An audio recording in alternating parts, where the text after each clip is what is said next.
Good morning, all. Hi, welcome.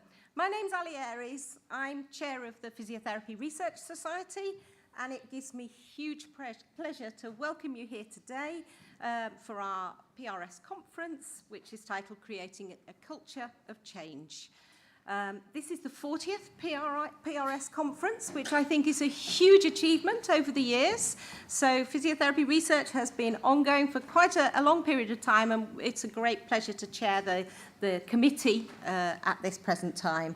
So I'm pleased to welcome you to Kent University, either in person, and it's lovely to have a face-to-face conference for a change, or to those of you who are watching virtually. This is the first time that the PRS has held a hybrid conference, so I'm really hoping it works well, and we will do our best to make everybody feel part of it and involved. We do believe that we might be the only physiotherapy conference that is actually taking place in the UK this year, face-to-face. As you know, PUK has actually been cancelled this year. But the benefits of a hybrid conference are extensive, and we have representation from Pakistan, from Jordan, from the Netherlands, and probably other places as well. So I apologise if I haven't mentioned you, but it's fabulous that we have that international links and people ability to come to the conference and be part of what we're doing here today. So you will find all the information that you need for the day, hopefully in your conference brochure. And we've lined up 4 excellent keynote speakers for you, and we've got lots of oral presentations. Poster presentations you've seen are already up and out there, so we have what promises to be a fantastic day ahead, and I hope you really enjoy it. I hope you go home at 5 o'clock this evening feeling inspired and motivated, maybe a little tired, but that's okay.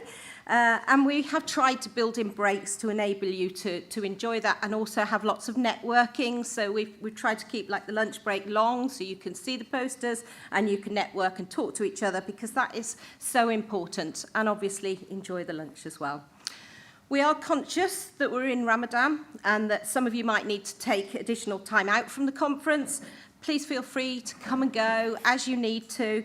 The presentations are all going to be recorded, so you can catch up on anything that you missed. So hopefully that should work out well for you. We have the annual general meeting at 12:15, and all PRS members are welcome to attend. We have sponsorship from 2 companies, Head Diagnostics and Danu Sports, so thank you very much to them for donating the prize money. I'm also very pleased to welcome Bea Muir again, who is a really talented illustrator, and Bea will capture ideas from the conference presentations and discussions and stream live sketches as we go through the day. The link for Bea Muir has been shared, I believe, or is it on the PRS website? So do put that, open it as another tab, and watch the day evolve. It's really fascinating to watch, so please enjoy that. I think it just remains for me to say a huge thank you to all the people who've actually made today possible. I'd like to thank Neil and the team from Audio Crew, and Jan Williams and Grant Tilford for their help with setting up the venue here. And I'd also like to thank our keynote speakers and everybody who's presenting oral and poster presentations, and all of you who are attending the conference, because it wouldn't be happening without everybody here. We have 3 prizes. 1 prize is for the best oral presentation, 1 prize is for the best poster presentation, and lastly, a prize, so get your phones ready, because a prize for the person who's been best at promoting the PRS through Twitter. So please use hashtag PRS2022, and the challenge has begun. So start tweeting and have a bit of fun and enjoy that. But my biggest thanks go to the PRS committee, without whom months and months of work go into delivering a day like this. And they've been a fantastic committee to lead. So thank you very much. And a huge thank to Jayanti Rai, because you've hosted it here, and you've done all the work behind the scenes. So thank you so much for hosting it at Kent University, and please enjoy the day. So I'm really proud of what the team have actually achieved over the last year. We've run abstract writing workshops, and they have been free for PRS members. So you do watch our website and come and join us for when we have some more of those later on in the year. We've also manned a stand at Physiotherapy UK. We've attended lots of meetings, CSP. We've created lots of links with the CSP. We're starting to create links with Council of Allied Health Professions Research, CAPA. And we've also managed to secure CSP funding to run an exciting project involving systematic review workshops this year. So you'll hear more about that from Alex Benham later, but that's a really exciting opportunity for people to apply for bursaries and learn more about systematic reviews and writing them. So without further ado, I'd like to open the conference and welcome you to the 2022 conference. Please sit back and enjoy the day. Jay, would you like to come and do housekeeping? Thank you.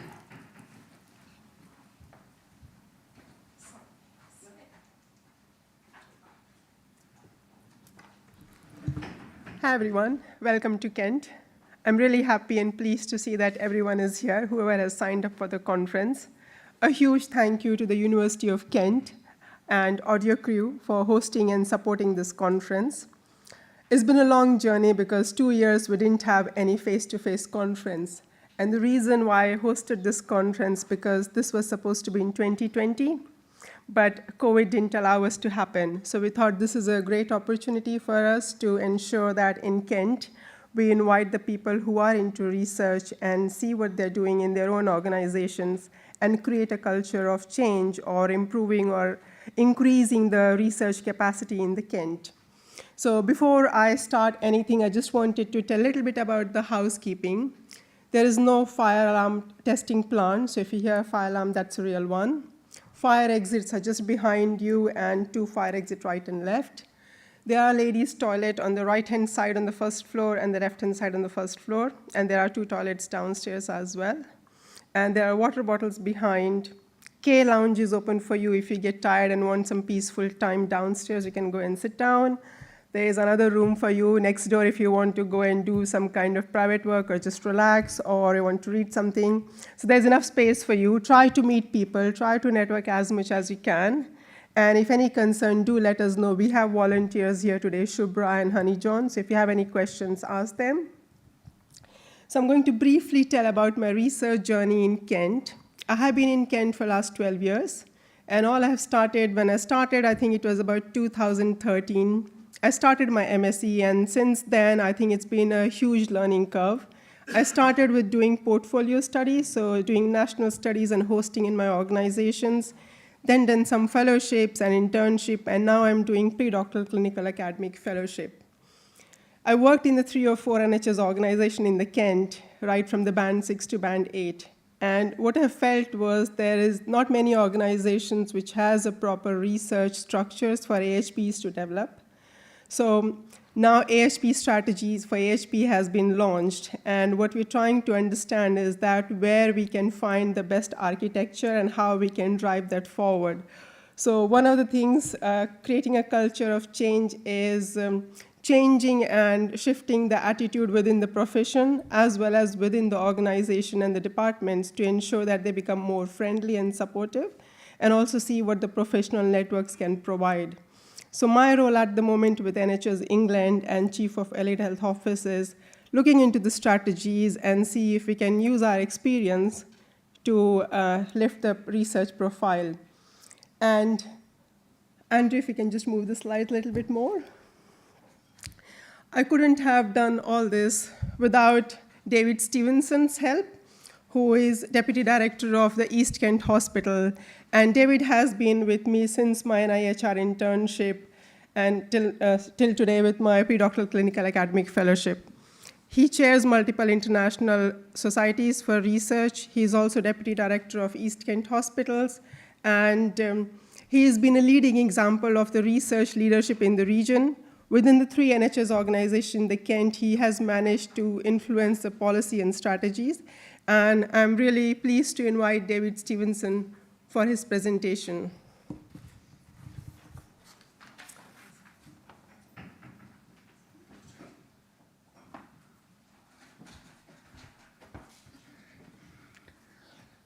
Thanks, Jayanti, and thanks for the invitation to come and speak today I was really passionate about the title of the conference about a changing culture. And I've sort of turned that around today to sort of just talk about, for anyone interested in research, whether any clinician, whether it be a physio, whether it be an AHP, whether it be a medic, I think today really is the door is open for anyone who wants to do research within the NHS. So my journey in research began many years ago, and just to give you a little bit of flavour of what I currently do, I'm currently a clinician. I have employed full-time as a clinician, but I also work as Deputy Director of Research Innovation at East Kent Hospitals Trust, which is one of the largest trusts in the UK. I began that journey in 2020. I'll get to that in a minute. But when that job was advertised, I'd just been unsuccessful at an IHR senior clinical lectureship. The day I received a letter from the unsuccessful application and interview, there was a job advertised as Deputy Director of Research in our trust, and was only open to medics. One unsuccessful email sent off to the medical director and said, why is it only open to medics? What skills do they have that other HPs don't have? And instantly responded, there is no difference. There's no skill set specific to that. And so they changed the job description, and I applied for the job and was successful in that. And so that's began my journey, really a step aside from my clinical research into trying to, what I see my sort of role in the trust and across the sort of region is a research enabler, to try and enable people to begin a research journey and carry on their sort of research journey. So I'm also a member of the advisory committee of the RFPB, South Central NIHR funding committee, a research charity at Central Northwest London, which is a foot health charity, and also members of various sort of patient groups around internationally, and currently on steering committees for 3 international clinical trial CTIMP studies of medications in my clinical area, which is in a rare disease called haemophilia. So, I was appointed in February 2020. What happened in March 2020? Well, the doors of research were completely blown off. So I'd been in the job a month, and within 10 days, our trust had to hibernate 170 clinical studies. Hibernate means as he virtually sort of shut down, or decide whether they could continue, negotiate with sponsors whether they could continue or not continue. And what do we do with people with already part of research studies that now either couldn't continue in their current and follow current protocols? So that was a big learning curve. But it was also actually really blew the doors off and opened up the doors to research, certainly in our trust, which we've had a strong track record in recruiting people to studies, but our interventional studies and participation in interventional studies was very low. Research became weekly announcement on our trust news bulletins, on TV. We had patients wanting to talk about their participation in research because of sort of COVID research. So we opened 14 COVID studies in a matter of months and recruited more than 4,000 patients into these studies. And that involved prevention, diagnostic, genetic, observational, and treatment trials. And we were one of only 2 sites in Sussex that were selected to trial convalescent plasma as part of the recovery trial. We supported vaccine trials, and we also designed and carried out our own COVID trial, and I was part of this team that wrote the protocol with that, with a colorectal surgeon and anaesthetists and pharmacists, called the Berry study. And that has just finished. We've just recruited the final patients to that randomised controlled trial, and so that data is in analysis now. But we also had some fun times. We participated in a sniffer dog trial where we collected COVID samples and tissues and socks and masks off patients who had tested positive to COVID to give them to dogs to see whether they could diagnose and detect COVID virus. So all really interesting stuff. As from a physio, completely never come across all these things before, and so it was a really, really sort of exciting time. So as I said, the doors really, really blew open there, and I think that's as far as allied health professionals, We now have research is really central to the NHS and our AHP sort of philosophy. So the vision for NHS research was released in 2021, and it was building on the success of most of the sort of COVID research and the large sort of recovery trial that was undertaken. And their aim is to embed clinical research in the NHS. I'm a strong believer in research being led by clinicians, but also more importantly led by patients together. Research needs to be patient-led to be successful and have impact. But more importantly, the vision in the NHS research is to create opportunities for all professional backgrounds. I think that's a big step change for us as AHP clinicians. Earlier this year, there was the release of the Health Professions Research and Innovation Strategy, which again is all about promoting capacity and capability across the allied health professions. And just, again, this word sort of culture, to change this sort of culture. Make it everyone's business. You know, I certainly believe that any new job in our profession, if you're advertising in the NHS, we should be concluding research in that somehow and following that through. So what do we have available in Kent to us for if you want to be research active?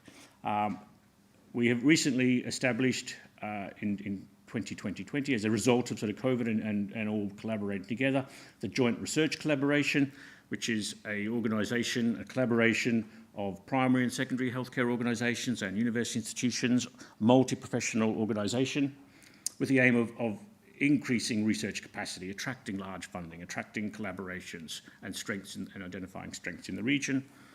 We have a project review group that will soon be relaunched, and that will be a forum of academics and clinicians and research active clinical academics to provide support to research ideas. And that may be across the wide spectrum of helping generate an idea to research protocol, or it may be just looking for collaborators to undertake a project. So if you do live in Kent, that will be released in the next sort of month or so. Again, it'll be a monthly meeting, and there'll be a mechanism for submitting applications and coming and speaking to people and presenting ideas. A bit like a sort of Dragon's Den type forum without the money. As with most regions, there's the Kent, Surrey, Sussex Applied Research Collaboration, which had the themes are up there for the sort of Kent themes. These are one of 15 arcs across the country. If you're doing your research into area in one of those areas or try and fit one of your areas, it's really good to go and talk to those people, and there's a lot of help available. They also have funding grants and project grants and individual development boards for local researchers that fit into their sort of current themes. The Research Design Service is available to all researchers to support grant applications, NIHR funded grant applications. It's a really well-connected group of researchers and experienced researchers and methodologists who can help you design your sort of research project even further. And they have funding for patient public involvement funds and small grants to help to generate public involvement in your grant applications. They have writing workshops, they give feedbacks on grant applications, give you mock interviews. So really helpful.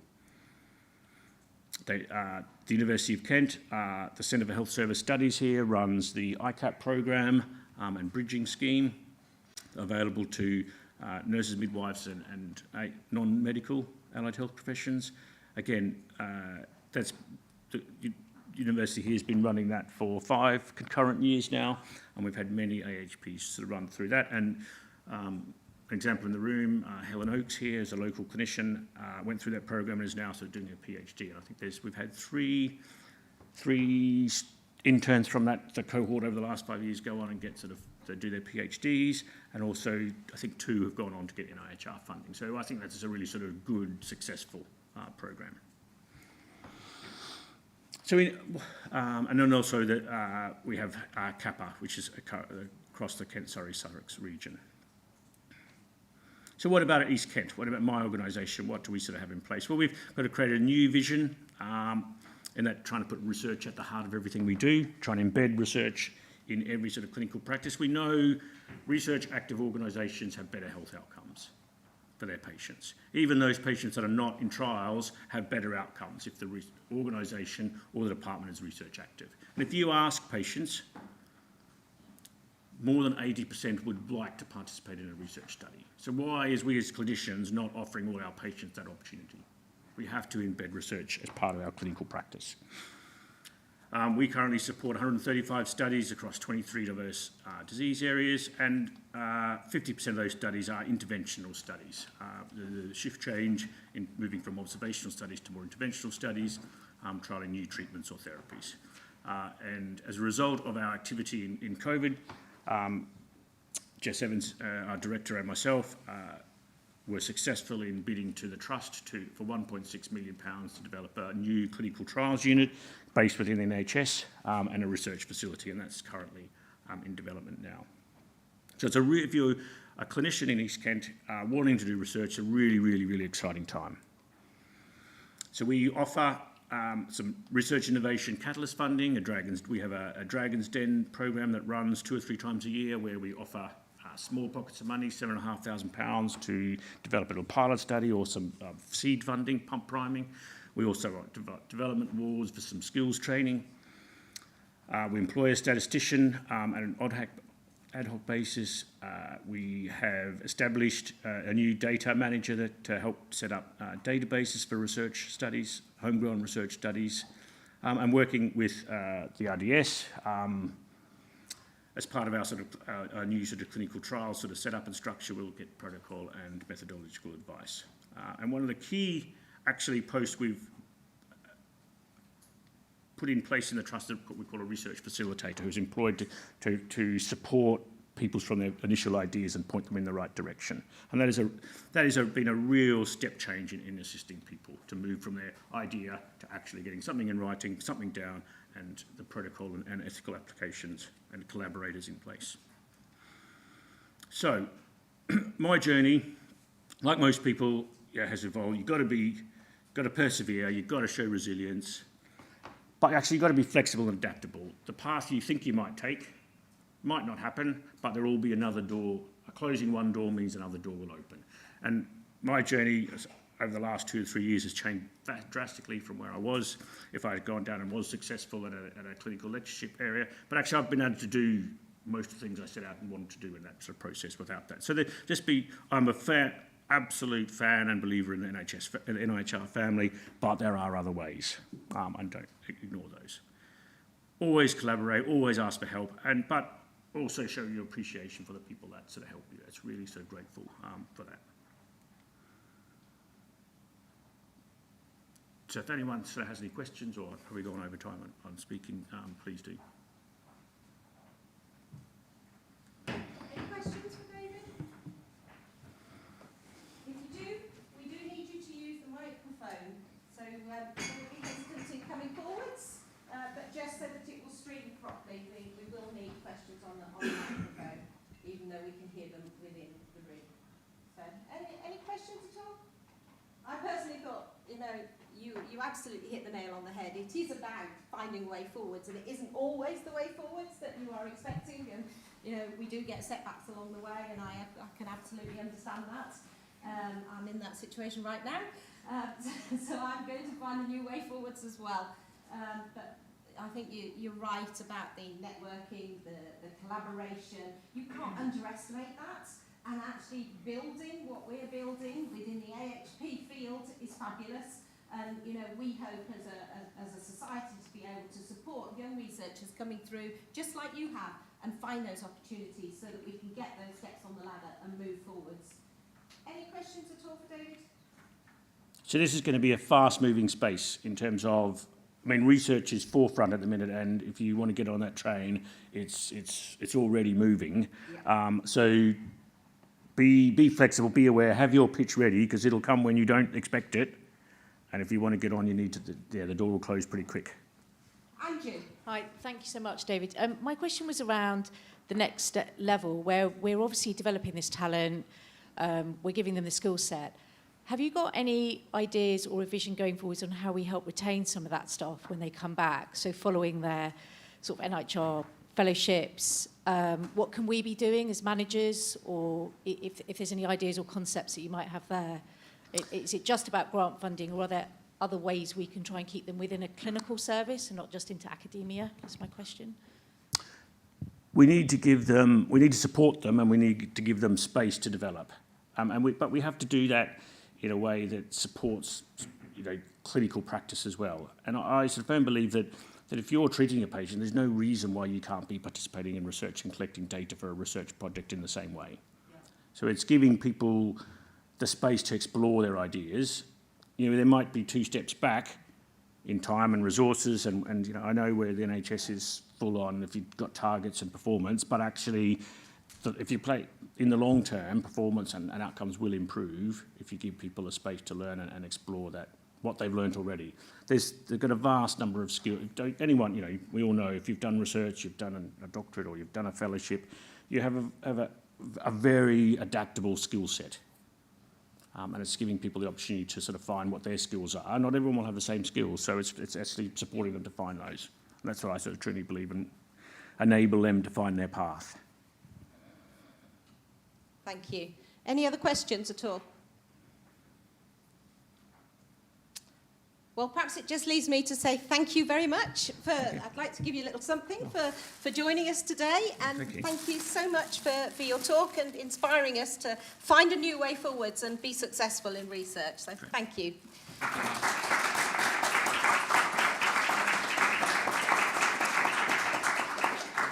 So we're now, I'm not chairing the next session, so please step forwards. I can't remember who we've got chairing the next session.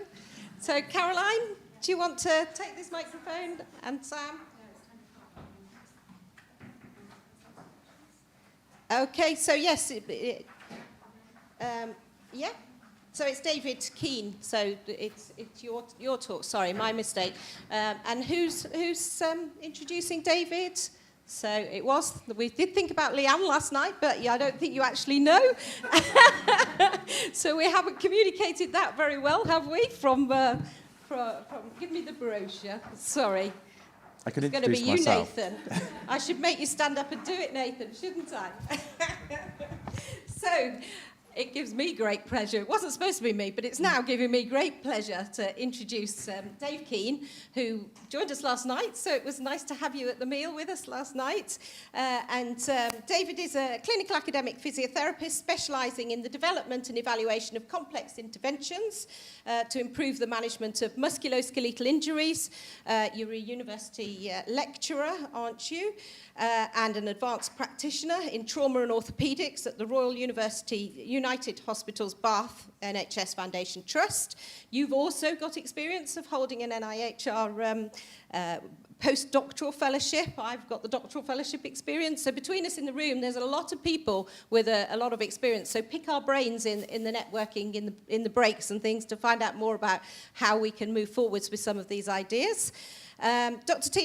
Keene is currently lead for investigator on several NIHR-funded multi-centre clinical trials. And I'm not going to say any more because you're going to say lots more about how you've achieved this and how we can move forwards in research. So thank you. I'll hand over to you. Thanks very much for the introduction, and thanks very much to the Physio Research Society for inviting me to speak about my journey into research and some of my reflections on that experience. So it's the 40th scientific meeting. We were talking last night at the meal about, I wonder what the research presentations and discussions were and about the barriers of doing research in physiotherapy 40 years ago. I think maybe from the conversations there's probably a worrying amount of probably similar conversations that are carrying through. But there is a lot of signs for optimism. I think the conversations that already started this morning indicate, there's a groundswell of people who want to take this path into research. The challenge we've got is the fact that we don't have a structured, uniform pathway to go down. We're having to forge our own pathways, and I think that's hopefully from the talks you hear today and some of the discussions in the breaks, it will help you with your kind of discussions and planning about your journey to further your own research career, whatever level you're at. I found this quote while I was preparing this talk, and I'll just leave it up there so you can read it. But I think based on the conversations I have with my colleagues about being a physio and wanting to get into research. Often they feel like the culture is very much the latter, that basically that it feels like sometimes you're up against it, but there are times when things change. People have those little breakthrough successes where it feels like things are going your way, and it's very quick.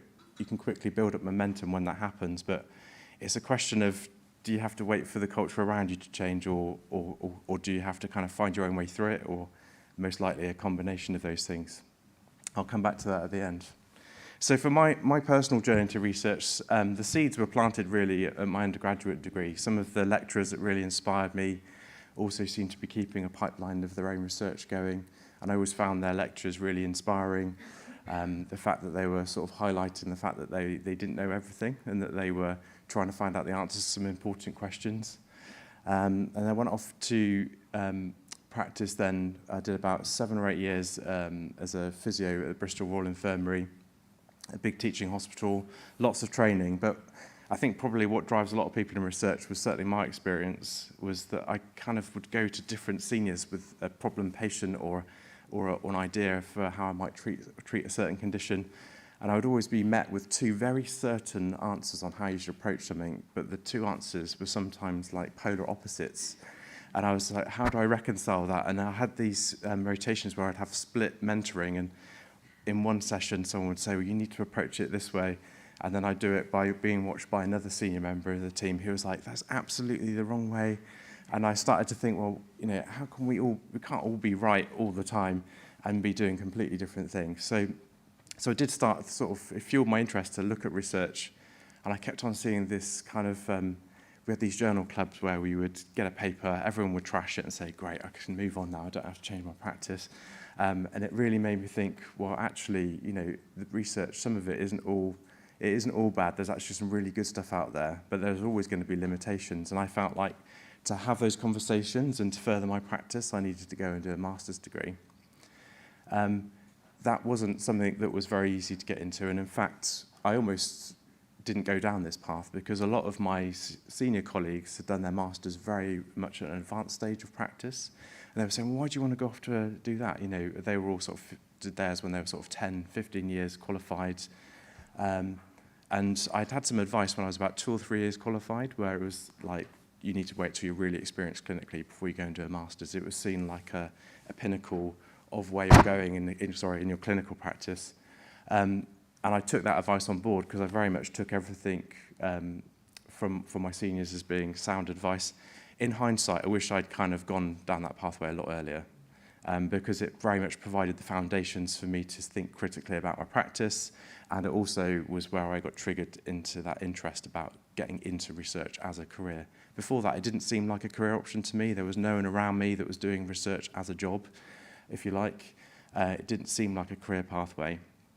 But to get funding for an MSc was really difficult, but I ended up, this is probably a sign of how long ago it was, so it was the Arthritis Research Campaign at the time, which has now changed its name twice, it's now Versus Arthritis. But at that time, they had competitive funding awards for a master's degree, and it was my first experience of filling out a form and writing about myself and trying to pick up what I was going to do with all of this investment from the funding committee. And to my surprise, I got the funding for my master's degree. It was also my first experience of wow, there is actually pots of money out there for allied health professionals, and you can get them, and it can open doors to things.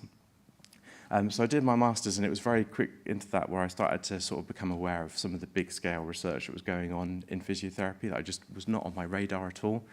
And I just thought I would really want to get involved in that in whatever way I can. And then towards the end of my master's, a job came up at the University of Oxford, working on a big clinical trial called the Ankle Injury Management Trial. A really large NIHR trial, 24 hospitals, comparing surgery and casting for older people with ankle fractures. And while I was in that job, I got a studentship to do my DPhil at Oxford. So I was based at the Nuffield Department of Orthopaedics, Rheumatology and Musculoskeletal Sciences for my DPhil, working on the trial, so going out to lots of hospitals, so 20-odd hospitals, doing lots of training, interacting with clinicians, and doing my DPhil at the same time. And I have to say, starting to work in Oxford and walking into places like that. So that was the college I was based at for my DPhil. I had a massive wave of imposter syndrome. I was just like, do they know who they've let in? You know, I grew up in a part of the country. I grew up in Swindon. The school I went to, people didn't really go off to places like Oxford. It wasn't a thing that you kind of thought about. So walking into those kind of places, I definitely felt like a bit like, what am I doing here? Are they going to kick me out? But it turned a little bit into being probably more of a chip on my shoulder. I felt like I really needed to prove myself, and it really fueled me to kind of push for things and do things which perhaps it was an effect of the environment, of thinking, right, I've got to push on and try really hard to make this successful. So the DPhil progressed well, thankfully, and towards the end of my DPhil, I had the first of my three children. So this is a baby grow that my wife bought towards the end of my PhD, when she could see that there was light at the end of the tunnel. And I felt like, probably when I started my PhD, I thought like that was going to might be the end of my research journey. But by the end of it, I was like, no, this is like the first kind of mini summit on the path to hopefully doing more things. But there was that whole uncertainty period of, well, what do I do for funding? Because it's all linked to research grants. But I got involved in a platelet-rich plasma trial, again, led by some senior professors. I joined as the physio investigator on the team. A great experience of being involved in something bigger and giving me some job security while I prepared a postdoctoral fellowship application. So for me, being involved in some of these bigger trials led by senior investigators has given me a bit of stability in the research field while I've built up my own research capacity of independently led research. So this kind of breathing space after my PhD, I made sure I focused on getting my PhD publications out.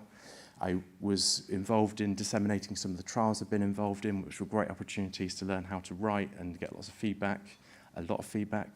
And it also kind of gave me that first taste of dealing with that uncertainty of research funding, and about how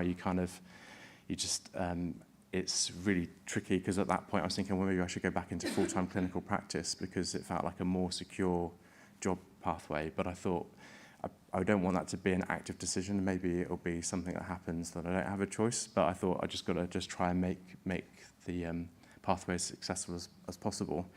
And one of the things I wanted to highlight is that at this point, going for a postdoctoral fellowship, I had a lot of really helpful feedback from so many great people across the network in physio research and other professions, methodologists.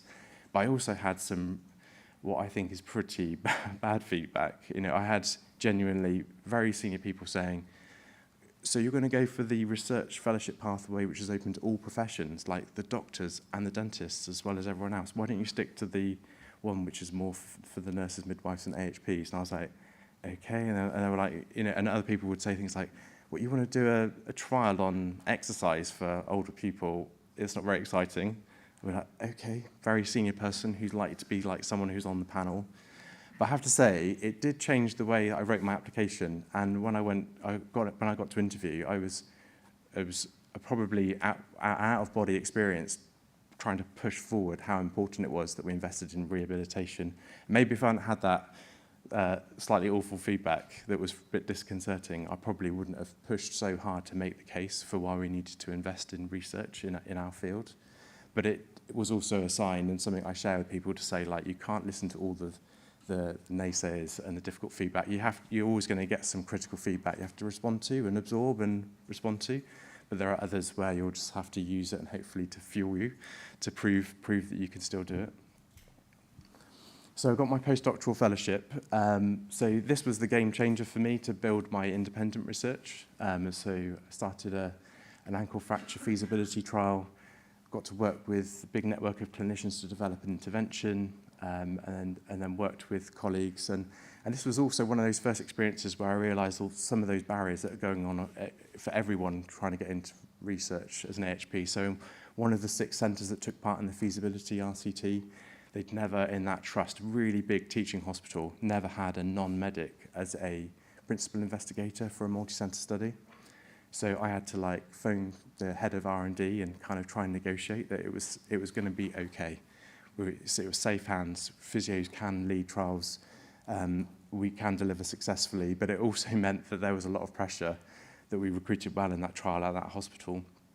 It went well, and then by the end, the R&D wanted to put it in the trust newsletter and put it as like an exemplar of how open they are to AHPs doing research. So it's just those small wins though that kind of make my job in research and working in multi-centre trials really positive experience. And I think it's kind of those signs of like you need to sometimes push a bit harder to make things happen maybe as an AHP in some context, but once you've broken the boundary or someone's broken it for you, it can obviously get easier and you can build some momentum. So one of the other things that happened during this time is I built lots of collaborations nationally for doing other studies, and also had the support from a lot of methodologists in a trials unit, a really exciting environment to work in. And there was other physio research going on, so it kind of really inspired me to keep kind of thinking about how I could raise my sights to aim for bigger things. And part of this process, I mean, it sounds like I've kind of like navigated this journey on my own, but I think most people who've been on these pathways know that mentors and supervisors, when you get really good ones, they really help you step up to another level. And I've had a number of senior investigators, so got Matt Costa, Sally Lamb, Keith Willett, and Anthony Redmond. So 3 of them are Oxford-based, the ones on the left, and Anthony Redmond's based in Leeds and has done a lot of work advancing clinical academic careers for AHPs. But the combination of supervision and advice I've had from these guys has kind of really helped me kind of reflect on what I'm doing, think about how I can negotiate certain challenges, and there are plenty, as I'm sure you're aware. But it's kind of, I just wanted to just sort of flag that, navigating this pathway is never kind of like a solo venture. So towards the, more recently, I think it was last year, we got this paper published, the GRASP trial. So this was working with a big network of physio investigators, medics, methodologists to deliver a big national NIHR-funded trial looking at shoulder pain. So we're looking at whether people should have corticosteroid injections or not, and different types of delivering the physio advice. So it's a big multi-centre RCT, really exciting to be involved as a physio. I was kind of leading on the intervention development side. It got published in The Lancet. It was like a really exciting day, but it was kind of really like the tip of the iceberg. You kind of like, it's like the golden kind of jewel, but on the top of a whole lot of work, most of it which is not that visible. And also, the number of people who could be on a publication isn't as big as the big teams that make these trials successful and forge the scientific field in physio forward. So this is like my favourite slide, basically, from going to conferences. It's always a bit humbling when there's so many people have to come together to make these big projects work, and you're kind of there as like the spokesperson. I feel this kind of pressure of like, so many people have made this successful. Well, I get to sort of stand at the front and share the science, but I'm always really like, I love this slide because it's like, look how many people, I mean, a few people are in the room that contributed to this trial. And you have the slide, and this is just a snapshot of people. So this is people in the investigator team, many of whom are physios, people on the steering committees, again, needing physios, it's physio research. And then on the right-hand side, this amazing team of clinical investigators. So these are mostly clinical, full-time clinicians at hospitals, 20 different hospitals that took part, and they all had their own internal barriers and battles to fight to set up the study, to become their principal investigator at their site. So those are the lead principal investigators, and then at each site there was also then a huge group of physios delivering interventions, providing data on what was delivered, and it was all kind of like, it was delivered in such a sort of like high quality way. You know, the feedback, the data we got back was all really fantastic. So it's just one of those kind of like slightly humbling moments where you're on this kind of, I've been on this journey, but actually it's all dependent on this network of people coming together, aiming in the same sort of direction, and engaging. And there are obviously a growing number of projects now where we're showing that physio-led research delivered by physios can, produce quality outcomes and high-impact publications and inform practice for our patients, which is ultimately why a lot of us started on the journey in the first place. So I just wanted to also reflect on this kind of like slightly awkward sort of phase that happens after you've when you get to a postdoc. I mean, it's already been mentioned a little bit about kind of like the going off to do a PhD. For me, I think maybe I waited too long to try and start going on that journey, because I think you start realizing when you're on a PhD program with people from a range of professions is that for a lot of people, they see that as the training vehicle to get into research, whereas I think probably when I started, I thought it was like a bit of a pinnacle, and I realized I was like definitely earning my stripes and making a lot of mistakes and trying to improve based on that learning. But there's this kind of tension between, do you go for a fellowship, do you start going for project grants? Quite often you're in situations where you have to try and get both and hope that one of them comes through. But it's like, for me, when I'm advising people about this difficult phase, it's about focusing on something, but also making sure you're not banking just on one pathway being successful, always having a plan B or C. I've certainly had to go through a few plan B and plan C doors over the last sort of 4 or 5 years.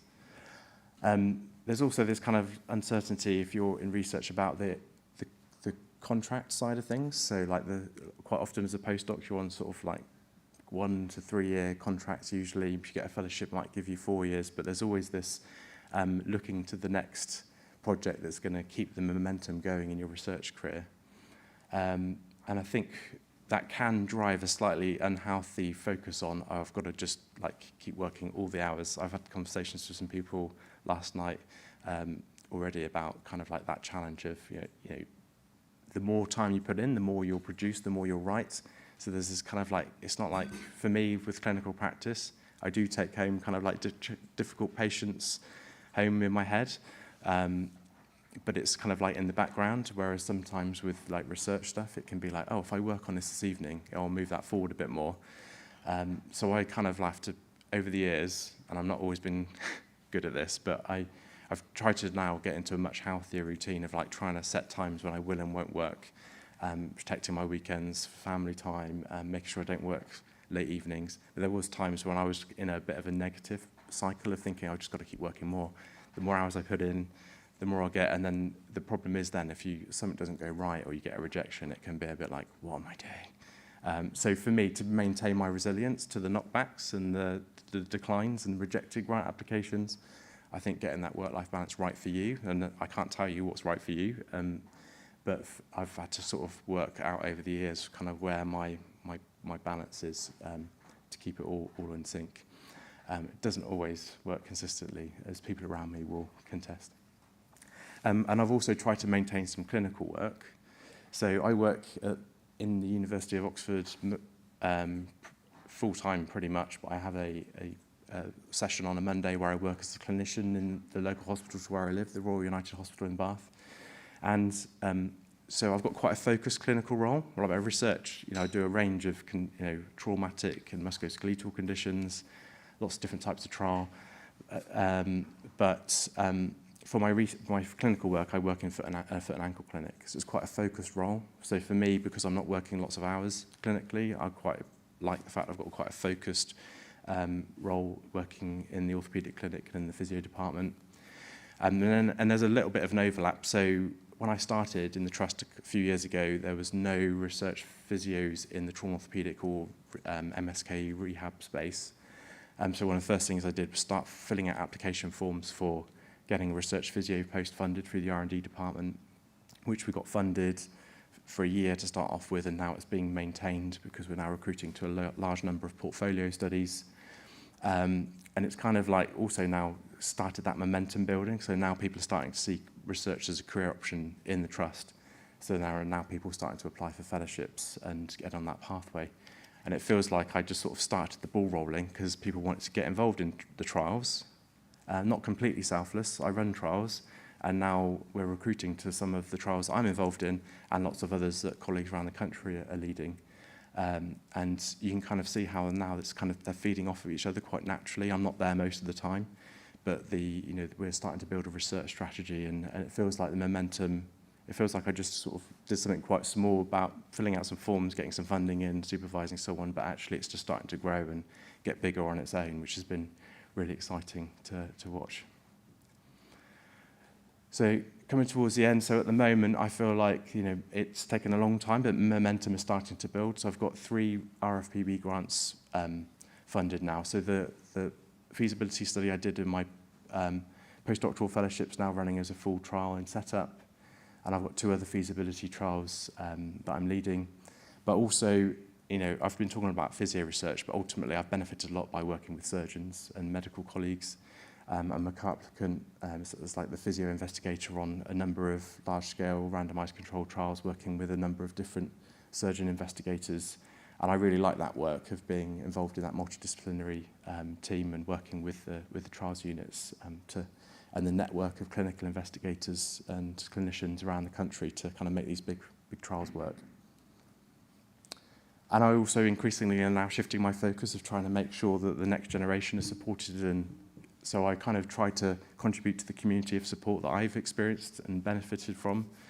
There's a couple of national clinical interest groups that I've been involved in and trying to support members to engage with research at different levels. I've also I've had 4 research interns, some people going through pre-doctoral fellowships, masters, a few PhD students now, and also offering some mentoring to people informally from outside the organisations I work in.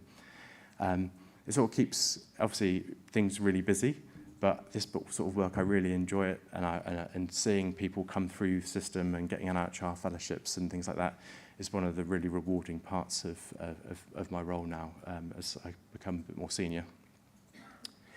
So just in conclusion, my reflections are, certainly in terms of conversations I've had, it feels like everyone in AHP research is forging a different path. I feel like you need to be a bit of a magpie when you're trying to work your way through it. I benefited from speaking to people who had a number of different ways into research and sort of like cherry picking different ideas and thoughts about how I could make steps forward. One of the things I've definitely in my mindset has changed and has helped is that, a few people have said to me, well, how did you get that? Like when we got the research funding in the RUH, people were like, we've been trying to get that for years. I was like, I just spoke to the R&D department and they gave me an application form to fill out. And it was literally like 1 page, but it was more just like just that knocking on the door, pushing for stuff, applying for stuff. And I say it to a lot of people I mentor, they're like, oh, should I go for that? And I'm like, you've got to be in it to win it. And they probably just roll their eyes and go, you just said the same thing again. But I feel like there is an element of that. It's not always going to be successful, but if you don't try, you won't ever get it. The other thing is that the network of people around you are probably the most important thing, whether it's the network of clinicians who are willing to kind of, on top of crazy busy clinical loads, help with these kind of large-scale trials, through to people who are able to sort of offer mentoring or peer support as you sort of navigate your journey, I think is so important. And I think also the value of mentors. If you haven't got a mentor, reach out to people. I think if people haven't got capacity, they'll try and signpost you usually to someone who can help you. Certainly that's what we've been trying to do through like the A2CP research committee, is to try and help people who are looking for a bit of support in that area. So just to conclude, I think coming back to this quote, I think that it is difficult navigating the research pathway and trying to maintain some clinical work. And I feel like when we work collectively together as a group, I think that we have, there are much better chances of the wind going in our direction. And there will always be times when it's against you. But I think, again, reaching out to the network and sort of trying to persevere and keep going is probably an important part of the process as well. Thanks very much. I'm happy to answer any questions.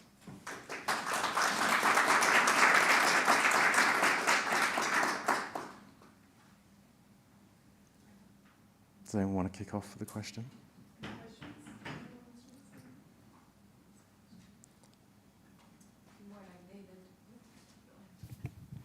Thank you for a very inspiring presentation. I just wanted to ask, you said you were one of the first AHPs to lead one of the trials, the NIHR trials at Oxford. What year was that? And you said so this was when I was running my fellowship. So in Oxford, there are track record people like Professor Sally Lamb and Professor David Beard have definitely gone down that pathway and shown that physios can lead, which is helped me when I've been coming through in terms of applying for things. But this was going out to sites and asking.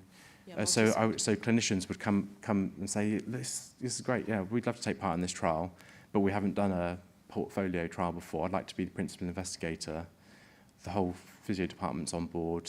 And then they were like, then they'd go to their managers and they'd be like, will the managers support it? They say yes. Then they'd be like, right, to get approval, we need to go to R&D. And the R&D were like, a surgeon needs to be the PI. And the physio who wanted to lead it was like, I don't think we can do this because the surgeons are happy for their patients to be recruited, but they don't want to kind of take this study on. And I was also a bit like, not sure we should just automatically just go down that path. And so it was at a trust level. The R&D department had never had an AHP be the principal investigator for a portfolio study. And to be honest with you, they were quite upfront. They saw it as a risk. But through me working with the sponsor at the university, getting some letters saying how for this trial it didn't need to be a medic and that all the insurance and everything would still apply. And it was just like, it was like the question had never been asked. So they just had an automatic no. But it was like by sort of not accepting it and by trying to speak to someone senior in R&D and talking about some of these national policies about trying to push forward the strategy for AHP research opportunities, it just seemed to, the door just, we started pushing on it and it opened, and then it was like, okay, we better actually deliver this really well here now, because felt like there was a reputational thing for the person taking it on as the first PI. But because it went well, it was suddenly like, yeah, well done. Very well done. And yeah, as part of R&D, that is a challenge to get AHPs through that door. But you did the right thing in terms of going out and it's a personal touch, I think. Rather than just sending off emails to R&D, go and knock on the door, go and have a conversation. Because R&D departments are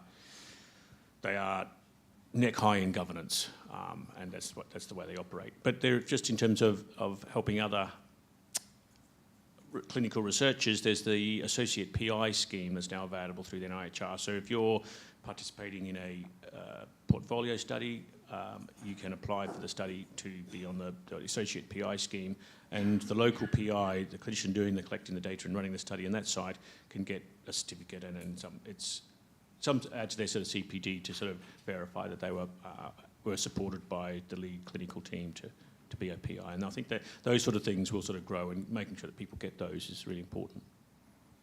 Yeah, no, the associate PR scheme is another kind of initiative which it does feel like the opportunities are opening up, but it's just that whole, I think for all of us, it's that fact there isn't like a structured pathway to walk down, that you're having to sometimes take these fights on to get those responsibilities and start building the research experience in CV. Yeah.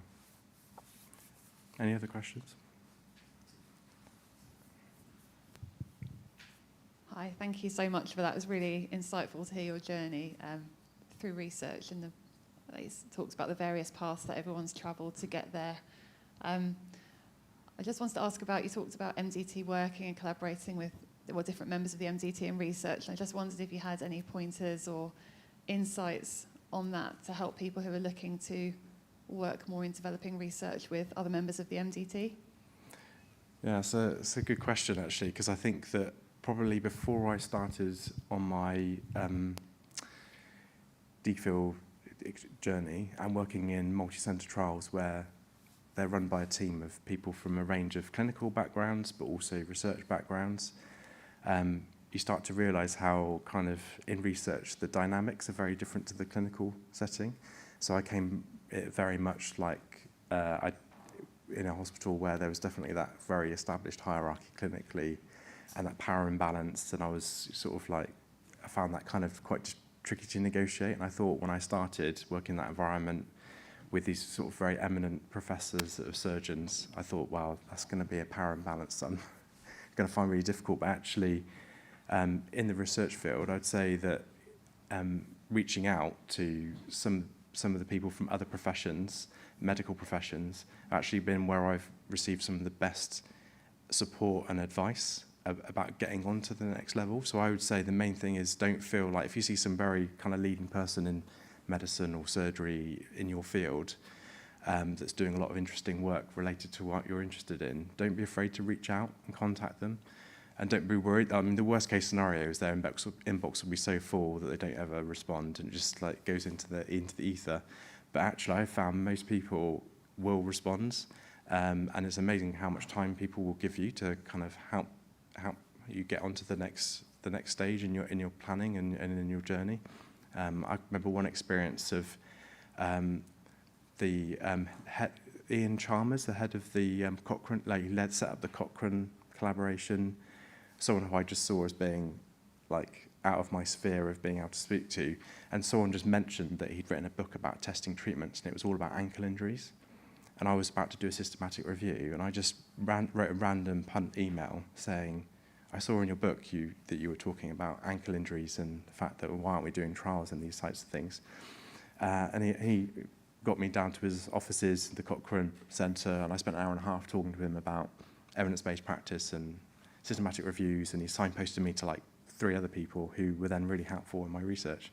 So I think like all I would say is like, don't be afraid to reach out to your multidisciplinary colleagues. I think, you know, it's a lot, you probably have a lot more positive experiences than negative. Touch wood.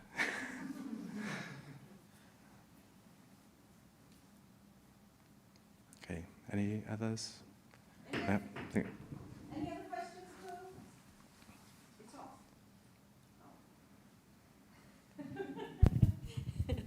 Any other questions at all? I absolutely agree with you about not being afraid to approach people, and I've found people extremely helpful in my career, and I certainly couldn't have got to where I've got to so far without approaching people who are perhaps felt a little bit like I couldn't, but then people do surprise you and they get on board, and I think it's quite hard. You said about people give you different advice, and it's trying to wheedle your way through to actually pull it all together so it makes sense, so that you get something at the end of the day. But certainly my experience is that, you know, people start off with lots of different ideas, but actually those open discussions, I've actually learned so much from the meetings. And then you move forwards and you start to get some understanding between different people, and you actually move forwards with something that makes sense to everybody, and it just makes what you're doing much more robust. So I totally agree with you with that, and I think that's a really good tip for all of us, to not be afraid to move forwards and work with people. Any other final questions for David? Nathan? No, just a small remark. I fully agree on what you both said. And you also should acknowledge that, or remember that, all those researchers also started as a PhD student or something like that. So I think also we should help each other also as a profession. And it's very nice to experience that. I was reaching out 5 years ago to those researchers and asking for help or ideas and collaboration. And now I got also a lot of emails from inexperienced researchers to collaborate with me. And I think in a few years, other researchers will reach out to those researchers that are reaching out to me and other researchers now. So we should continue helping each other, I guess. So that's a great point. And don't be afraid to ask, because what can happen? I think nothing serious. So great presentation. Thank you. Okay, well, thanks very much, everyone. I'll see you in the break.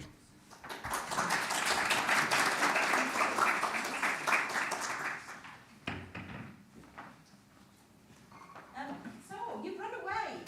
I was just having a word, actually, because it's off again. You keep switching it off. Okay. Is that, no? Can you hear me? Okay. So, I've just had a word with the AV technicians, because I'm conscious that I want to make sure that you all have BMUR's link for the website. And I can read it, I can tell you it anyway, so shall I read it out to them so that they've got it?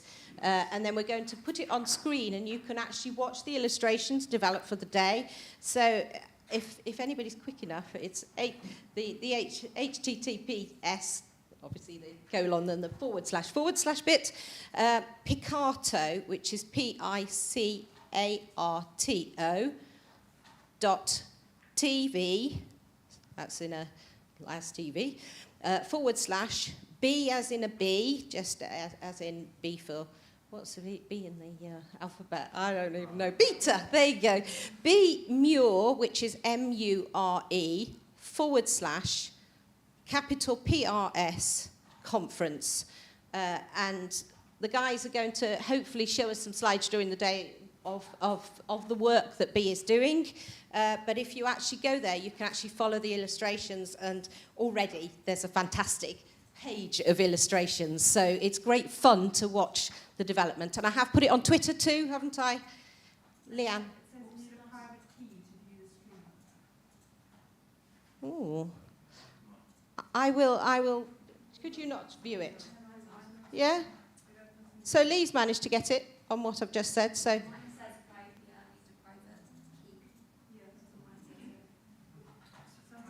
You must have the private key. It should be working, but we'll look into it, and we'll make sure that that works. Anyway, David, I want to say a huge thank you to you. I missed you. You ran away too quickly whilst I was just trying to sort that out. But thank you so much for coming to join us today, and thoroughly enjoyed your talk. Lots and lots of great tips for us moving forwards. And I'm now going to hand over to Caroline and to Sam, who are going to host the next part of the session. Do people need a 2-minute break, comfort break at all, or are we all right to carry on? Everybody okay to go straight on? Lovely. Okay, thank you. So, thank you, Ali. Welcome to the morning presentation sessions. My name's Caroline Bellchamber. And I'm Sam Stewart. So we have 4 papers today, which we're really looking forward to. And each presentation will be about 10 minutes, and then 5 minutes questions after each presentation.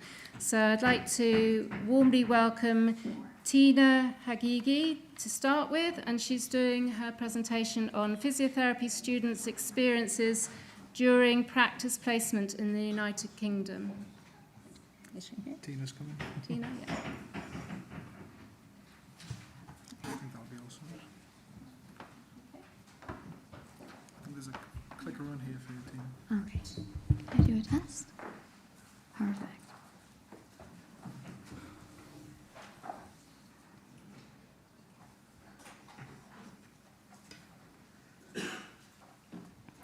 Hi everyone, my name is Tina. I'm a recent graduate of the University of Brighton from the program of Masters of Physiotherapy pre-registration. And this study was conducted as a final year dissertation project, and the authors were myself and Sarah Jane Ryan. Through extensive search of the literature, to date, no other study has explored the perspectives of physiotherapy students undergoing a practice placement during the COVID-19 pandemic. Although physiotherapists maintain an essential role in the rehabilitation and management of respiratory patients, research has yet to address the students' role on placement during the pandemic. To address this gap in the literature, this research aimed to explore the factors that contribute to students' adaptability and resilience and highlight the challenges and influences acknowledged in the present literature. Doing so can inform prospective students undergoing practice placement, higher education institutions, and educators to implement strategies to overcome challenges and better support and prepare students for future placements.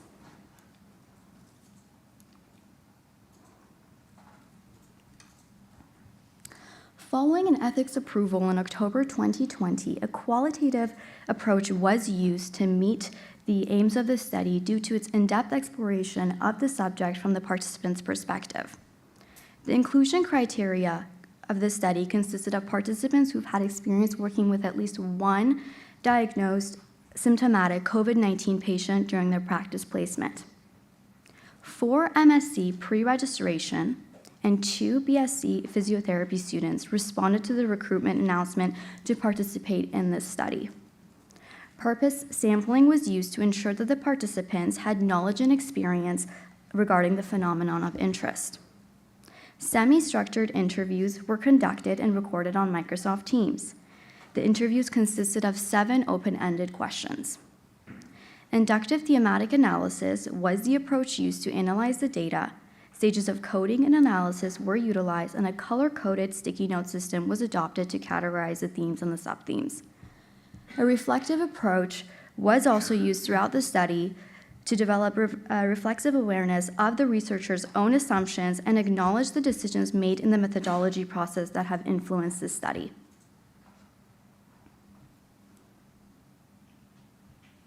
This figure represents the data collected, which generated 4 major themes and their respective subthemes.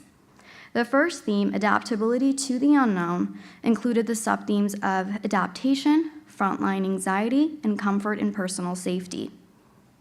The next theme, uncertainty of the rapidly changing environment, included the subthemes of uncertainty and barriers to communication. We are all in this together represented the subthemes of collaborative working and learning experience. Finally, to treat versus to protect highlight the subthemes of patient-centered care and desire to protect. Through the participant statements, an overarching theme of safety was identified. Specifically, safety concerns regarding lack of full PPE or fit masks were often expressed. Full PPE or fit masks refer to the presence of tight-fitting filtering face piece respirators where a face fit test is carried out to minimize the risk of transmission.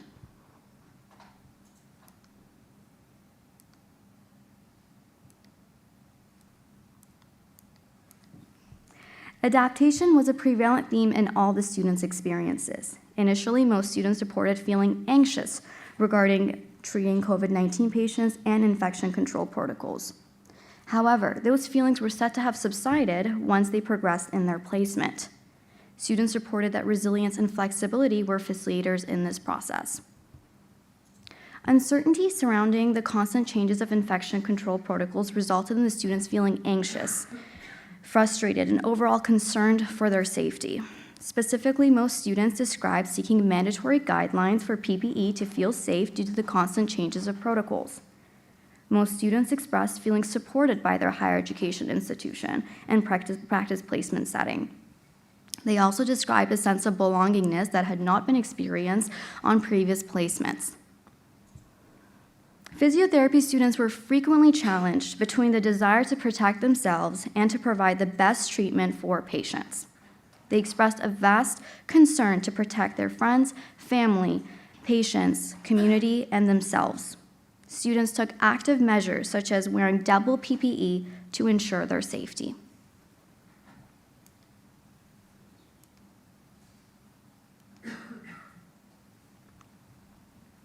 This study used a cross-sectional approach to explore the students' experiences. This approach was suitable and time-efficient design due to the rapidly changing environment of COVID-19. However, perhaps a longitudinal design would have been more suitable to capture the students' experiences during the different waves of the pandemic. 4 of the 6 participants reflected on the experiences during the first wave of the pandemic, while the remainder shared their experiences from the second wave. This is important to acknowledge since different characteristics have emerged from each wave. So conducting follow-up interviews through a longitudinal design may have better captured students' real-time experiences during the various waves of COVID-19. Despite the limitations, this study reinforced that the impact of COVID-19 on practice placements has been significant, and students face many challenges. These concerns could be well addressed by improved support from the government, higher education institutions, and practice placement sites. The UK government must implement consistent infection control measures to provide safety and reassurance. To help alleviate anxiety and barriers to communication, higher education institutions and practice placement sites can collaborate to develop strategies to support the students better, such as improving organizational communication and recognizing the barriers of PPE. Also for future, we recommend exploring the perspective of educators, as the challenges associated with the pandemic have been difficult for students and educators. Practice placement educators play an active role in a student's learning process. However, research has shown that the degree of recognition that educators receive is not consistent with the profession as a whole. Therefore, it is equally important to explore the perception of educators during the COVID-19 pandemic to better understand how to support prospective students and staff. Altogether, the feedback provided by students in this study can guide higher education institutions in better supporting prospective students undergoing practice placement. Thank you for listening to this presentation.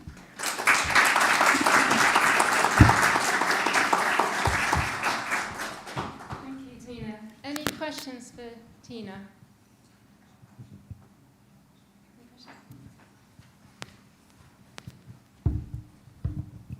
Thank you for your presentation. I was just wondering if you had a kind of key learning point, I guess, both for the students kind of going into that situation and also for the educators kind of getting a student in that kind of situation. Did anything come out from the themes that you thought would be helpful to share with them? Yes, I actually think one thing that is important to mention is suboptimal compliance of healthcare staff, and that was one of the biggest things that came up. And it was in the theme of barriers to communication. And it came up that students, different levels of staff members followed the rules differently. And again, this is from the first wave and the second wave, so I'm sure a lot has changed since then.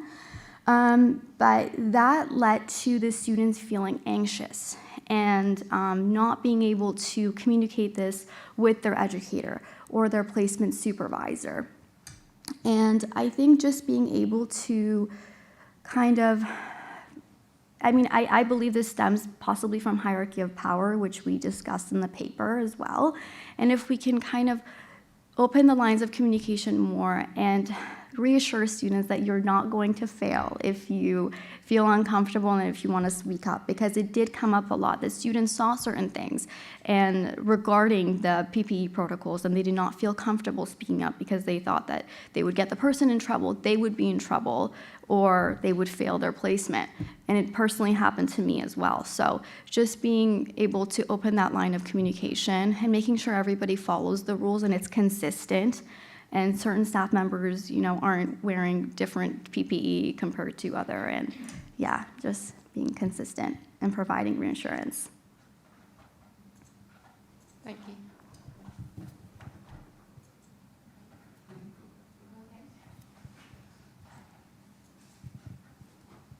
Hello, Tina. Great presentation, thank you. I just wondered, so with your questions that you did you put out an open the floor question, or did you have questions which focused on specific things that you wanted to find out about their experiences? So I had 7 questions, and they were pretty general. So it started with, what was your placement like, and where was your placement, and about that. And then I would go into, I would make it more detailed as the questions progressed. So what were the challenges that you faced? What were the coping strategies that you used? And then if I wasn't getting the answers that I thought, the detailed answers that I wanted, I would use prompts. So they were pretty general, I would say. Thank you very much. No problem.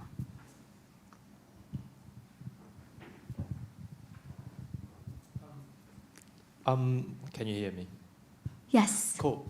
I was just wondering, because in the first or second wave, which was when your study was based, I was just wondering whether you found anything more interesting about, in terms of how much support either the University of Placement supporters provided, because in terms of what I've seen, we've had students who basically were sent over and then had to wait 2 to 3 weeks out of the 6-week placement to get any kind of fit testing mask at all.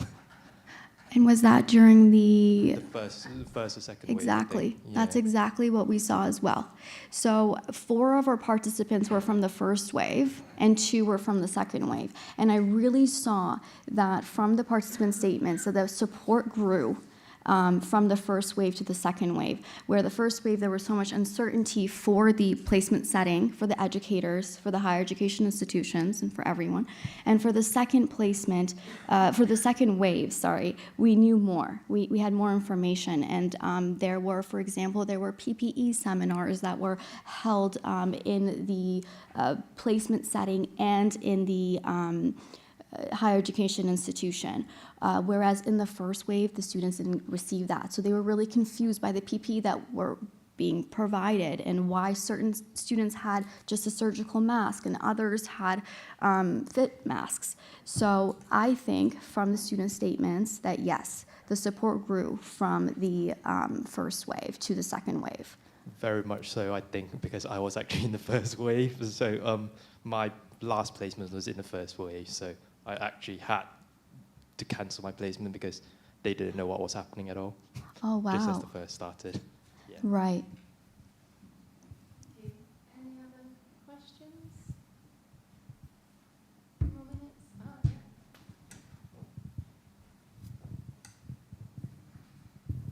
because we still have time for some questions, I guess.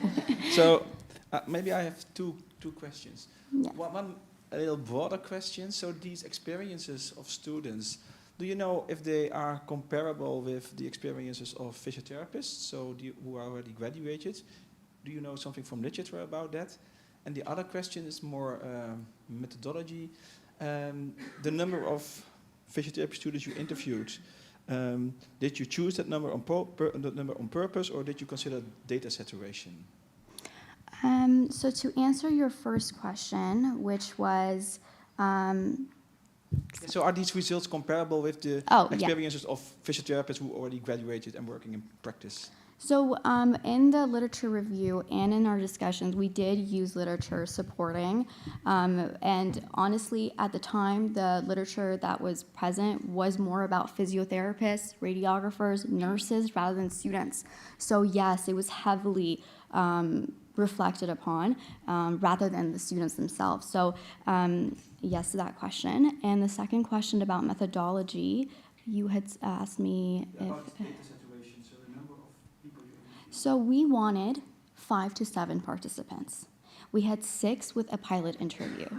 And we were happy with that. I believe it could have been better with a larger sample size, but the recruitment process was a challenge at the time. No problem. Thank you. Thank you so much. Thank you very much, Tina. Really lovely. I'd just like to warmly welcome our next presenter is Alice Finch, who's going to be, the title of her research is The Impact of Prehabilitation and Increased Post-Operative Physiotherapy Care on Complex Colorectal Cancer Patient Outcomes. Thank you. Hi, my name's Alice, and my title, which has been a year-long pilot, is the impact of prehabilitation and increased post-operative physiotherapy on complex colorectal cancer patient outcomes. It's a bit of a mouthful. I thought I'd just touch upon what is complex colorectal cancer. So complex colorectal cancer is recurrent or locally advanced pelvic cancer that either affects most or all of the pelvic organs as well as bony and muscular involvement. So examples of this would be in a male, it may be the removal of the anus, the rectum, part of the large bowel, the bladder, prostate, seminal vesicles, base of penis, and then on top of potentially removal of the coccyx with a coccygectomy. This part of the sacrum with a sacrectomy, so it's very, very extensive surgery for very complex cancers. An example I thought was good to visualize is a scan. So this is a kind of chopping you that way kind of scan. And so you can see at the back you've got your sacrum and your coccyx, and the before you've got a big, big, bulky, massive tumour. And then you've got the after in the patient that had what we call a high sacrectomy. So you can see actually the entire sacrum has been removed there. And in place of that is a bit of what we call a skin flap, which is a skin graft from your bum cheek, which kind of fills the deficit. So I just thought I'd give some background on what our kind of patient cohorts go through. So what was the need for the intervention? So I'll start kind of preoperatively. From what I've just described, you can already imagine the kind of psychosocial issues that come along with this surgery. In the wider research, in qualitative research in these patients, before surgery, they're understandably terrified. They may well have 2 stomas, one for feces, one for urine. That changes your body image. They may be infertile. They may be impotent. So there are huge issues that come along with these surgeries. So psychologically before can be very challenging. Alongside that, with these big tumours and complex cancers, they undergo really intensive oncological treatment, long courses of chemoradiotherapy. And I think something that really stuck out before this started was actually we were getting a lot of incredibly frail patients coming in for a ginormous surgery that can take 18 hours. But these frail patients may be 30 or 40 years old. And I think within the kind of literature, you assume frailty means over 80.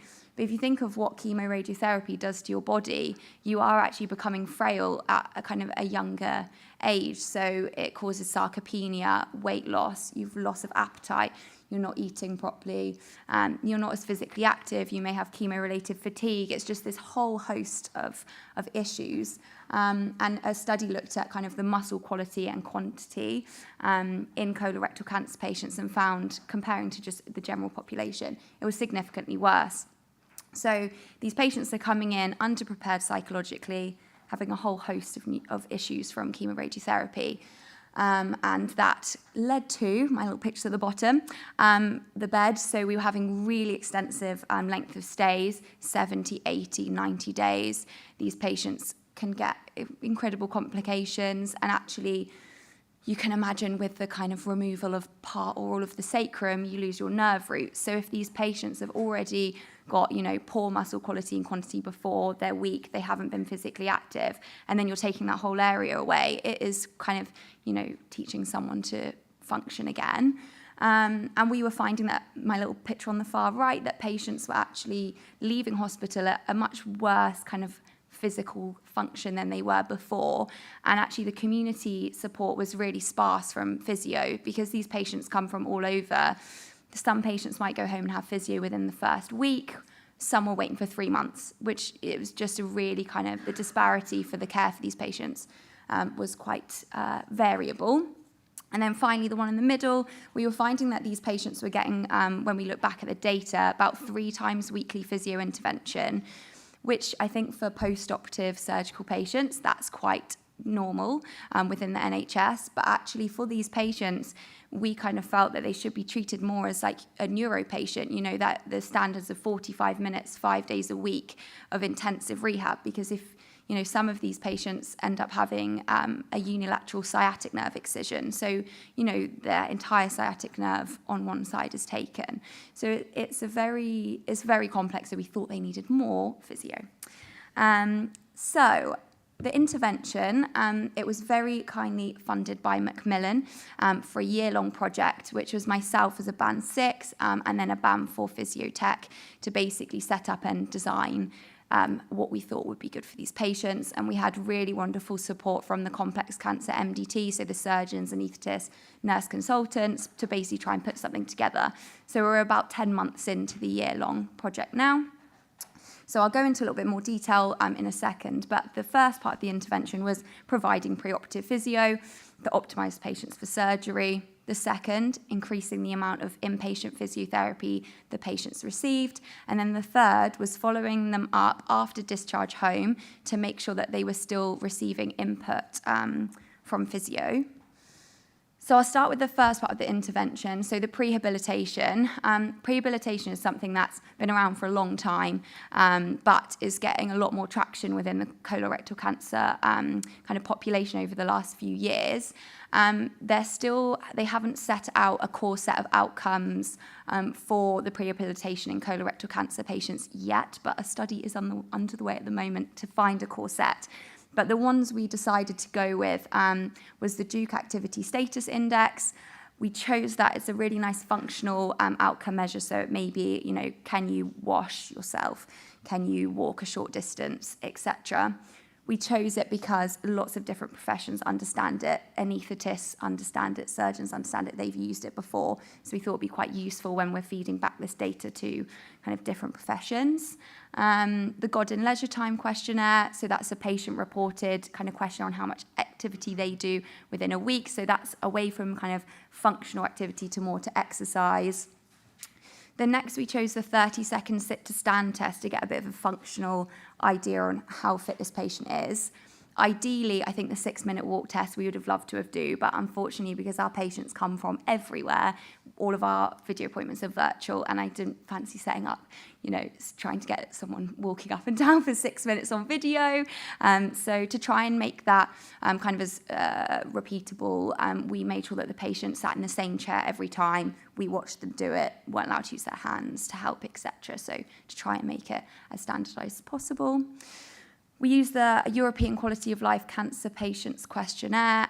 This is a really lovely questionnaire that touches upon, all psychosocial issues. So it looks at symptoms, it looks at finance, it looks like at relationships with your family, with your friends, etc. So we really wanted to pick something that was specific to this patient cohort that could highlight any psychological needs before. And then finally was a nutritional screening tool, because as we know, and we said before, a lot of these patients are coming in really deconditioned and not getting like good nutritional input. So after we'd done those questionnaires, if on the bottom two, if anything was highlighted from a psychological issue or a nutritional issue that we thought physios aren't quite qualified enough to give that further advice, then we would then put referrals in for our psycho-oncology team or our dietitian specifically for those patients that needed it.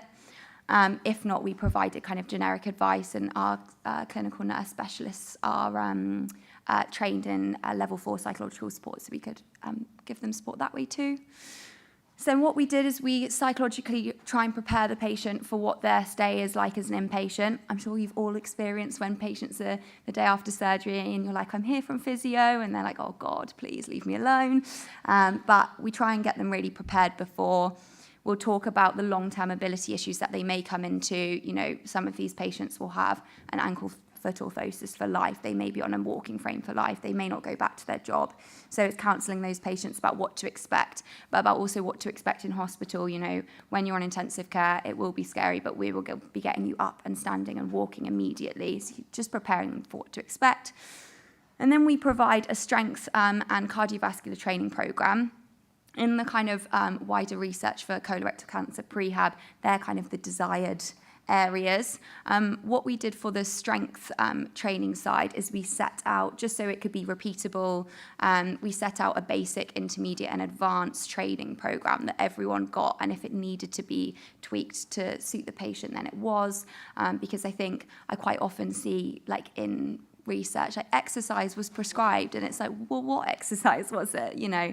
So we tried to get it quite kind of standardized, and then the same with the cardiovascular training, aiming for kind of 30 minutes of cardiovascular exercise a day, depending on what that means for the patient, where if that's walking 100 yards and resting and continuing, or if that's cycling with your friends, you know, it was variable with that. So that was the prehab. The inpatient physio, so we wanted to provide 7 times weekly contacts for the inpatient rehab. We wanted to utilise our therapy gym that was getting a little bit dusty, I think. So we really wanted to utilise that and work with them daily to really try and improve. So it's things like gait re-education. It's a whole host because they have so many issues after. So we tried to put more into it because I think quite often post-op surgical physio just feels like you're walking the patients or getting them out of bed, but with these ones it's a lot, because they have a lot of complex issues. And then in terms of the post-operative, post-discharge intervention, we provided 2 virtual follow-ups at 6 and 12 weeks post-discharge, where we repeated all of those outcome measures from the initial assessment to get a bit of an idea of how things change kind of after they first go home. And then very individualised, some patients wanted advice on how to return to running when they've had their pelvic floor removed and they've got 2 stoma bags. Or some patients are still on mobility aids at home asking to, you know, what's the next step? And actually we found some patients, you know, we'll put through an urgent physio referral and they still haven't been seen 3 or 4 months later because the waiting list is just so large in the community at the moment. So that was our intervention. So our results, I'll actually start at the bottom, but I'll talk first about the preoperative results. So from the first and the last prehab appointment that they received. So from their first to their last prehab appointment, they had an improvement of 5 sit-to-stands in a 30-second sit-to-stand. So we're showing that they are getting some, you know, functional improvements there. In the Duke Activity Status Index, the average improvement was 9.5. It's a score out of 58.2.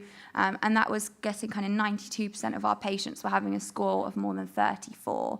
And in the wider literature, that kind of 34 cutoff, anything lower suggests that having a much higher risk of kind of post-operative cardiovascular complications. So we were getting them kind of away from that realm. And then in the Godin Leisure Time questionnaire, it is self-reported, so you do have to take it with a pinch of salt because I think patients always tell you they're doing a little bit more than maybe they are. But we're having an average improvement of 35 points. And actually none of the patients were being classed as sedentary on their final appointment before surgery, whereas about 50% were classed as sedentary on their first. So we're seeing quite really nice improvement in functional, in their physical activity, etc., which has been really good. And then our kind of post-operative results, we looked at, so what we took initially is 2018, 2019 retrospective data. So we took a whole year worth of patients, looked at their hospital length of stay, their ICU length of stay, and then compared it to the data over the last 9 months. So in the 2018 data, there were 66 patients, and in about March, we had 46. So we're not too far off getting kind of equal numbers to try and make sure that these results are reliable. But we found an average reduction of length of stay of 11 days in these patients. So we're really happy, with that. And we also managed to increase the weekly physio contacts from 3 to 7, which I think has made a big difference to these patients. So kind of the patient feedback at the end of that 12-week follow-up, we used a Macmillan feedback tool to about service development. Patients reported feeling it was invaluable, increased their confidence of preparation and recovery.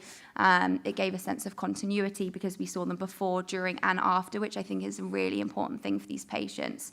And they felt that they were looked after physically and emotionally. I think it's especially during COVID and now, they're not allowed any visitors. So these patients that are in for a long stay don't get to see their families for an extended period of time. So I think the continuity was really important. So I guess what is the so what of this? The hospital length of stay is obviously always quite a nice one to take back to the hospital because it's money saving. But I also think it's really important for the patients. They're out quicker. We all know that patients recover better in their own environment rather than being stuck on a ward. There's much more stimulation at home, etc. And I think something that's really important from this data is the Macmillan Principles and Practice Guidelines for Cancer Prehabilitation in 2017 said that all cancer patients in the UK should have access to prehabilitation no matter what part of their cancer journey it is. And it's still incredibly sparse. Some patients, I know Kent and Medway have a fantastic service, but then some places just don't have anything for these patients. And I think Macmillan talk about prehabilitation being kind of a continuum of rehab. So I think quite often physio starts after something happens. So after the surgery, physio starts and we start rehabbing someone, but actually kind of thinking of our, creating a culture of change with this conference is actually we can be getting in much earlier for these patients before kind of the thing happens, before the surgery when we historically start rehab. So it should almost become a continuum rather than a before and after. So that's the so what. And then I think the future plans, we've got a month of data collection left and then hopefully we will try and publish it.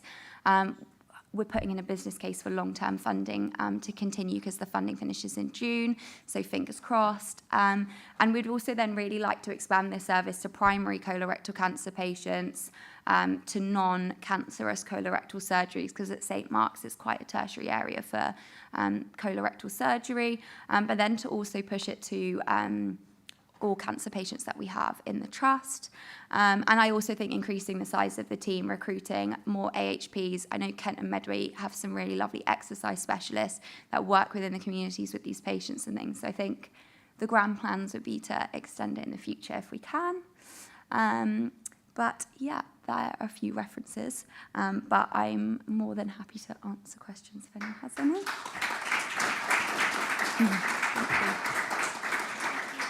Thank you, Alice. I Thank think we've you. got yes.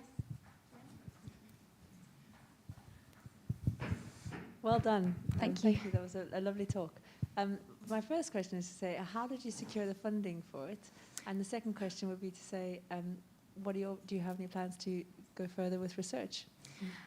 So the funding was rejected about 6 times via the trust, I believe, before I started there. They just didn't want to fund it at all. So the nurse consultant in the colorectal cancer team is a Macmillan nurse consultant. So she kind of went to Macmillan with this plan to say, we've been rejected X amount of times and it will be so beneficial for these patients. So Macmillan agreed to fund the year long. So that's how they funded it. And I think research-wise, I'd love to. This is my first bit of research since my dissertation, so I've really enjoyed it. I think it's something when I was Band 5 and Band 6 doesn't really get pushed on you too much to do. So I sort of just fell into this after working with colorectal cancer quite a lot during my rotations, and I've really enjoyed it. So I think in future I'd love to, if I had the opportunity, yeah. Alice, thank you. That was brilliant. Well done. I've got a question just around when you talk to the patients. Was there anything that came out that if you did roll this out, whether they would do anything different with the intervention? So is there any other interventional development you might change as a result of patient involvement? Is my question. Yeah, I think a few of the feedback that we got is that they want more in their community as well, because it's so far away that, you know, we get patients from Cornwall, from, you know, all over. We have to do it virtually. But a lot of their feedback was actually, we're really happy with your service, but we would like you to signpost us to more that we can do on top of it.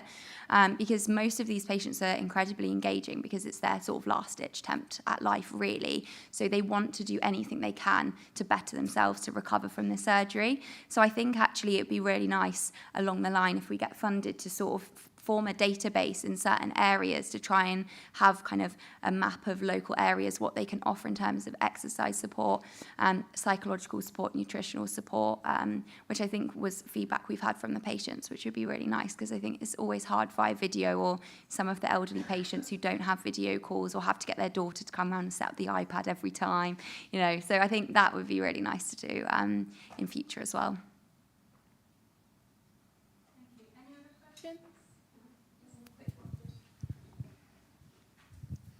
Alice, thank you. I thought that was fascinating, and you absolutely have something you can take forwards and find your own way for research, so make it happen. Yeah. But I also wanted to just ask whether you have calculated financially what the savings are when you say 11 days saved for that number of patients throughout the year. How much does that total to? Because talk money to your trust. Yeah, we're just at the moment filling that in, those details in the business case. So we've had to go back and get all of my stats for the year of kind of how many hours I've specifically spent in these areas and how many hours the technician has spent. So we're putting all of that together at the moment. So I don't have a number yet, but I'm hoping it'd be, hopefully they'll fund it. We've had some really nice support from kind of the people with the money. So hopefully we might be able to, yeah. Well, good luck with it, and Thank I do you. think money talks. Yeah, so. yeah. Thank you. Thanks. All the best with. Hope you. I was just wondering, Alice, and thank you for that talk, but I was just wondering in terms of the intervention, when you say 7 contacts, would that be including you as a physiotherapist and an assistant, or would it just be a qualified contact? Yeah, so between the two of us, so we I would tend to see the patients to begin with to set out a plan, and then our physiotech, she's a personal trainer, so she's very good already with kind of progressing activity. So we just kind of work together. So 7 contacts between the two of us per week, and then our prehab appointments on top. So yeah. Thank you. And just a follow-up question from that: how many personnel was required for how many patients, really, I think would be the... So it's just been the two of us for the year, so it's been quite busy, but we're really well supported with the complex cancer team.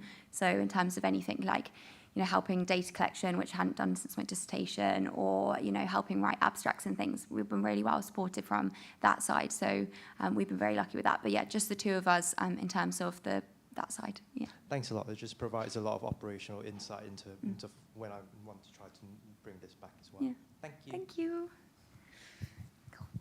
Thank you, and all the best in making it sustainable. Thank you very much.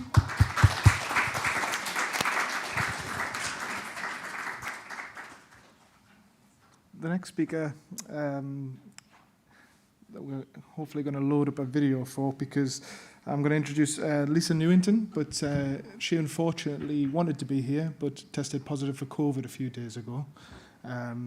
So we have a recorded session, I think, that the guys are going to load up. And Lisa is following along on Twitter and watching this virtually, so if you have any questions during it, you can obviously tweet her or get in contact through that. So whenever you're ready.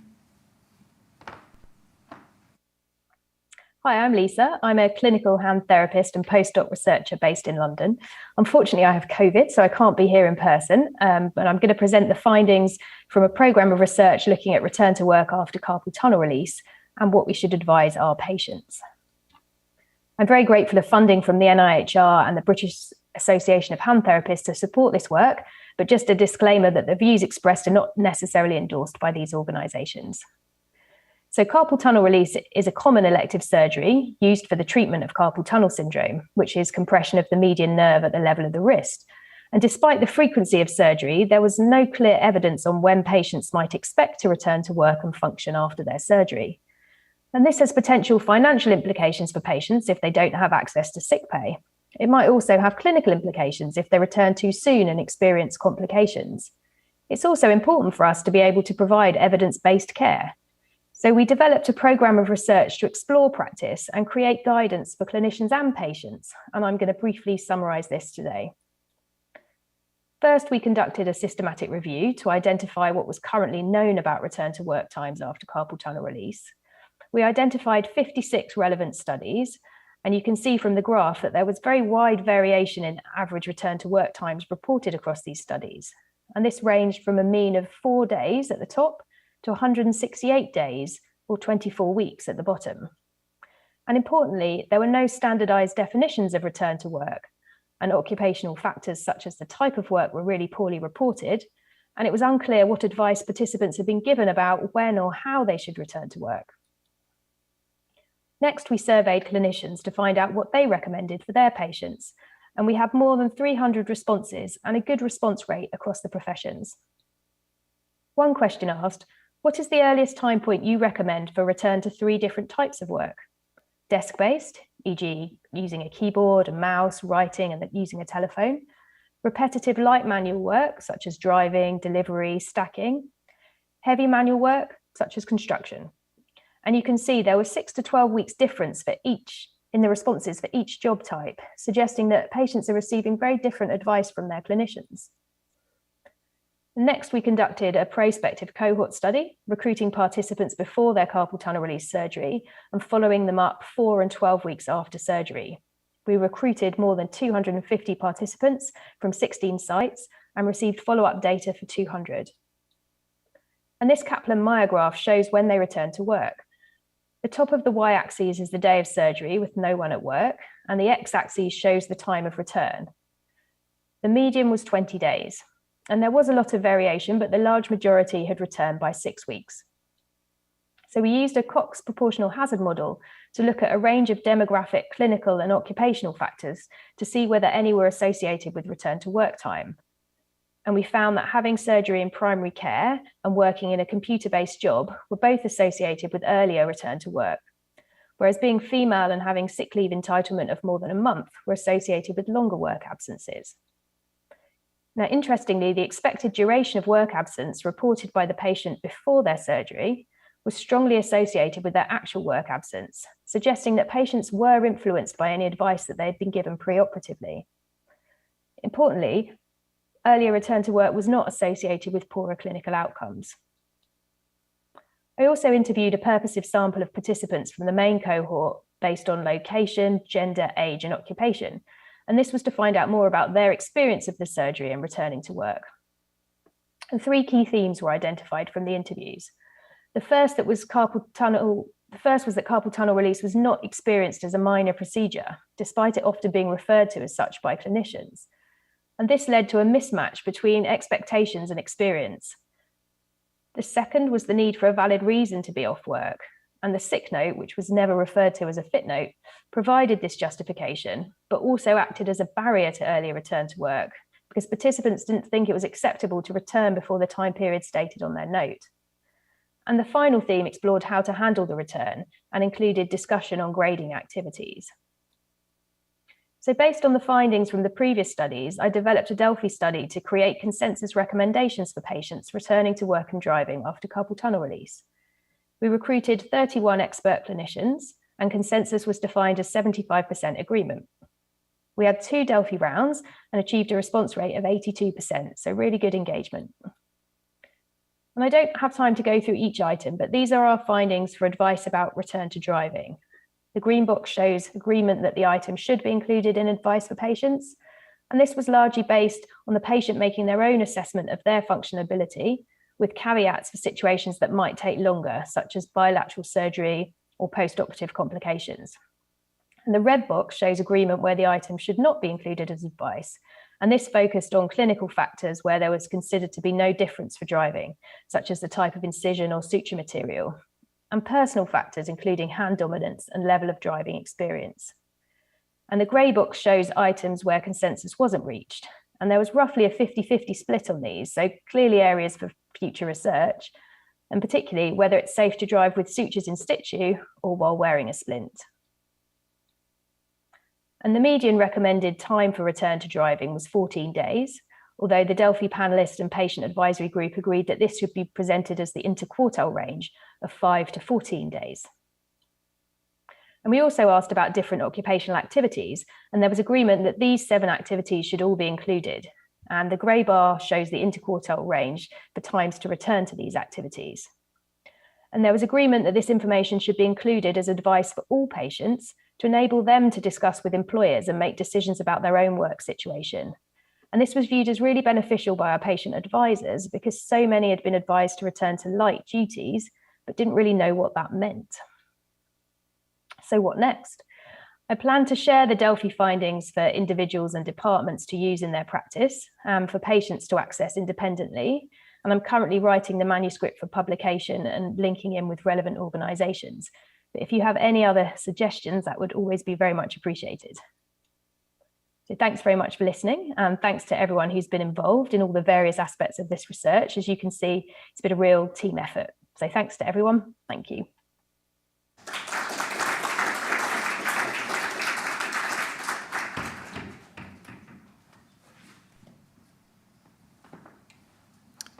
So Lisa did confirm there on Twitter that she was listening.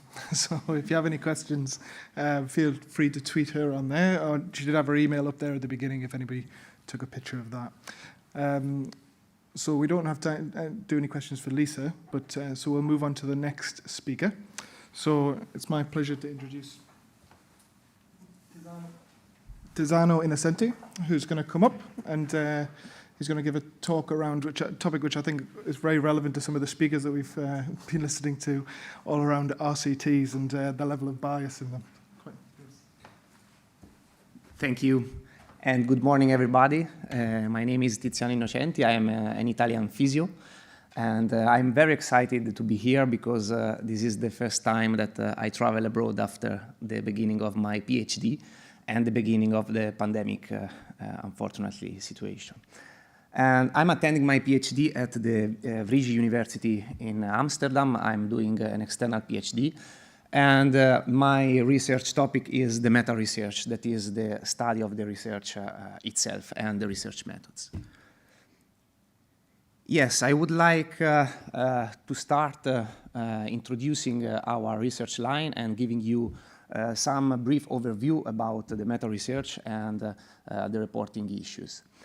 We know, because there is a growing body of evidence that tell us how much the quality of reporting is poor, and that poor attention to the reporting is paid in all research field.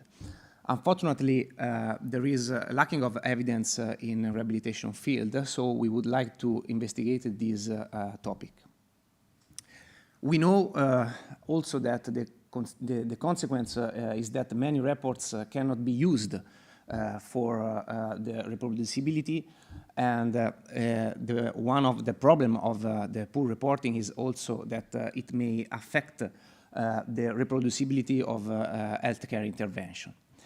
So late in 2020, we wanted to investigate it. We would start to investigate it, whether the authors mention the use of a reporting guideline in rehabilitation field, and whether they use a reporting guideline, the reporting guidelines appropriately. We found that less than 50% of authors mention a reporting guideline in their research report, and more than half of among these authors use them inappropriately. In fact, most of the authors use the reporting guideline for other purposes, for example, as methodological guidance, or for example, as a critical appraisal tools. Taking into account this consideration, we wanted, in the present study, we deepen in the completeness of reporting in rehabilitation field, and we investigated the completeness of reporting in a subset of randomized controlled trials published in rehabilitation journals, and we calculated the mean overall adherence to the consort checklist, that is the standard of reporting for randomized controlled trials. We also wanted to investigate the relationship between the completeness of reporting and the risk of bias, because if we think about what we do usually when we assess a risk of bias, we assess what the authors report in their research report and not what the authors really did during the research phases. So we wanted to investigate this possible relationship between completeness of reporting and risk of bias, and also the relationship between the completeness of reporting and other variables such as the journal impact factor, publication modalities, the registration of a study protocol, and the publication year. Let's jump to the methods. I would like to giving you a brief introduction of our methods. We selected randomly 200 of randomized controlled trials published in the last 10 years in all 68 journals indexed under the rehabilitation category in CITES. We performed a stratified randomization to make homogeneous our sample for two variables that were the journal quartile, so the journal impact factor, and the publication year. We used the Consort 2010 statement to assess the completeness of reporting. We calculated the mean overall adherence for each randomized controlled trials to the standard of reporting, and we assessed the risk of bias through the risk of bias tool by the Cochrane collaboration. We found a mean overall adherence to the Consort checklist that was about 65%, so the reporting is still suboptimal in randomized controlled trials. And if we look at the graph, we can see that there were great differences among our sample across the studies, because many studies displayed a good reporting, but many others displayed a very, very bad reporting, a poor adherence to the Consort checklist. Also, regarding to the relationship between the completeness of reporting and the risk of bias, we found that a strong relationship, a significant relationship between two domains of risk of bias, the domain 1, that is the domain related to the randomization process, and the domain 2, that is the domain related to the deviation from intended intervention. And we saw that higher in the study with higher risk of bias, with high risk of bias, the reporting was poor. So probably higher is the risk of bias, poorer is the completeness of reporting. Also, regarding to the relationship between the completeness of reporting and other variables, we found that the studies published in the first quartile, so the studies with the higher impact factor, displayed higher completeness of reporting than those published in the fourth quartile. We saw also that the more recent was the study, the higher was the completeness of reporting, and it could be related to the availability of the Consort checklist that it was published in 2010. And also, we found an interesting relationship between the completeness of reporting and the protocol registration, because we noticed an increase in Consort adherence in the RST, in randomized controlled trials, in which the reporting was registered. So, in conclusion, we can say that there is lots for room for improvement because the completeness of reporting is still suboptimal in randomized controlled trial, despite we have consort checklist for more than 10 years. And we hope our research findings and our research line could help researchers and journal editors and journals in general to pay more attention to the reporting issue, and because researchers should improve their compliance with the reporting standards, and journal editors should pay more attention during all editorial process and during the peer review process to ensure more compliance with the reporting standard. Before concluding, I must thank to all my co-authors and that spent many efforts in helping me in this project, especially Professor Raymond Ostello and Dr. Alessandro Cacchiarotto, that are my supervisor of my PhD. This study is now in press in Archives of Physical Medicine and Rehabilitation. And last but not least, I would like to thank you for your attention, and I'll be happy to take any question now and keep in touch by email or social media.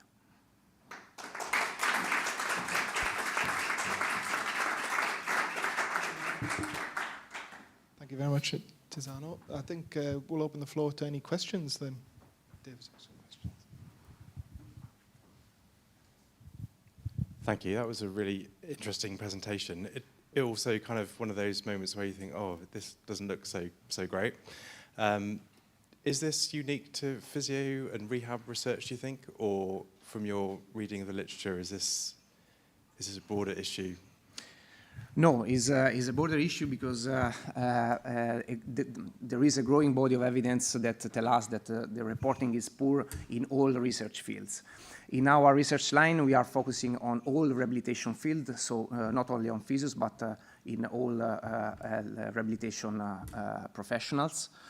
But this kind of issue is broader than only in physio, because also in medical fields, there is poor attention to the reporting standards, and not only in randomized controlled trial, but also in systematic review and in all other studies in which we have reporting standards. So I think that it is a big problem that affects all research in general. Yes. Are there any examples yet of interventions or policies or things that have actually really substantially improved reporting?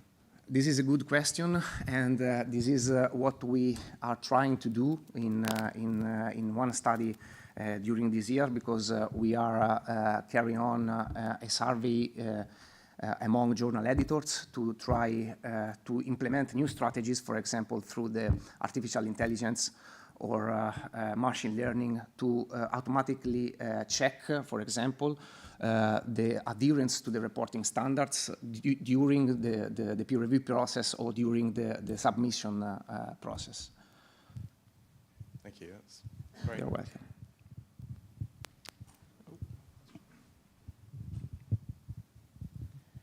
Hi, thank you for that. It was really, really interesting. I just wondered what led you to come up with the idea in the first place, and how you got started in such a, I guess, an interesting question, really.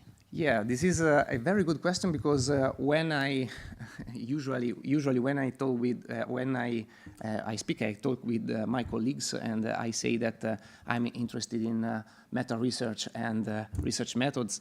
The first reaction is a strange face, and the second reaction is you are crazy. I don't know.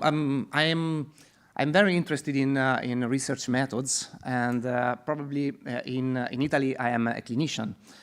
So and I have my own clinic. So the best way to find a way to be near to the research is to become familiar with the research methods.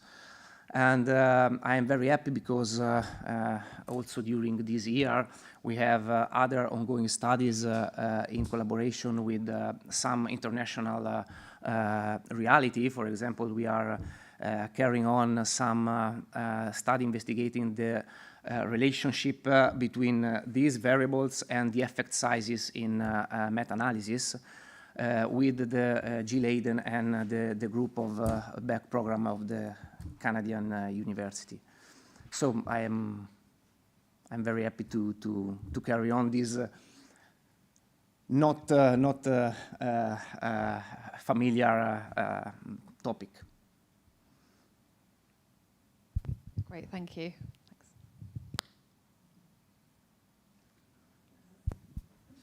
Any other questions?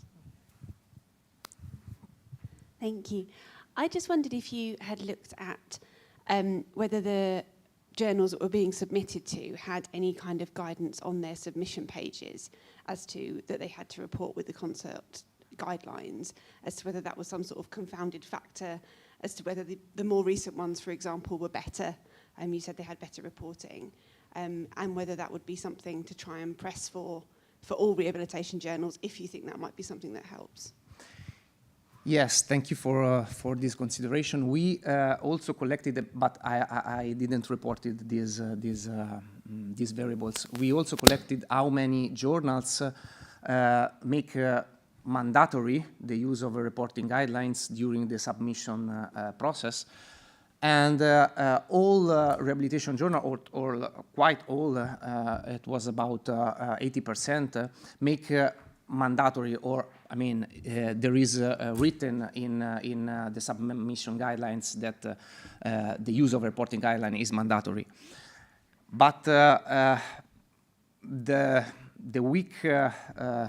weak issue, in my opinion, is that no one check the adherence to the completeness of reporting, or no one check the adherence to the right reporting standards during the submission process, and even during the peer review process, because there is poor attention paid by the peer reviewers during the peer review at these reporting issues. But yes, the consequence is that if a study is not reported well, the results is not applicable.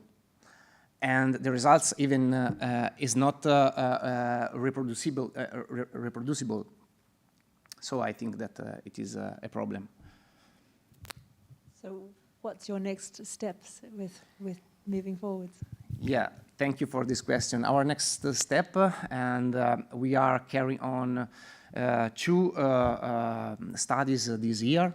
One is a survey in collaboration with the International Committee of Physiotherapy Journal Editors, with Ariane Verhagen and Rafael Zambelli Pinto, to explore why the reporting guidelines are not followed by the authors, and maybe what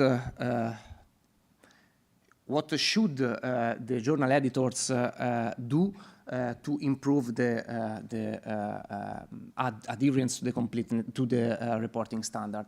And we hope to open a table for discussion with the journal editors and journals in general. Yeah, great presentation and really eye-opening. As a journal editor, I'll put my hand up and stick up. The editing and review process is already very time-consuming and committed, and I'm sure those in the room will confirm reviewing and review requests. So I think putting additional tasks on review editors and reviewers will be challenging. What strikes me initially is can this go down a path of looking at AI and automated recognition in terms of manuscripts to check those processes as a start, as a screening tool. That strikes me as a logical thing to do. A bit outside the box, but not sort of physio, but that's actually be a quite innovative thing to look at. Yes, and thank you for this insight. And in order to collect as much views as possible by the journal editors, we are conducting this survey, and we hope that also the response rate will be good, because we are open a great issue that that is in rehabilitation. But yeah, there is lots room for improvement. So I think that we try to keep these rooms for improvement, and we must use them to improve the completeness of the research. Thank you. Thank you very much. Thank you. Is there no other questions? No? One short question. Do you know if there is any difference between the Q1 journals and the other journals with regard to the peer review process?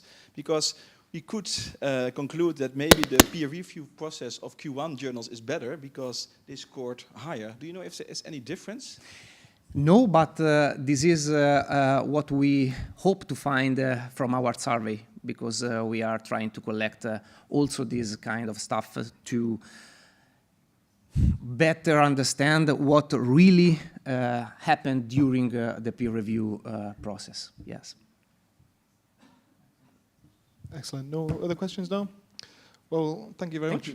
Thank you very much.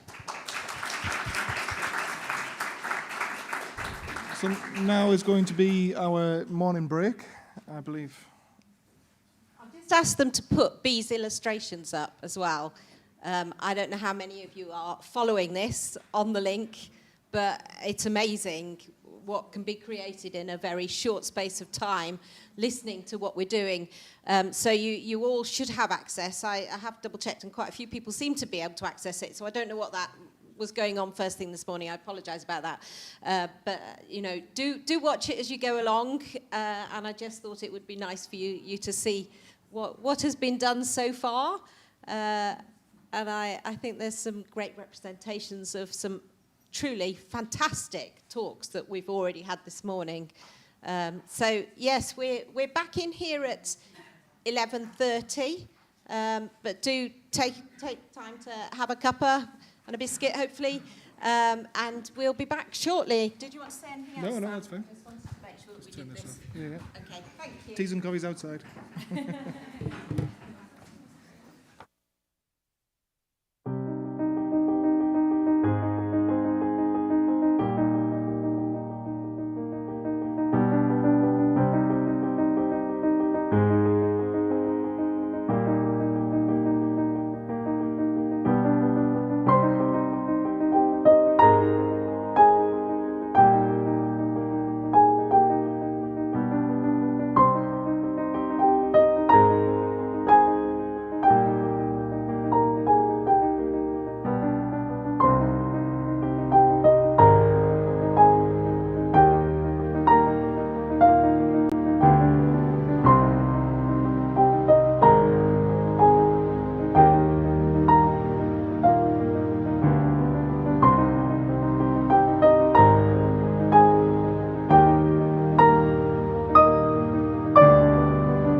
come on in, take your seats.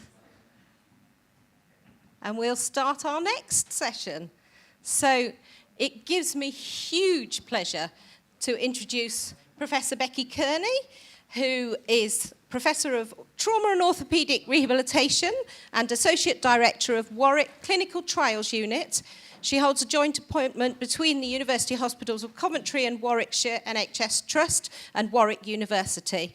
I have personally benefited from Becky's experience and knowledge, so I know that this is going to be a really excellent talk. Becky actually leads the design and delivery of clinical trials that evaluate the clinical and cost-effectiveness of rehabilitation interventions in the area of trauma and orthopaedic rehabilitation. She holds grants as Chief Investigator and co-applicant with a range of NIHR funding streams, including HTA, RFPB, and ME. She's held a Versus Arthritis Doctoral Fellowship and 2 postdoctoral NIHR fellowships. She leads multi-centered, randomized controlled trials that really lead to direct patient benefit. I'm not going to say any more than that. It's all in the brochure. But we are really honoured to have the quality of speakers that we have today. And please do talk to them in the breaks and learn in the networking as well. But over to you, Becky. Thank you very much for coming. Cheers. No pressure there. So I'm Rebecca Kearney. So I started life out as a physiotherapist. And when I was invited to this conference, the title I was given was creating a culture of research. I'm not an expert on culture change. I've no idea how to develop a culture of research. And there's been a lot of discussion around what do you do when people don't want to engage with research? What do you do when you go to the R&D department and they're not interested in clinical academics? What do you do when you want to apply for a funding application, but you're not going to get the support or dedicated time to do that?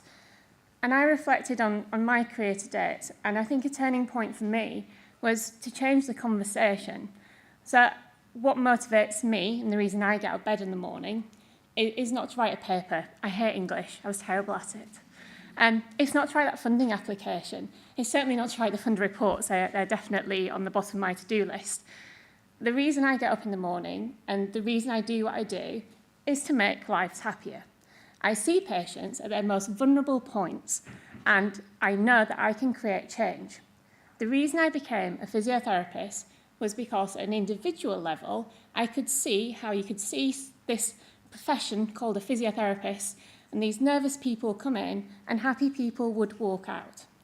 I then discovered research, and I found out that I could do that on an international stage.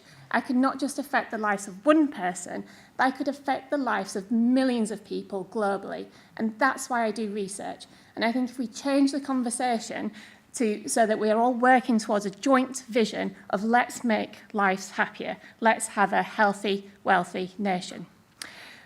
So, I'm not an expert on culture change or how to create cultures around research.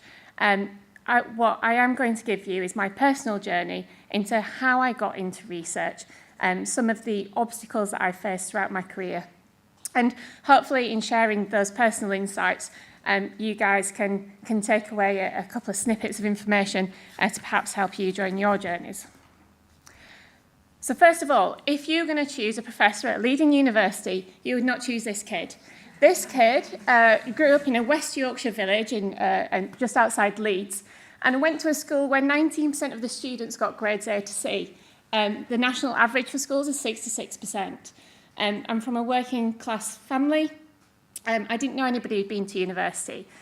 So the idea of going to university was frankly quite daunting. I did have a lot of role models, but they were not academics. I was obsessed with swimming. This is Adrian Morehouse. He's Yorkshire born and bred. He was a 5-time Olympic gold champion. His area of speciality was the 100 metres breaststroke. I was going to be an Olympic gold medalist, 100-metre breaststroke swimmer. I trained every night. I trained before school. I went to competitions at weekends. I went to competitions internationally. I was going to be an Olympic gold medalist. Obviously, that career didn't work out, and that's why I'm stood here as a professor. But in my head, that was my first career choice, and that was what I was going to be. Now, back in the 90s, when this picture was taken, although I didn't make it as an Olympic gold medalist, I learned a lot of skills that prepared me very well for an academic life. So I learned that if you put everything you have and you work all the hours into trying to get something, and then you don't get it, that creates resilience. You have to learn how to pick yourself up. You have to learn that, yes, sometimes your best isn't good enough, and that's okay. And as an academic, you will get knockbacks. You will get papers that are turned down. You'll get grants that get rejected. And as Dave said earlier, you'll have put a lot of work into that. You'll have given up weekends. You'll have given up family time. And you do have moments where you think, well, why did I bother? And I think one of the key things for getting into an academic career is the importance of resilience, the importance of learning to deal with disappointment and not to wallow in it. So I had another important role model. So this fantastic woman is my mother, and she worked at Pinderfields Hospital in Wakefield. Now, every year, Pinderfields Hospital had a Take Your Daughter to Work day. And over the years, I spent a day with doctor, I spent a day with dietitians, and one year, this sport-obsessed 14-year-old spent a day with a physiotherapist. I was introduced to this guy, white polo shirt, navy trousers, trainers, spent all day in a gym. And I saw these vulnerable patients coming in days after their hip and knee and foot and ankle operations. And they were really scared, they were really nervous. And this guy would talk to them, have a chat. He'd obviously kind of prescribe exercises within the gym. And he created an environment that was safe for the patients to talk to each other and to learn from each other about those experiences. Those patients walked out of that gym happy, healthier. And I thought that creates change. It fitted in with my interests as somebody who liked sports and was interested in human body, human movement, and how to get people better. So I had a new goal in life. I wasn't going to be an Olympic swimmer, but I was certainly going to try and get into university. And I did. I was first in family to go to university, and this is my mum and dad. Now, the one thing you need to know about my dad is he doesn't like me to sit down and be idle. So when I finished my physiotherapy degree, I couldn't get a job. I applied to a few places, I got turned down. So it was the summer holidays. My dad's a gardener. He was a gardener for the head physiotherapist at Leeds United Football Club. So he spoke to him and he said, I've got this daughter at home who's just qualified as a physio and she's doing nothing. Do you have any work experience you can offer her? And I said, yeah, sure, bring her along. It was the summer holidays, so the football season wasn't on and it was just the injured first team players that were in. So one of the guys that was in was Michael Bridges, and he'd sustained an Achilles tendon rupture. Obviously, I'd just qualified as a physiotherapist. I was keen to impress this first team football physio because I thought perhaps that's a career that I wanted to get into. So I started to read around Achilles tendon ruptures so I could go in there and really kind of show off what I knew about the Achilles tendon. And there was nothing. There was lots of textbooks that kind of said things like, after 6 months, they should be okay to get back to sports. There was lots of textbooks that talked about kind of progressive exercises. Not a single research article, nothing. There was lots from surgeons, from medics, about whether to surgically fix or whether to not surgically fix, whether to put them in plastic casts or not put them into plastic casts. So there's lots of doctors that had done clinical trials to find out what the best immediate management for Achilles tendon rupture was, but nothing thereafter, not a single RCT in the physiotherapy evidence base. And I got a bit disheartened by this. I thought, well, what have I been doing at university for the last 3 years? I thought these textbooks were gospel. I read every word and learnt how to be a physiotherapist from these textbooks. But they weren't underpinned by evidence. The evidence just was not there. So after the summer holidays, I did get a job at Harrogate and District Hospital. So I put my little niggle to one side about the lack of evidence base in physiotherapy. And I thought, let's go get my NHS experience and I'm sure I'll fall back in love with the profession again. And I didn't. I just got more and more aggravated. In particular, the orthopaedic ward was terrible. There was 5 orthopaedic surgeons with 5 different protocols on how to rehabilitate people after knee replacements, after hip replacements. And when I looked into this and said, So why is there 5 different protocols for the same operation? It's like, well, because they prefer it that way and they prefer it that way. And so this isn't evidence-based practice then, is it? This is just doing what somebody else thinks should happen. And I just got more and more disengaged with my profession. So it was time to leave. So after 2 years of being a physiotherapist, I saw a job that was advertised to be a research associate at Warwick University. And what this job was that they wanted a physiotherapist to work in the University Hospital of Coventry in Warwickshire to consent patients into clinical trials and to collect their follow-up data. And I thought, what a great way to understand what evidence-based practice is and how we create evidence. Let's do this from the ground up. Now, the chief investigator for the research that was being carried out was an orthopaedic surgeon. So I knew I wasn't going to be doing physiotherapy trials, and I knew I wouldn't be using my physiotherapy skills. But the reason for me to take this post was to understand what evidence was, quite simply. And then the other good thing about this job was that attached to it came an MSc that I would do part-time over 2 years.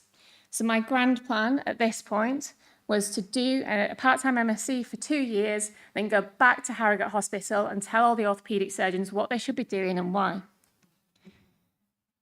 So now this guy has already appeared on Dave's presentation, Matt Costa. He's the orthopaedic surgeon. So he currently works at Oxford University, but was back in Warwick University in kind of 2007. And I was supervised by him and Jewel Atkin, who's in the middle, on this evidence-based trauma and orthopaedic MSc. And it was really through this that I got the foundations of what is evidence-based practice. During this phase, although I was working as a research associate, consenting patients into trials and doing follow-up data and doing my MSc, I also did 1 day a week clinical just to maintain my clinical skills. And I could see the benefit of being a clinical academic, of integrating the two things. And it was indisputable that patient care improved with the incorporation of clinical academics, of incorporating evidence-based practice. There's no arguing it, and there's more and more literature out there backing up the importance of clinical academics. And when I got to the end of my MSc, this guy over here, he said, have you considered doing a PhD? So I'll take it back to my first slide. I didn't know anyone who'd been to university, and in the blink of an eye, I'd done a degree, I'd done an MSc, and 4 years into being a physiotherapist, I'm being asked, do you want to do a PhD? I'd never written a grant application before, but he said he'd support me, I trusted him, and so I went along with it. And I did, I got funding. I got funding from Versus Arthritis. I got £124,000, and I went back to my first love of Achilles tendon ruptures. So this little niggle I had about Michael Bridges and his torn tendon, I thought, actually, I know there's no evidence base for tendon ruptures, so why don't I use my PhD to try and create some? So my PhD was based around looking at different types of orthotics and gait analysis.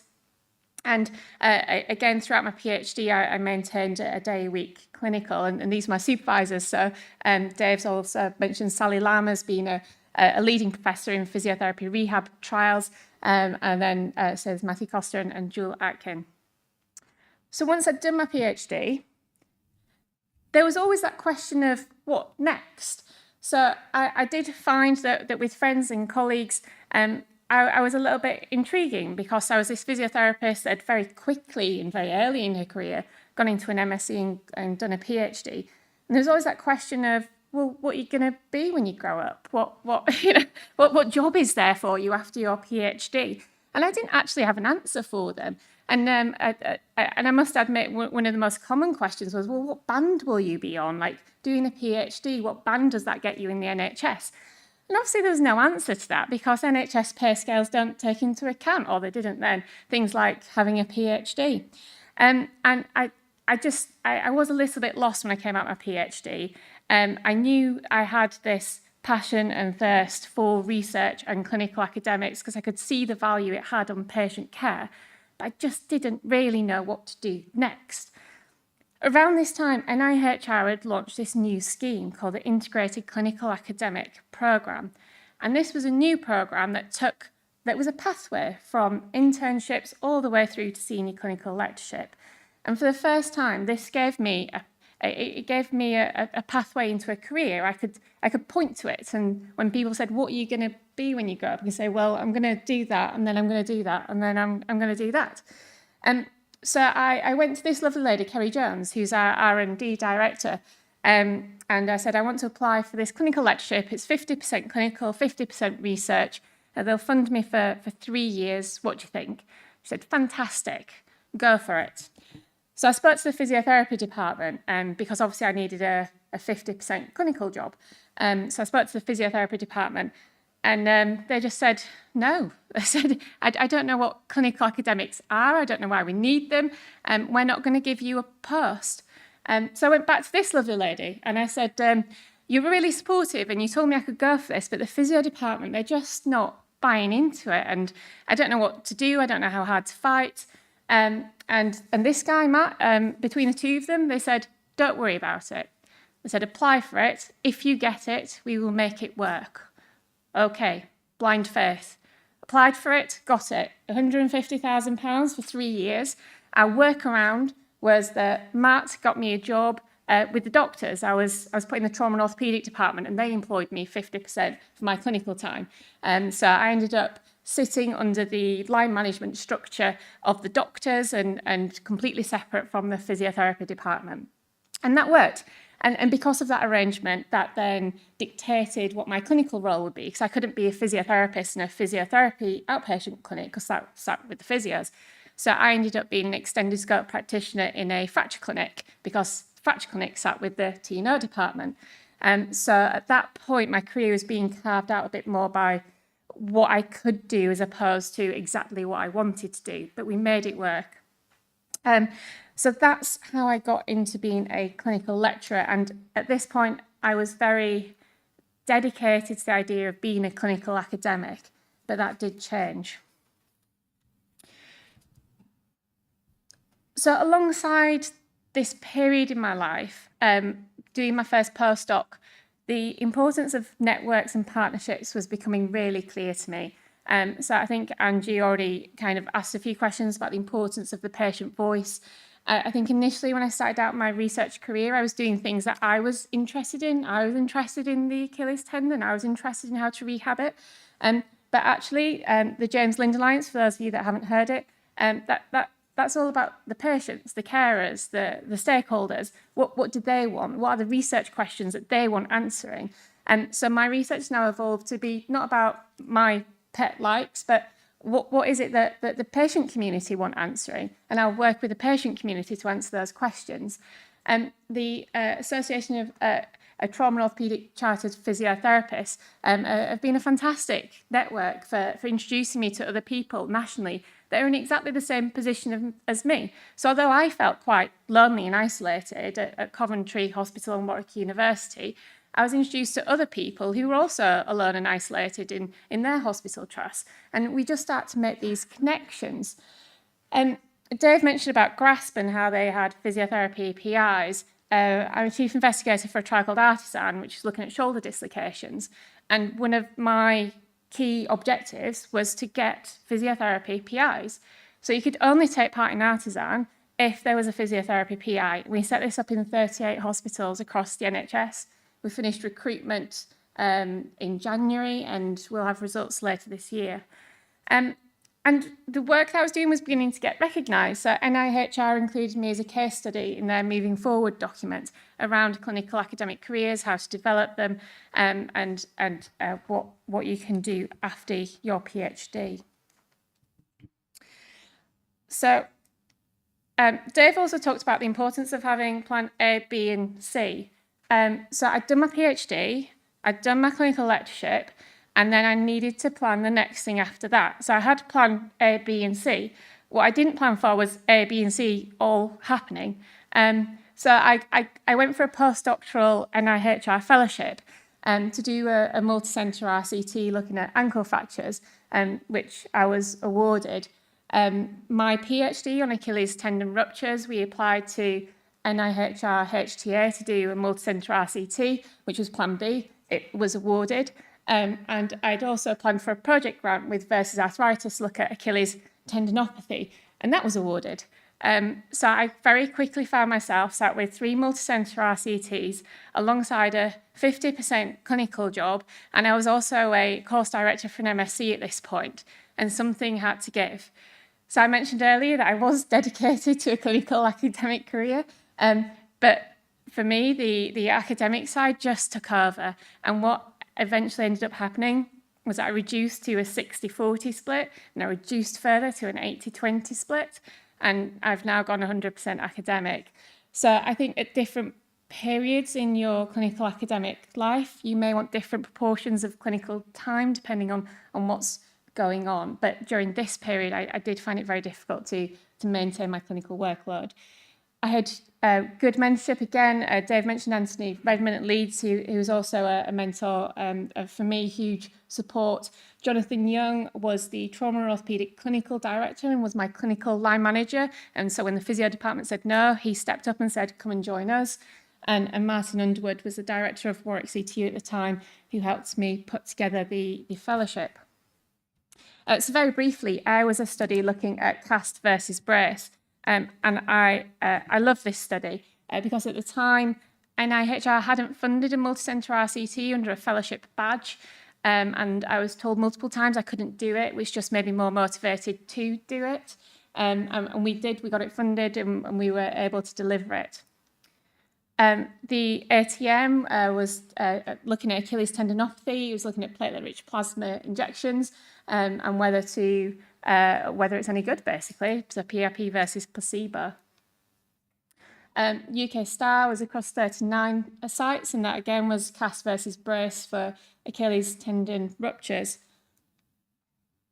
And these all got patient impact. So I started this presentation by saying the reason I got into research is to change the lives of patients. These were published in the biggest journals, BMJ, Lancet, JAMA.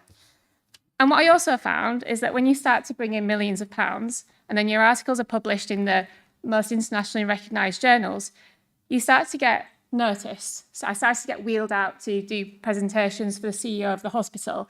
AHP research was taken seriously because it was on the bank books of the hospital. The R&D director that took a chance on me was able to grow. She was able to use me as a case example and to grow that AHP nursing midwifery stream. So Kerry Jones at UHCW has definitely been a huge driving force in my career and more broadly for AHP nursing and midwifery research. And just to exemplify what they're doing and how far she's taken this, they've just this year launched the first National Centre for AHP Nursing and Midwife Research. They've appointed 4 professors, so they've put in funding into this. So there's 2 professors of physiotherapy, a midwifery professor and a nurse. And these guys are employed through Coventry University and have a joint appointment with the hospital, and they are the visible leaders taking forward AHP nursing and midwifery research. Because what I've discovered and discussed many times with Kerry and at conferences is that if you don't have visibility, then these careers can't happen. It's no good being in the background or hidden away in universities. You need people that are on the front line, seeing patients and putting evidence-based practice into practice. So one of the joyful moments in my career was delivering which was an ankle fractures cast versus brace, and then going into fracture clinic and talking to a patient and going, so we're going to put you in a brace today because that is the best thing for your ankle fracture. And I was able to talk to the clinicians and say, right, guys, stop using plaster casts. This is what you should be doing. So the value of clinical academics, specifically over and above academic only, is visibility. What they've also done is that they've put money into bridging support. So there's a question earlier in this conference around what do you do with people once they've finished their PhDs and how do you help maintain skills? You need to give them protected time. And to do that, you've got to buy out their salaries. So Kerry and her team also put in what was termed bronze, silver and gold awards, depending if you were kind of doctoral, pre-doctoral and so on. And they've aligned that up with leadership and mentorship. So I'm one of the mentors. So I will happily mentor people locally and nationally.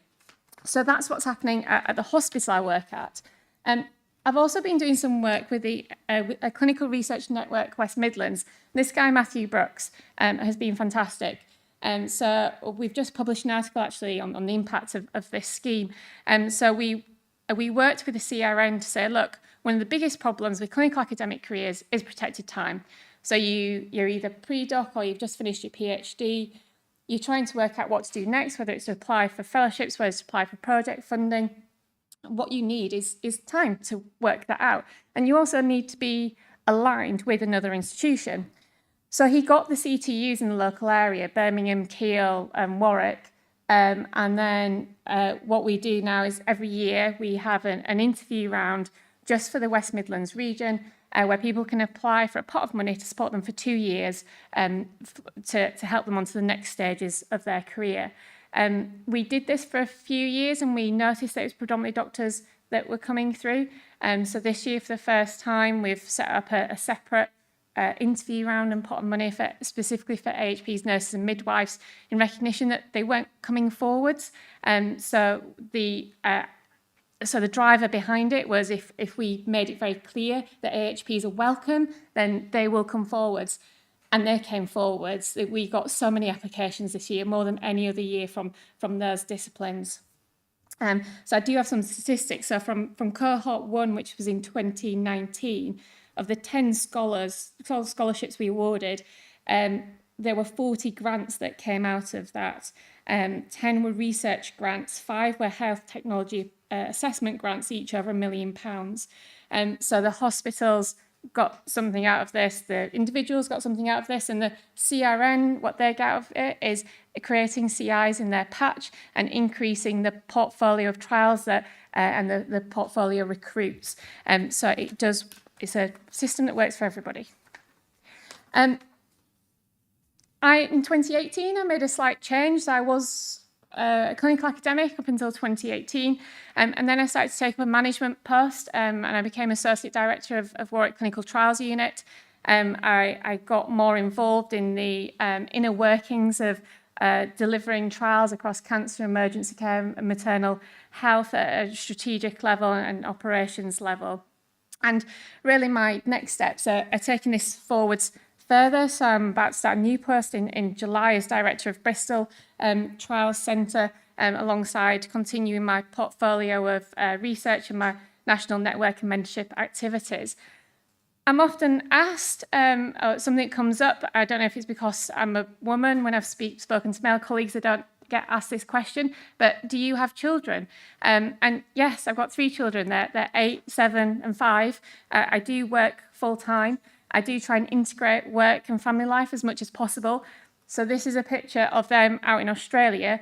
And as part of one of my NIHR fellowships, I got some funding to go to Monash University in Melbourne, Australia, and the whole family kind of came out for my fellowship duration. So I do try to make it work. I'm not saying it's easy. There's definitely a lot of plates to spin.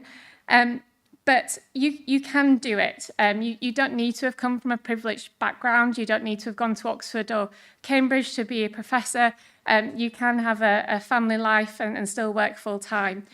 So for all of you in this audience that are thinking about clinical academic careers, have got uncertainties, just put them to one side, take that voice out of your head and just go for it, because I promise you it opens up so many career opportunities for you. And on a personal level, I really like what I do because it does make patients' lives happier. So thank you very much for listening, and I'm happy to answer any questions.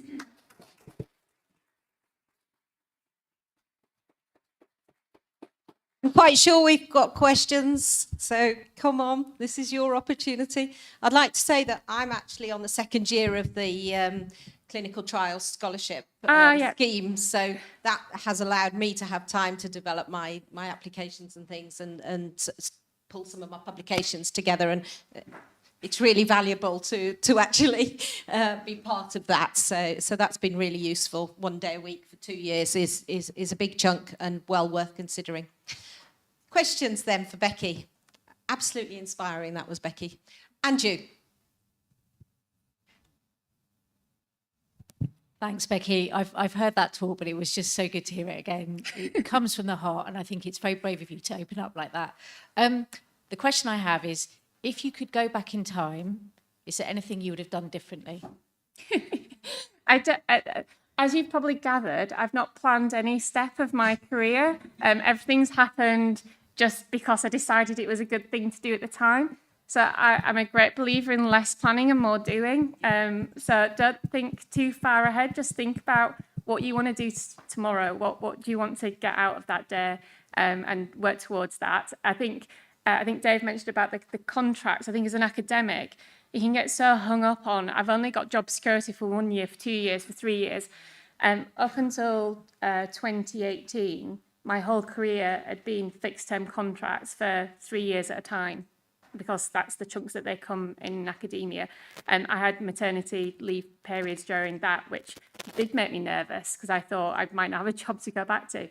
But I haven't had any gaps. I've not been made redundant. In the whole time I've worked at Warwick Clinical Trials Unit, we've never made somebody redundant on a fixed-term contract. There's always something else for them to move on to. It might not be exactly what you want to do, but there is always something, a stopgap to whilst you do apply for the thing that you want to do. So yeah, I think ultimately live for today, forget about tomorrow. Excellent answer. Thank you. Any other questions? Thank you.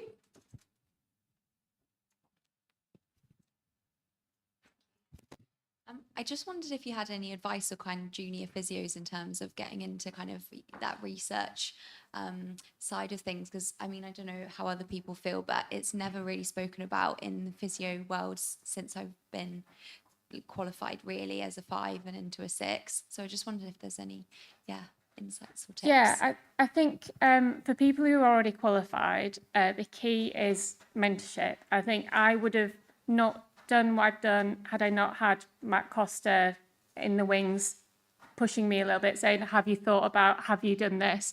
I just wouldn't have put myself forward for it. And I think he was able to do that because he'd trodden that path. He was a clinical academic. He had done the PhD. He was applying for the grants because you don't know what you don't know. So find somebody who's doing something that you think you might be interested in.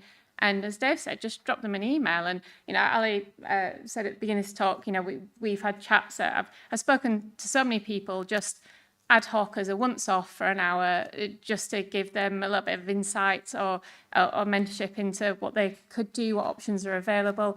Because say you don't know what you don't know.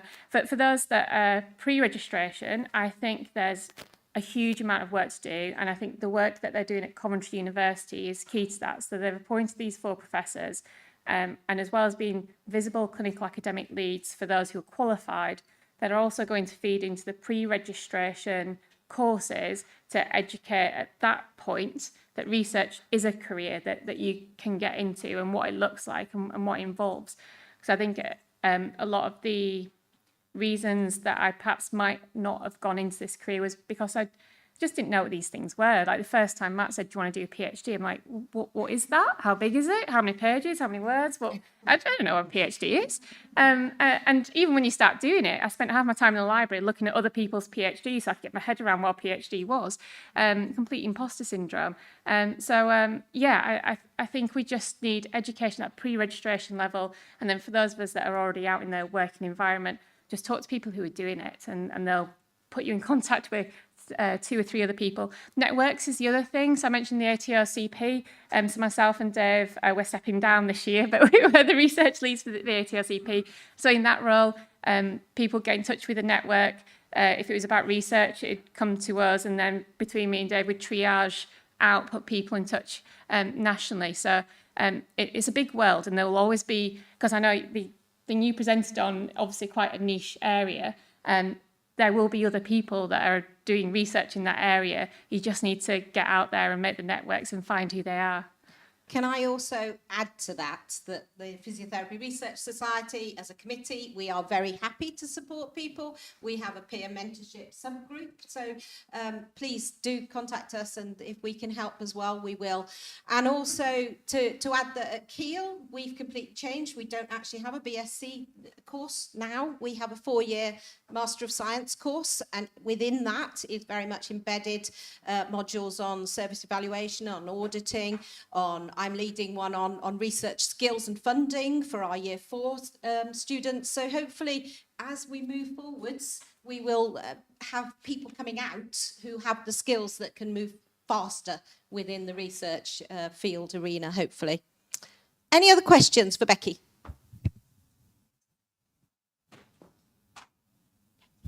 Thank you, Becky. That was a very inspiring talk. I think you kind of touched on work-life balance, but with physiotherapy being a predominantly female profession, what sort of advice do you have for females or working mums going into research, or anything from your experience that you could share with us as well? Yeah, difficult question, because I suppose I'm so single-minded and focused that I've never been in a situation where my gender has been an obstacle to what I want to do. Having children was certainly an obstacle in that you have no option. You have to be off work to give birth, and afterwards, you're generally the one on maternity leave. I did do the shared maternity leave with my husband, so I did make that change for my third child. And there's no getting around it. You go away from work for 6 months, you come back, you're a little bit rusty. You don't quite remember where everything is. It takes you a couple of months to get back on your feet. And during that time, it's time lost, where you could have been writing grants, doing fellowships, writing publications. But the thing that I've found is that if you just keep everything slowly moving forwards instead of completely stopping it, then you can pick those threads up far easier. I found it very difficult after my first child to come back to work, so I did just drop everything completely for 6 months and came back. He was quite poorly as a baby. With my other two, I did do keeping in touch days, and I kept threads going, and that certainly meant that when I went back to work, I was able to start a bit quicker. There's no right answers, and I took 6 months maternity leave with my 3 children. And I know that would horrify some people. And I went back to work full time, which I've also been asked as a woman, why? Surely, do you not want to be part-time? Do you not want to? And these are just all personal choices that you have to make. So I've not seen it as a gender thing. I think people have been surprised by my options and what I've chosen to do. But I've just always viewed it as, it's my life, my choices. Thank you for that. Another good question. I think you are the queen of making it work and balancing all these different things. So very well done. Any other questions?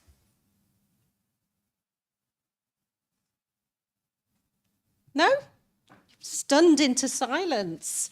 So it just leaves me to say thank you very much. One of these is coming in your direction too. So thank you very much. That was a really inspiring talk. So brilliant.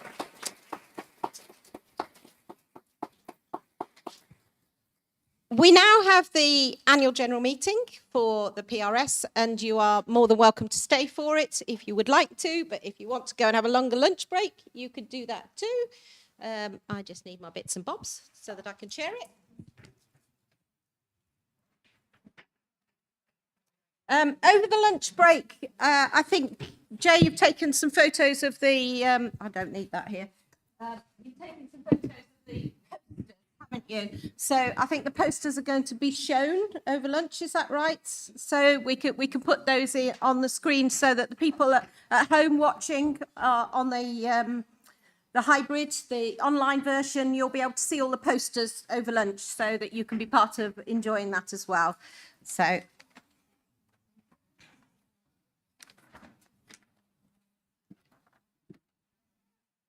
Should we make a start and get this done nice and quickly so that we can move on? But I'll open the annual general meeting then for the PRS for 2022.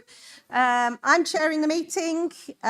Official attendees that I've got are various members of the committee, and I have those all written down, but I won't read them all out individually. There are a few apologies for absence, so Gemma Kelly, Bruno Masquin, Joe McVeith and Jenny Naisby couldn't be with us today, but all the other committee members are here, so thank you for that. That's really valuable.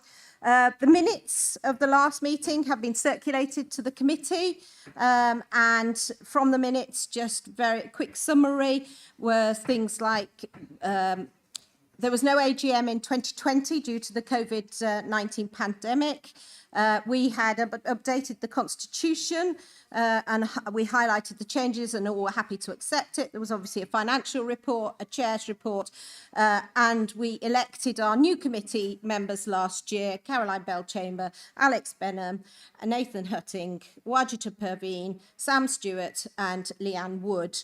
And so they were all formally accepted last year to the committee, and they're all here today. Wajida is joining us from Pakistan, so thank you, on the online link as well. And those were the minutes that we accepted last year. So are we happy to accept those minutes as right and representative of what we did last year? Fabulous, that's brilliant. So moving on then, the next thing that I've got is the financial report. Jay, where's she gone? I might have to come back. If somebody can find Jay, then we'll have the financial report in a minute. So I need her to report that one. But I'll go on to my chair's report. So it has continued to be a challenging time, as we all know, due to the COVID-19 pandemic. But we had a very successful online conference last year, and this year, as you can see, we've moved to a hybrid conference. We have recruited another 3 committee members. So Chris Davis, Bruno Masquin and Joe McVeith have all been, they've attended one of the committee meetings. I think that Chris is with us online today. The other 2 actually couldn't be with us today, but I just want to know if you're happy to formally accept them as new committee members. So that's on the agenda for the AGM in a minute.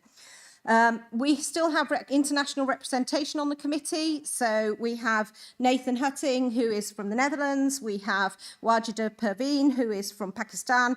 And the other thing to let you know about is Dr. Jenny Naisby and Gemma Kelly have actually stepped down from their full role of the committee members, but they have wanted to stay part of the PRS still, which we're really pleased to have them as part of the PRS. So they're still subcommittee members and working with us, but not part of the 12 committee. Another really important thing that I'm really excited to tell you about is that, led by Alex Benham, sitting here, we've managed to secure £9,700 of CSP funding to undertake some systematic review workshops with £500 of bursaries available to support researchers. And Alex is going to tell you a little bit more about that this afternoon. The PRS also had a stand at Physiotherapy UK to help raise the profile of physiotherapy. Our membership numbers are steadily increasing, and we've also attended various meetings run by the CSP. So, for example, I attended the CSP Network Summit meetings in July, exploring how the CSP can work better with professional networks. I've also met several times with Dr. Matt Liston, who is Head of Research and Development at the CSP. So that's really exciting because we are starting to collaborate and work with them, and the PRS can be a stakeholder to start forming how we move forwards with research within the UK. And Wajida attended the Equality, Diversity and Belonging meetings at the CSP, and Caroline and I recently attended a meeting about good governance for professional networks. So that's my chair's report. So if I could come back, Jay, are you happy for me to come back for the financial report? Do you want to come forward?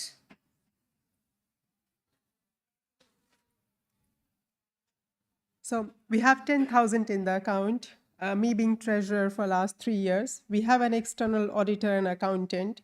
So last 2 years, we have filed our accounts and taxes. This year we'll be filing the next year. and remaining balance remains 10,000. Okay, that's lovely, thank you. And on the point of Jay being treasurer, she's now done it for the 3 years, and Sam is going to step up and be the treasurer moving forward. So, yeah, thank you for that. So, the election of the 3 new committee members then that I said about, Chris Davis, Bruno and Joe, are we happy to accept them as formal members of our PRS committee? Is there anybody who's got any objection to that? No? Fabulous. Then that is all I had for the AGM. So I don't know if there's anything that anybody else wants for any other business. Happy to take any other business. And if not, we're going to go to lunch. Okay, thank you very much, guys.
about to start the afternoon session. So the first paper we've got will be Anthony Gilbert. We'll be talking about qualitative study of patient, clinician and manager preferences for virtual consultations in orthopaedic rehabilitation.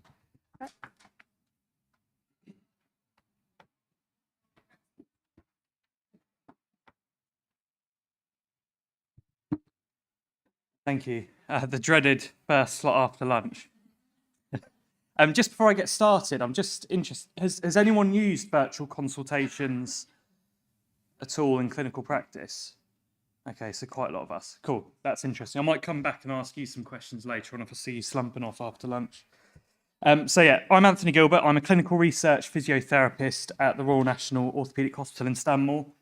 And I'm here to talk about the final empirical paper for my PhD. And I presented the first paper, I think it was back in 2019. So it feels bizarre to be here finishing it off talking to you all, but I'm really grateful to be here.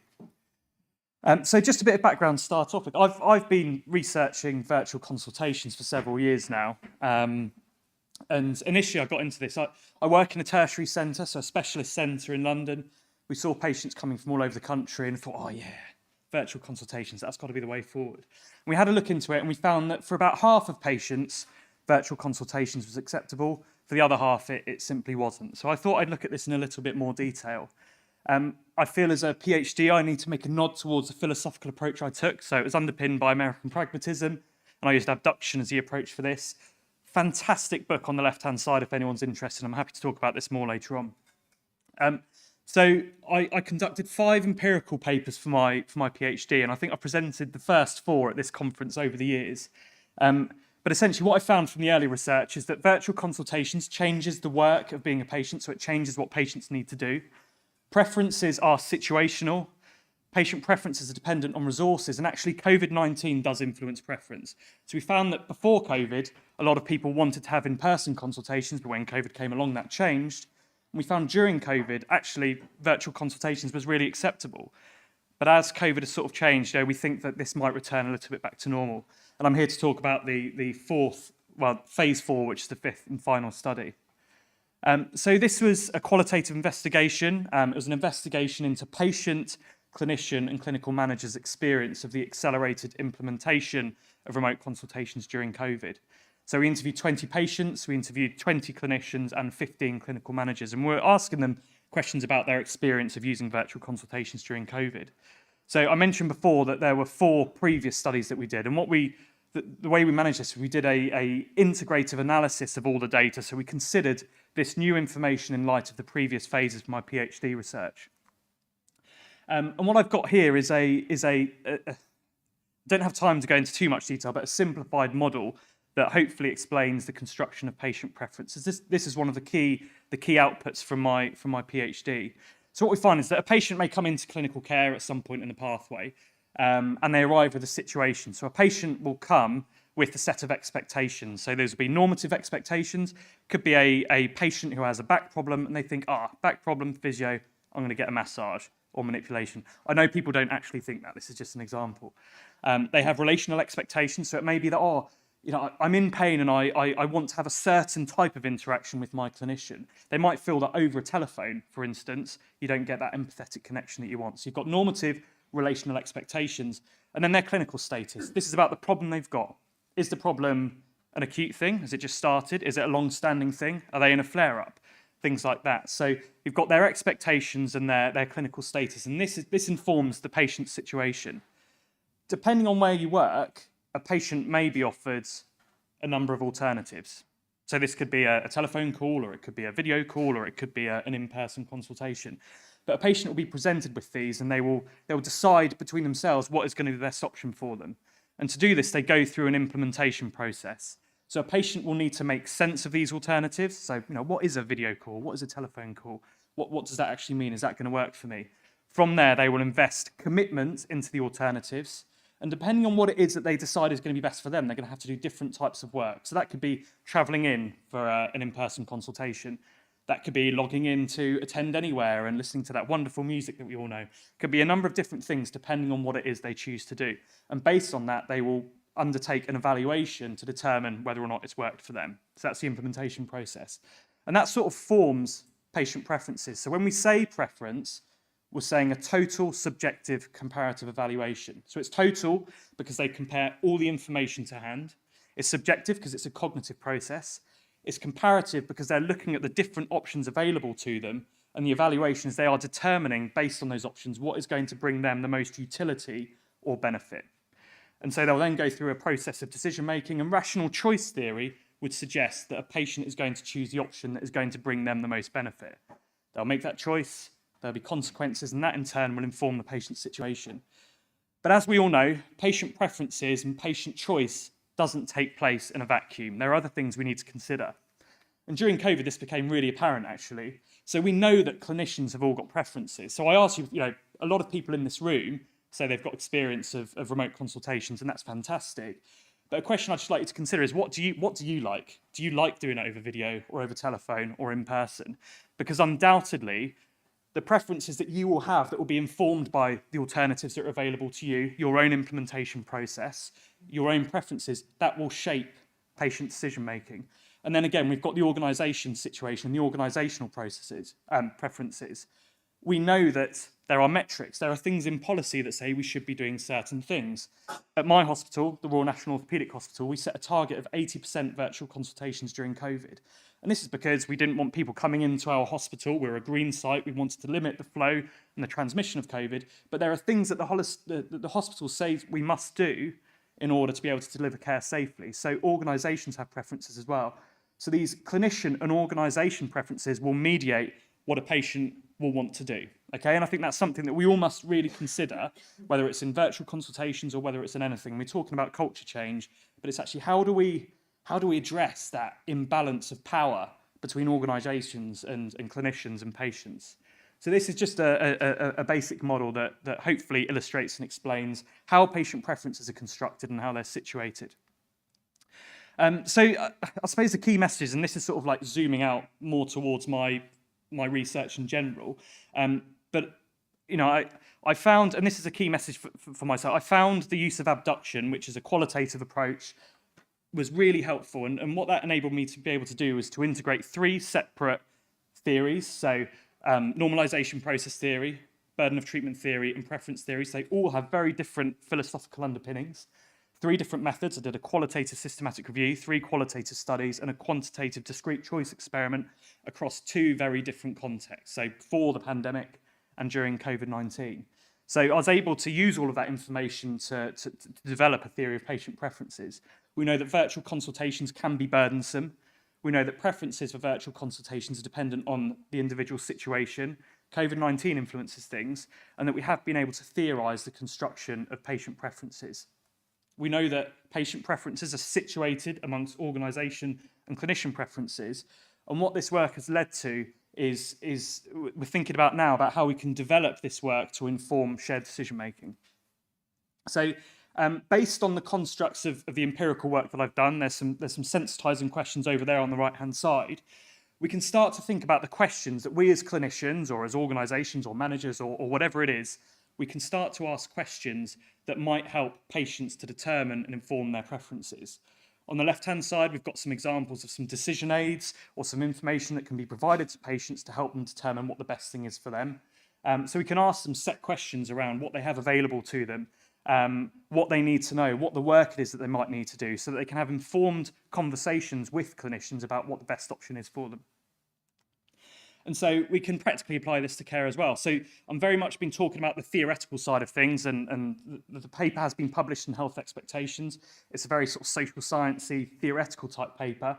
We're just finishing off the paper, which is a practical application to care. So that will have with it resources that people can use to give to patients before a consultation. And just thinking about, we know as physiotherapists, the norms of care often dictate us have an in-person practical assessment of our patients, and it may be that first appointment, and certainly from the research that I've done, that first appointment might need to be an in-person appointment.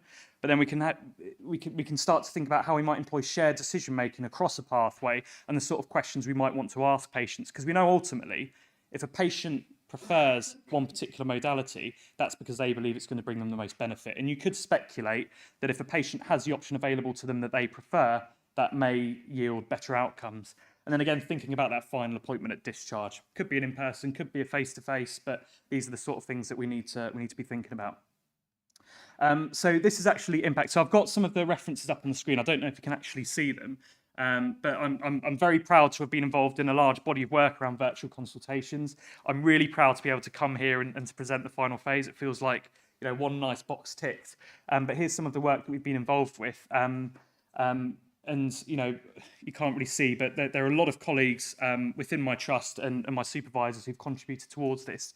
Here are some of the people that have really contributed towards my work. I've had a huge amount of support from my PhD supervisors, from my colleagues at the Royal National Orthopaedic Hospital and elsewhere. And I was funded by the National Institute for Health Research and Health Education England as part of a NIHR Clinical Doctoral Research Fellowship. So I'm very grateful for all of that. I'd like to thank you very much.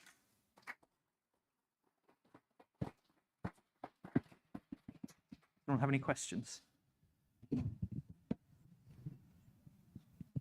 Hello?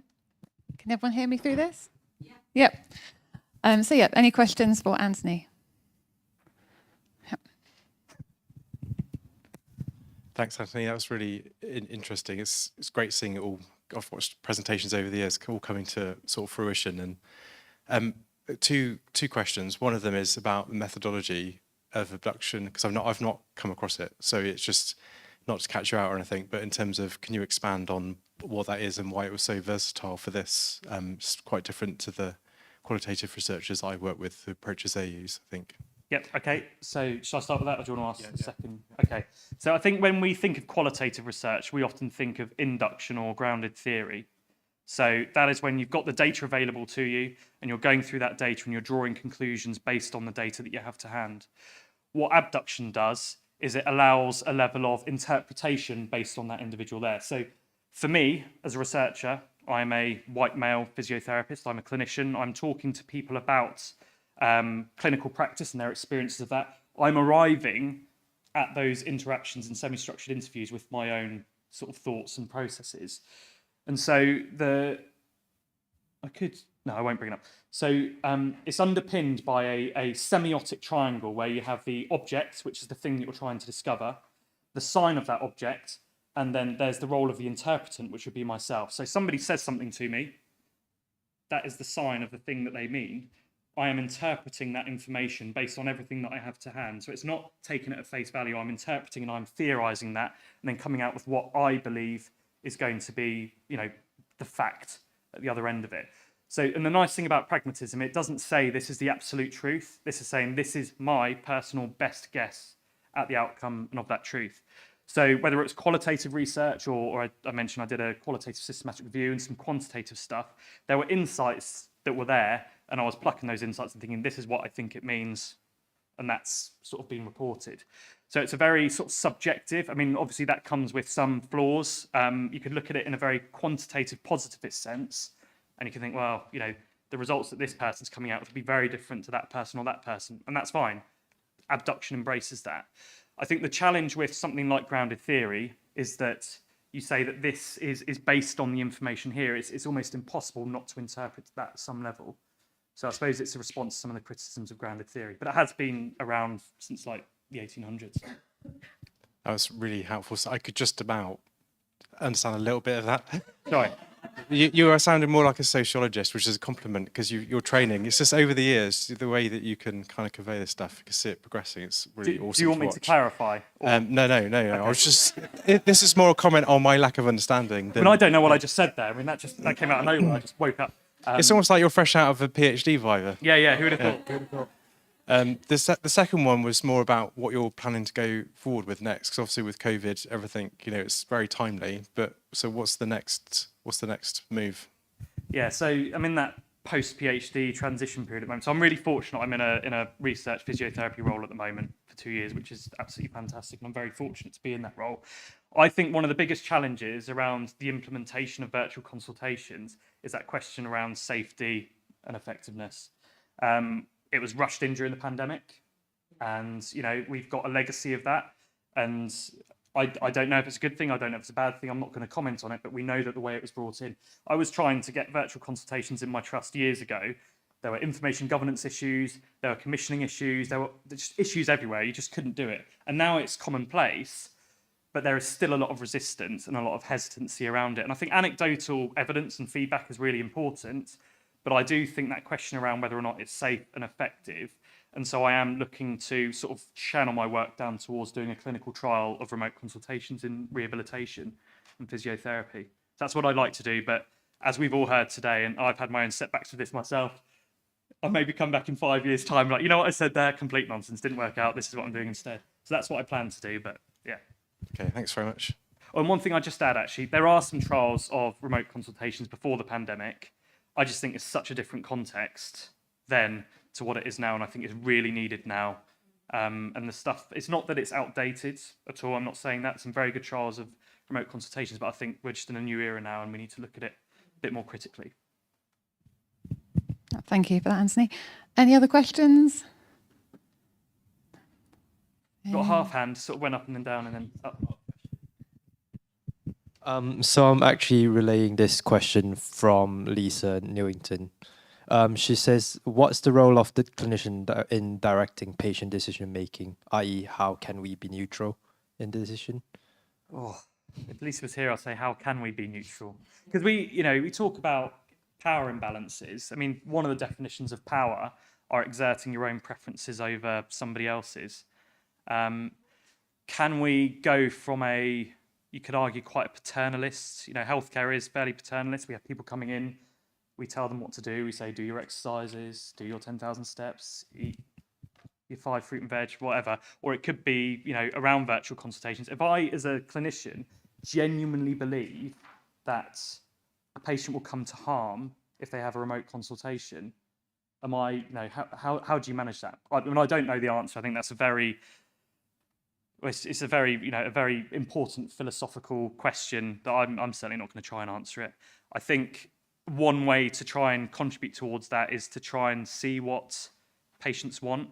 What I've developed is some information that can help inform us as clinicians what may contribute towards patient preferences. So we could ask questions around that, like we've developed.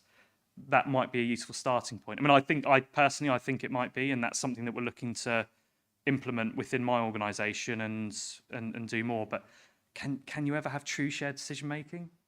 I don't know. Any other questions?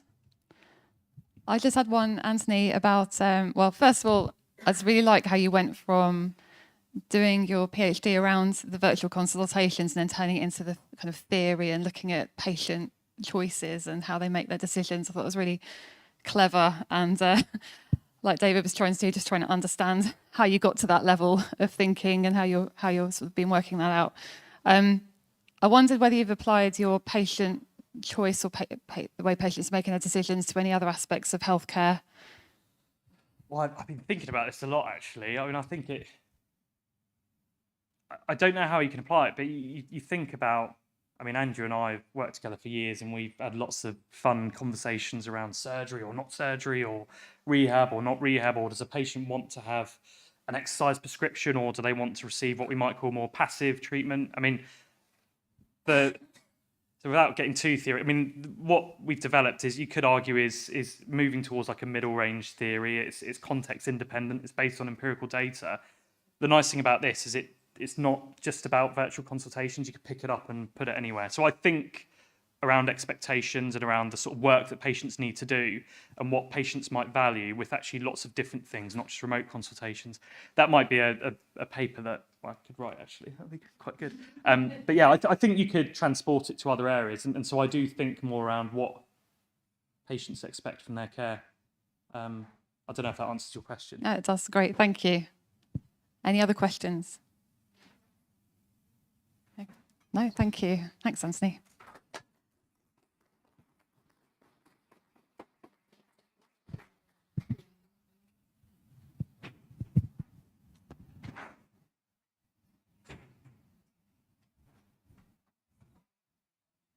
Hi, so we're introducing now Anne Monaghan, who's going to talk about her lower limb, lower objectively assessed cardiorespiratory fitness with associated with greater fatigue, severity in adults with long COVID. Thank you. Hi, everyone. So thank you so much for the introduction. So This presentation is on data that we looked at as part of a broader study looking at long COVID. It was called the Technology-Assisted Solutions for the Recognition of Objective Physiological Indicators of Post-COVID-19 Related Fatigue. That's a mouthful, so we called it TRAPIC for short. And my remit was the cardiorespiratory fitness data. So the overall global aim of TRAPIC was to try and find objective physiological signatures of fatigue. So we know that fatigue is quite a nebulous topic, so a lot of patients would report kind of a lot of symptoms, different comorbidities, a lot of different body systems are involved. So as part of TRAPIC, we decided to focus, we tried to characterize fatigue objectively, and we focused on 3 different body systems, so physical performance, cognitive function, and we had an interest specifically in autonomic function as well and hemodynamic stability. Today, I'm just going to focus on the cardiorespiratory fitness aspect of the data because other colleagues have kind of taken the other pieces on. So just to highlight a little bit about cardiorespiratory fitness. So this slide, every presentation I've ever done about cardiorespiratory fitness, I include this graph on the right. So it's from a longitudinal study in the States by Stephen Blair. I'm not sure if any of you are familiar with his work, but he did a longitudinal study based on over 50,000 participants, and he tracked their cardiorespiratory fitness with their attributable fraction for mortality, and he found that cardiorespiratory fitness was a very significant predictor of mortality, much far exceeding that of traditional things that we'd associate with mortality like obesity, smoking, hypertension, diabetes. So that would lead us to suggest that cardiorespiratory fitness is a useful predictor of mortality, but it's not often used. And when we were writing the grant for the TRAPIC study, we were looking at kind of pre-2020 literature, obviously. So a lot of the literature around post-COVID fatigue was to do with, say, with SARS or with MERS. But there was a lot of evidence to suggest that post-viral illness or post-viral fatigue was either as a consequence of deconditioning or was due to deconditioning in the acute phase of the illness. Now, the more contemporary literature, we have obviously the benefit of being able to have a bit more insight from other research groups that are doing work in this area. And it does seem that this relationship does persist in COVID as well. So there is a relationship between deconditioning and prolonged symptoms. So our aim in TRAPIC was to look at it in our specific long COVID cohort. So there is a lot of talk around deconditioning in the acute phase, but not so much in the long COVID phase. So how we did this is we conducted cardiopulmonary exercise testing, or CPET for short, using a cycle ergometer-based study with breath-by-breath gas analysis. So prior to any cardiorespiratory fitness assessment, we screened their medical history to make sure that they weren't contraindicated for exercise testing. They needed to be independently mobile just because of the nature of the assessment. We did a resting electrocardiogram just to make sure that they were safe. And then we just took resting measures of blood pressure, heart rate, and oxygen saturation. During the test, then we measured breath-by-breath gas exchange with a metabolic cart. A chest strap was used to measure heart rate. We used a finger probe for oxygen saturation. And then there was a continuous increase in intensity from the cycle ergometry protocol. So the protocol started with a 3-minute warm-up with no resistance. After that, then the intensity increased in increments of either 10, 15, 20, or 25 watts every minute. So the intensity was applied based on a calculation based on their anthropometrics, age and gender. And we terminated the test then at 85% of maximal heart rate. So we decided to do a submaximal test rather than a maximal test because in the early phases of the pandemic, there was kind of a lack of clarity around whether or not there was myocardial involvement with COVID. And we felt that it was just the safest to proceed with a submaximal test. And we just use a regression equation to just extrapolate for predicted VO2 max. So our test termination criteria, as I said, were 85% of maximal heart rate, but participants obviously were free to finish earlier if they decided, or if there was any kind of symptoms, we stopped the test as well.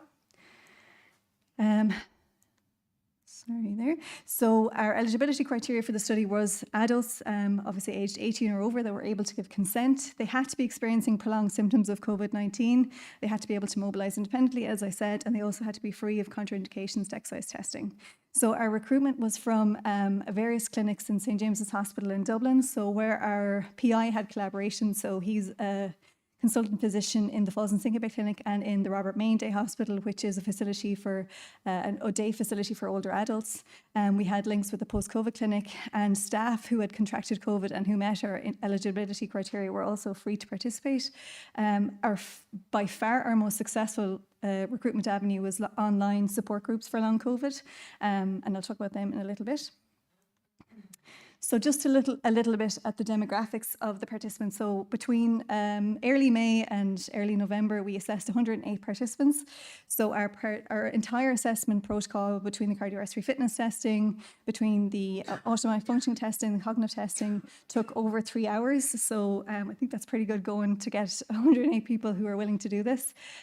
So predominantly female cohort, that's quite similar to other long COVID studies. So very much majority female, and the mean age of our cohort was 45, but there was a kind of a broad age range. So between 25 was our youngest and 78 was our oldest participant.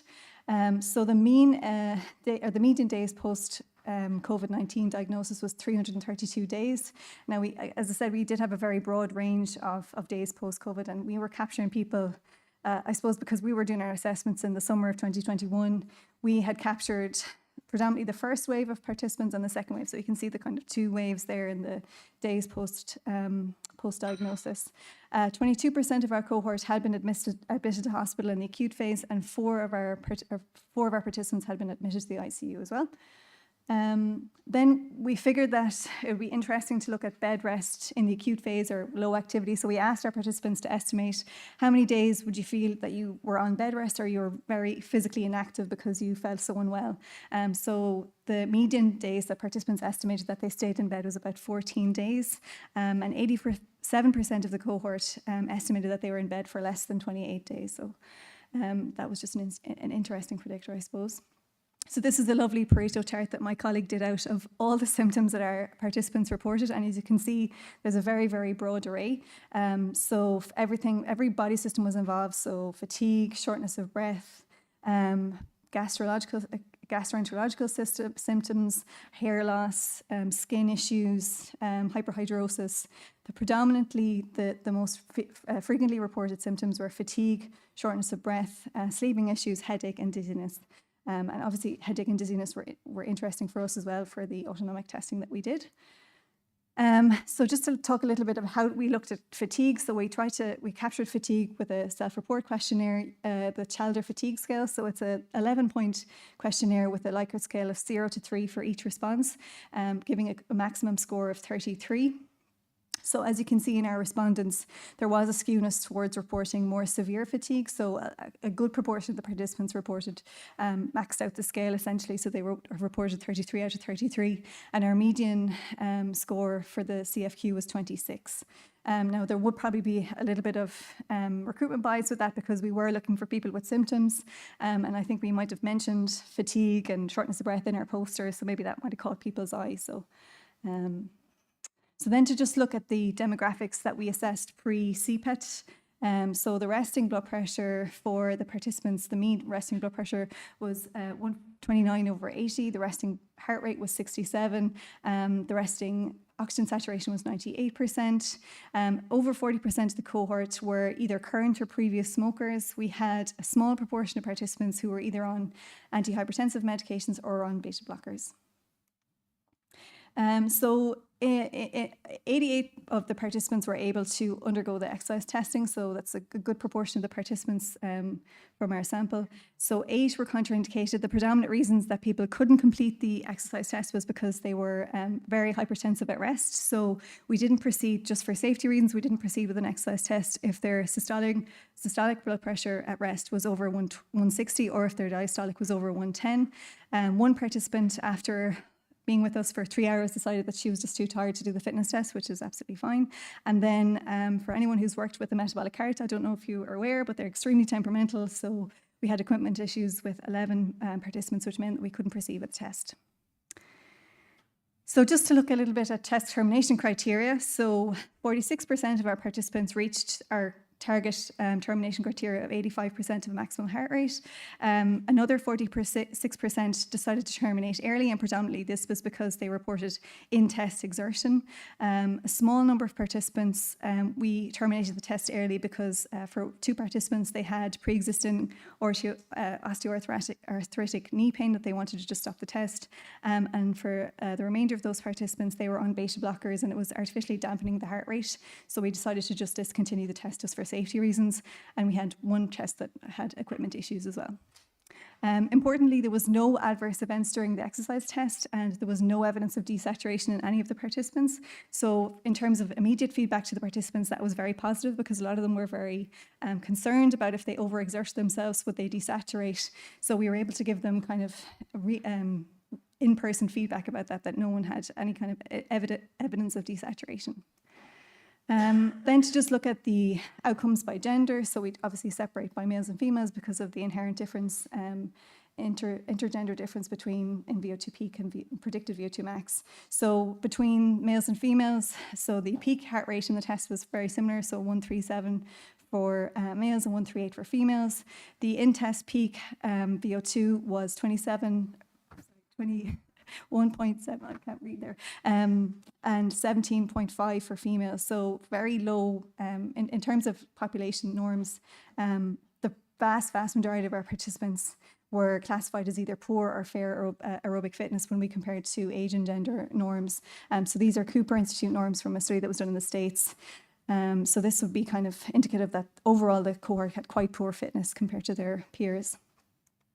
Then we decided to look at separating the fatigue scores by tertiles to look at the outcomes that we're interested in the exercise test. So between the high and low scores for peak VO2, high and low fatigue scores for peak VO2, there was a significant difference. We didn't see that for heart rate or for test duration, but I think that's still a very interesting outcome. And then when we looked at a regression model where we inputted age, gender, body mass index, time since COVID, positive COVID test and duration of bed rest, we found that predicted VO2 max was an independent predictor of fatigue scores, independent of all these other factors. Excuse me. So what does this tell us? So CPATs are feasible and safe in the majority of our participants. So we had no evidence of desaturation, no adverse events. 46% of the participants reached our target or termination criteria, which is positive. And also for the people who terminated early, it was generally because they were just very fatigued in the test, but there was no kind of evidence of any, obviously, medical issue or medical emergency, which is positive overall.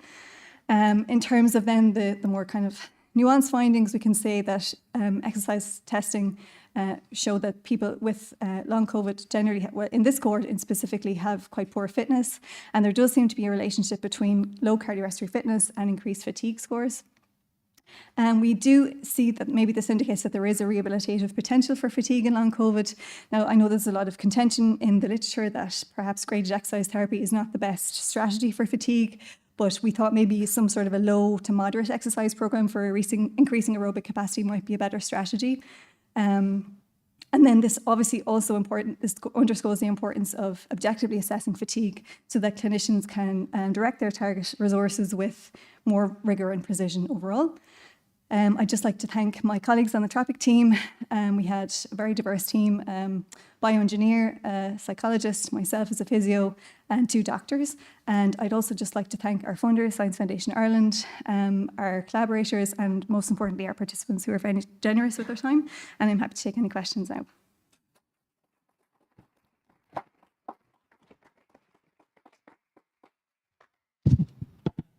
Thank you very much.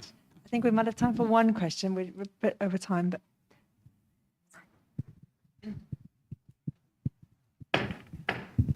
Hi, I don't know if you mentioned it, but how were they the next couple of days after the test? Yeah, so we didn't specifically follow them up post-therapy, but we did ask them to check in with us if they had any kind of prolonged symptoms. So there was only, I think, 2 participants came back to us to say that they felt very fatigued the day after, but there was, thankfully, touch wood, there was no events after the exercise test, so there was no kind of post-exertional serious effects. Thank you. Thank you so much, Anne. Thanks.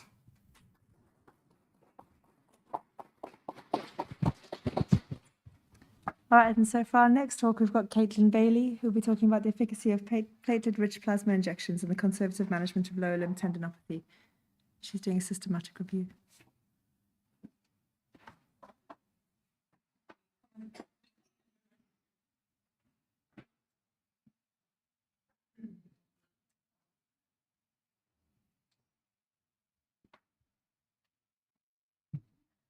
So 2 for the price of 1.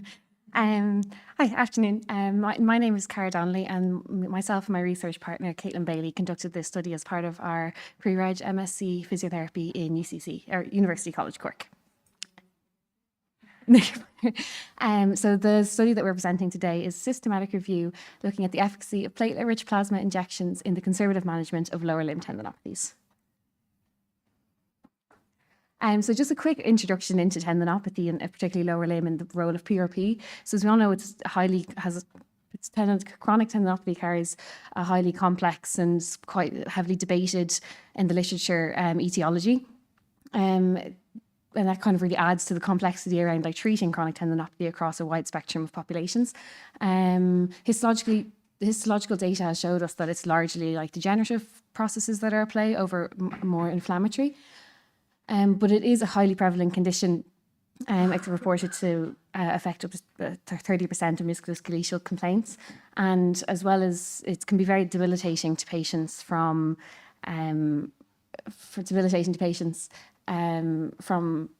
those athletic populations to also lesser inactive, less sedentary populations as well. And it's believed that at present, the kind of cornerstone of intervention is exercise rehab-based programs, and particularly eccentric focused exercise programs, with the understanding that the eccentric lengthening process enhances the cross-linking of collagen fibers, and that then promotes the healing processes through the different stages of chronic tendinopathy. However, unfortunately, it is a therapeutically challenging condition to manage, and it's known that not all patients react similarly, and there is no kind of optimal exercise protocol that's been established in the literature either for chronic tendinopathy. So biological agents have been increasingly investigated over the years, and PRP, or platelet-rich plasma, is one of these agents that is thought that it could be incorporated into care to enhance the outcomes that we're getting from our exercise interventions. So PRP typically will have about 3 to 5 times more platelets than whole blood. And then the release of various kind of bioactive factors, cytokines, neurotransmitters, or hormones, have been shown quite extensively in ex vivo research studies, and as well it's been shown that in just normal healing processes in the human body it is upregulated as well. So the theory behind it is very effective, but unfortunately this hasn't really been carried over to the clinical studies, where we found that it was very kind of different outcomes, particularly in the lower limb studies. Variable outcomes are coming out, but it is has grown rapidly across the US and Europe and the UK, the use of PRP injections across all lower limb conditions, especially chronic tendinopathy. So therefore, we aimed to carry out this study to determine or evaluate the efficacy of PRP injections. And to do this, we tried to keep it as kind of clinically relevant as possible. So our objectives of that were to evaluate the available research. We really want to investigate the effects of PRP injections with a placebo injection tied in with a rehabilitation program that is effective and presently used in tendinopathy management. And then as well as that, we wanted to kind of dig into why there's been these kind of disparities and different outcomes in research. So we wanted to delve into what the PRP injection and placebo injection protocols were, and the reporting of the exercise interventions as well. So to do this, we carried out a systematic review according to the PRISMA guidelines, and we were quite strict with the eligibility criteria we took for the study inclusion. So for our population, the patients were over 18 years and needed to have a diagnosis of a lower limb tendinopathy, any tendinopathy we were looking to include, for at least 8 weeks. And our intervention was a PRP injection with a suitable rehabilitation program, and we required the comparator to be a sham injection. So we did not accept an intervention that didn't have that sham injection process with the same rehabilitation program.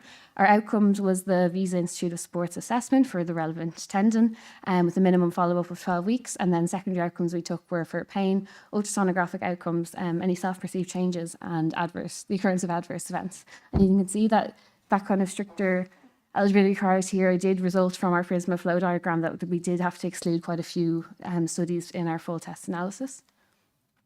And then in the data extraction process, to kind of dig into the methods of the studies that we were including, we used the template for intervention design and replication checklist for the intervention and the placebo checklist for those two aspects, and then used the consensus on exercise reporting template to evaluate the rehab side to the interventions. And that gave us an insight into the reporting of these, as well as then we used the Cochrane-Robb tool to assess the risk of bias. And for our then data analysis, the results, we did a narrative synthesis taking into account the available statistical information that was given. So thank you very much, Cara. So 6 RCTs were included in our systematic review, 4 of which examined Achilles tendinopathy and 2 of which examined patella tendinopathy. As previously mentioned, our primary outcome measure was the Visa A or Visa P, and secondary outcome measures are listed below with the corresponding N number. So we had adverse effects, pain, vascularity, tendon thickness, patient satisfaction, return to sport, perceived change, and perceived rehabilitation. So in the first table over here, we have the summary of baseline and primary outcome results. So we have 2 columns, the PRP and the control column, with the mean sample size, the mean age, the male to female ratio in terms of a percentage, and then we also have the Visa A and P score at baseline, which was 45.9 in the PRP group and 45.8 in the control group. So after 12 weeks, the mean change in the PRP group was 14.1 points and 13.3 in the control group. So all in all, a difference of 0.8 between the 2 groups.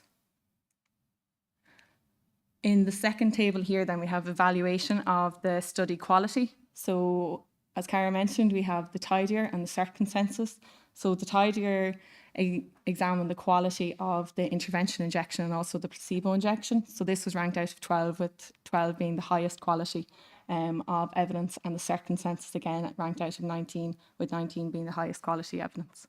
The Cochrane-Robb tool, so for risk of bias, we implemented this, and 2 studies showed a low risk of bias, 2 studies showed a high risk of bias, and 2 an uncertain risk of bias. So 3 RCTs suggested that there was no additional benefit in terms of PRP in conjunction with an eccentric exercise program versus placebo or sham injection in conjunction with the same rehabilitation program. Reschini et al. Demonstrated an improvement in terms of VAS, Visa P, and short form MPQ.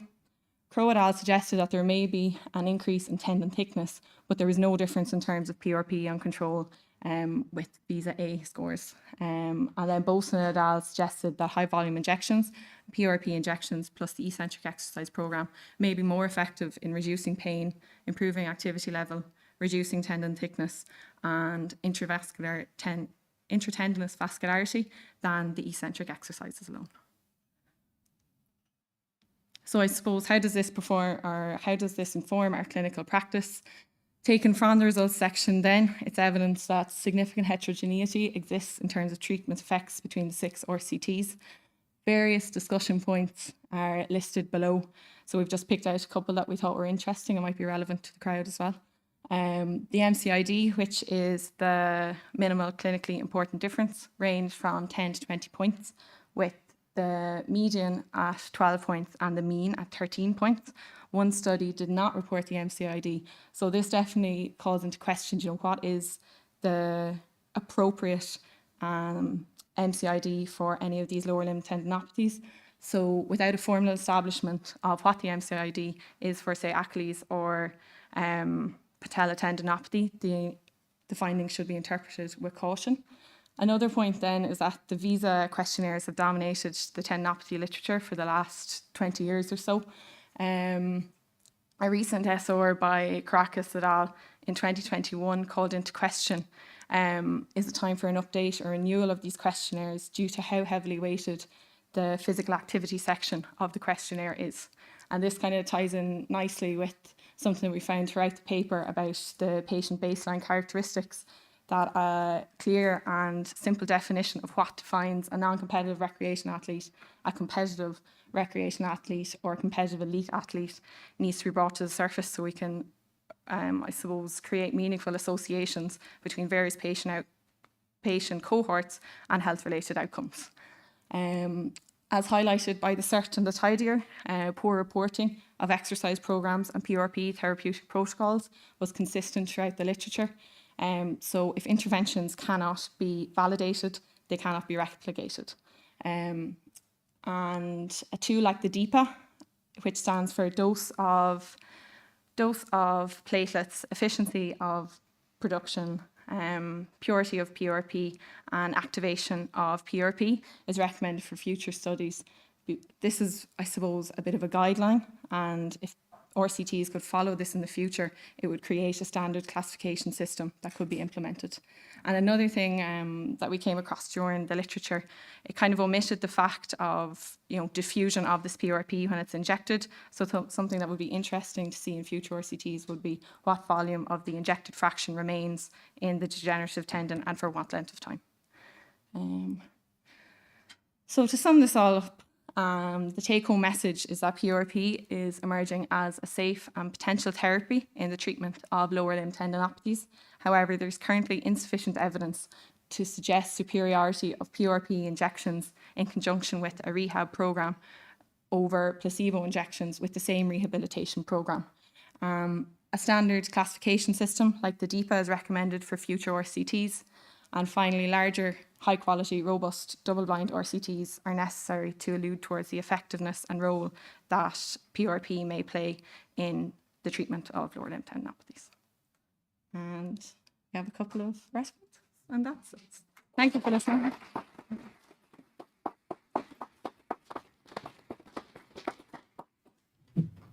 Well done, both of you. Does anyone have any questions?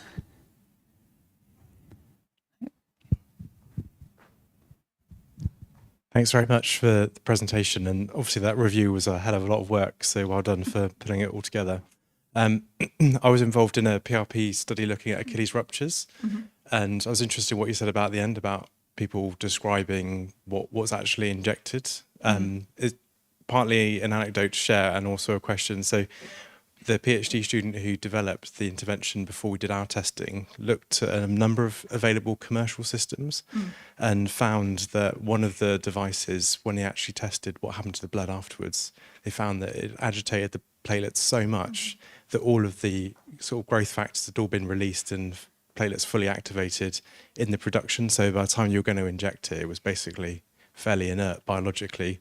So we didn't use that machine in the full trial, but we were really pleased we did that build-up work to select a device. Out of your review, I know you said that reporting was quite poor, but how many of those trials included actually did describe what was injected? Did they do any tests to make sure that it was actually really viable PRP, or was it lacking across the studies? We didn't really come across where the studies specified. They didn't test how viable, or if there's things like pre-activation and then obviously the release, and they didn't really specify that. Like, the most detail we really got was that they described the systems that they were using, and so we kind of just say look to them and see, like, even the specifics around like the RPMs and different things like that, and the spinning and different areas like that, where you kind of start to consider like pH values and stuff, and that the effects that has, like you said, if the PRP has become inactivated by the time it's injected, then it's. So there was actually 2 papers that went into kind of the RPM with centrifuge speeds, which was really interesting, I think, which really showed why this topic needs to be taken at the very start as to what is in the PRP, and then follow into then it's injected. But in one study, I think it was DeVos, they centrifuged the platelets at 3,200 RPMs for 15 minutes, and then another study, Boson, was 1,500 RPMs for 5 minutes. So there's 10 minutes with, it's just such a wide range. There's a good bit of, not a good bit, literature out there is kind of suggesting that anything over, I'm not sure, maybe you could weigh in here, over 900 RPMs can actually stimulate platelet reactivity, so that when they actually get injected, as you said, they're fairly flat. Yeah. Are you planning to publish this, yeah. So, yeah. So you this is just something because it's very recent. And then because Becky's had to leave, we just thought I'd flag that her paper was just published in JAMA like a couple of months ago. We read it. So it'd be really, but a short update, and you know it's very timely for an updated review. So you know if you can quickly update it and add that trial in, I'm sure it'll be a very publishable review. So well done. Awesome. Anju? Hi, firstly, I just want to say well done. That is very impressive and you've done a great job. I just want to say that to both of you. It's inspiring to listen to you. And so my question really is, going forwards with future trials, and I come from a clinical perspective now, you talked about defining the athlete, but do you think there's a premise to subgroup the patients? So is there a merit in doing the sedentary group versus the active group was my question. If we did a trial like that, is that something we should be looking at? Definitely. I think that's where it came into question with, so I think 3 RCTs defined, okay, were they sedentary or were they participating in sport? But that's kind of where it comes into, okay, how sedentary are they? You know, my sedentary versus your sedentary might be completely different. There was just no specification as to how many hours if they were training and then at what level. And again, with the sedentary, that yes, in time it would be ideal if you did it with a sedentary population and athlete population, but then, you know, what are they classified as? And that's where there needs to be a breakdown in the literature and future RCTs as to what actually defines them. And then everybody can fit into a category, unfortunately. And then it's just more reproducible then as well. You know, the thing is that a lot of these studies actually cannot be replicated because the reporting isn't fantastic. So, you know, the results have to be interpreted all the time with a little air of caution. Thank you.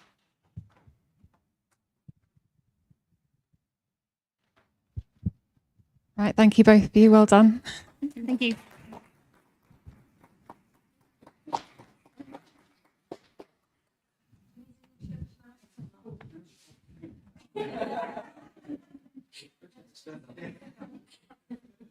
That's right, I'll introduce myself. Oh, thank you very much.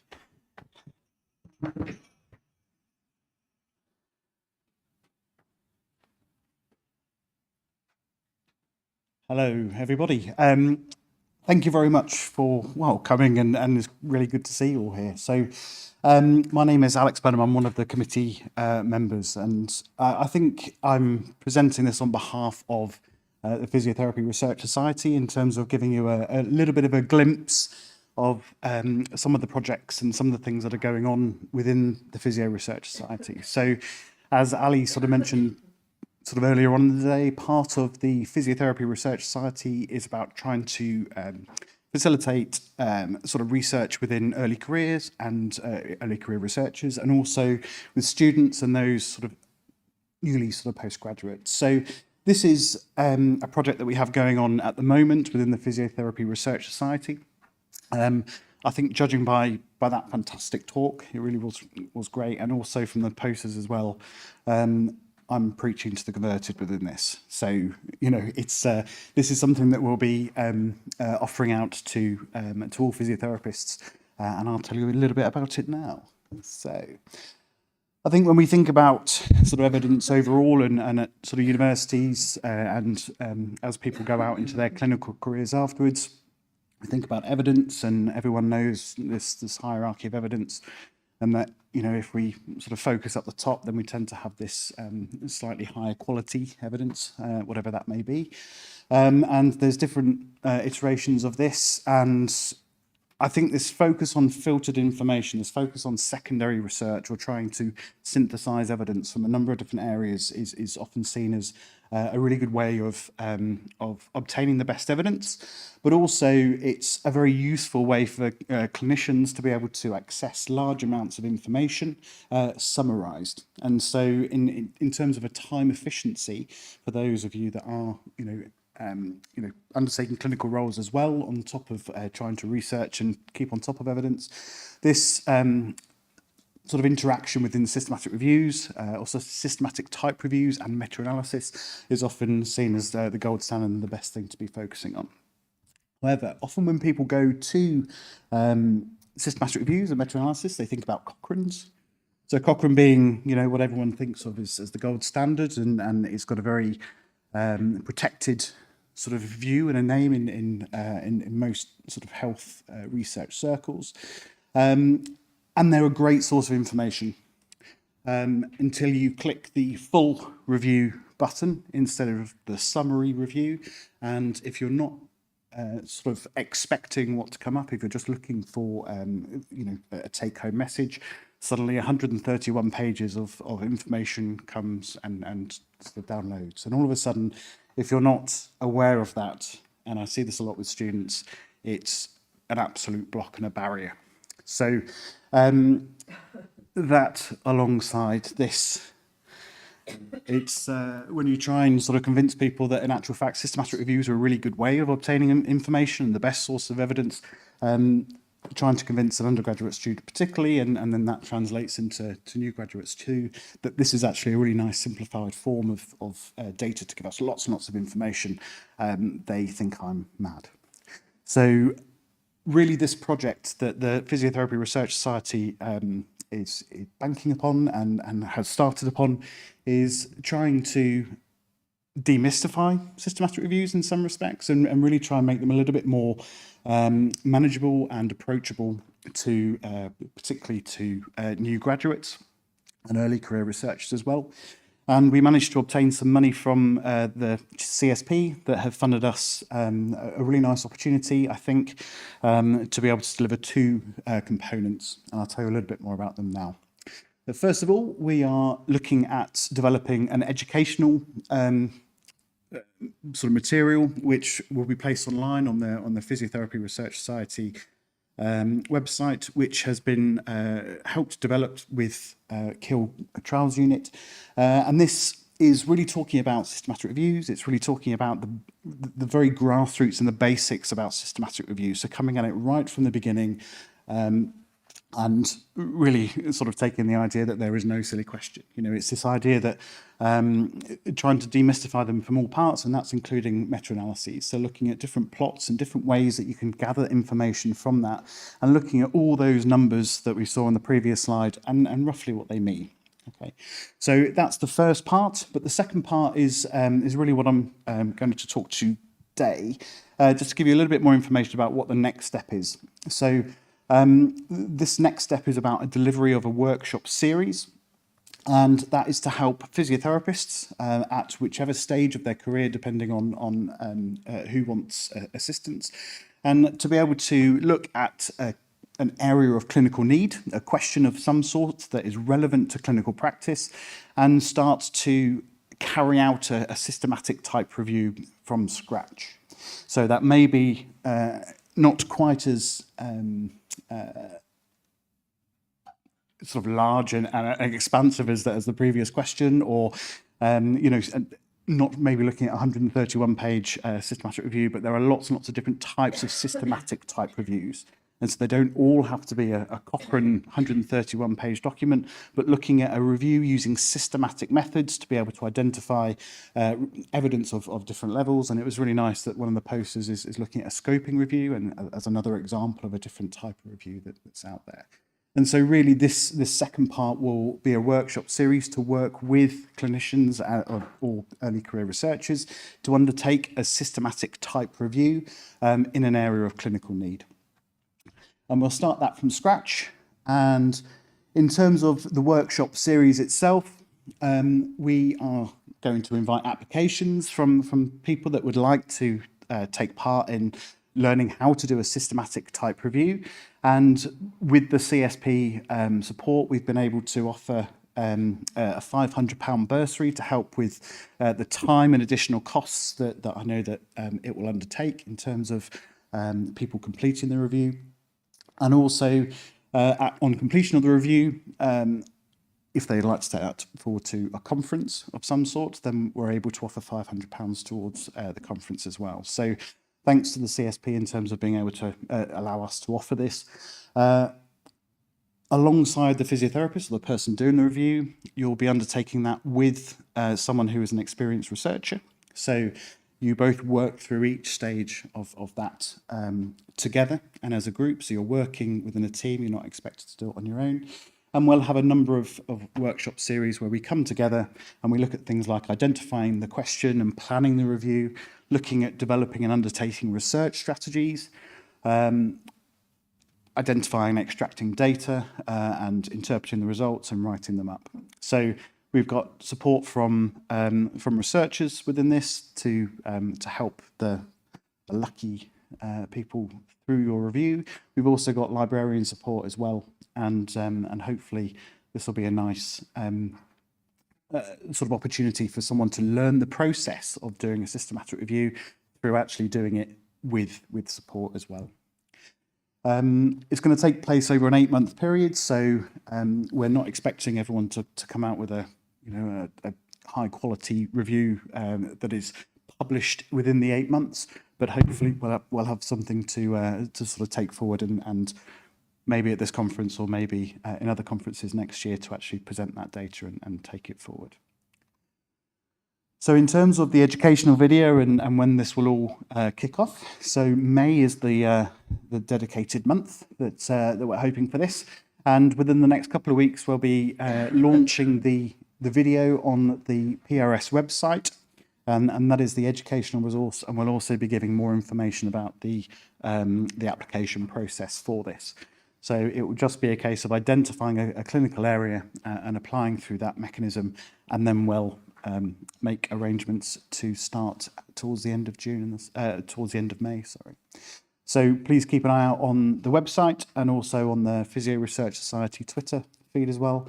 This is my personal email, so if you've got any questions about that specifically, then obviously feel free to contact me directly on there or via the PRS website as well. So either way, we get in contact and we can talk about what is needed. So that's hopefully something exciting to come from the PRS, and might be a good opportunity for some people wanting to dip their toe in some reviews. Okay, thank you very much.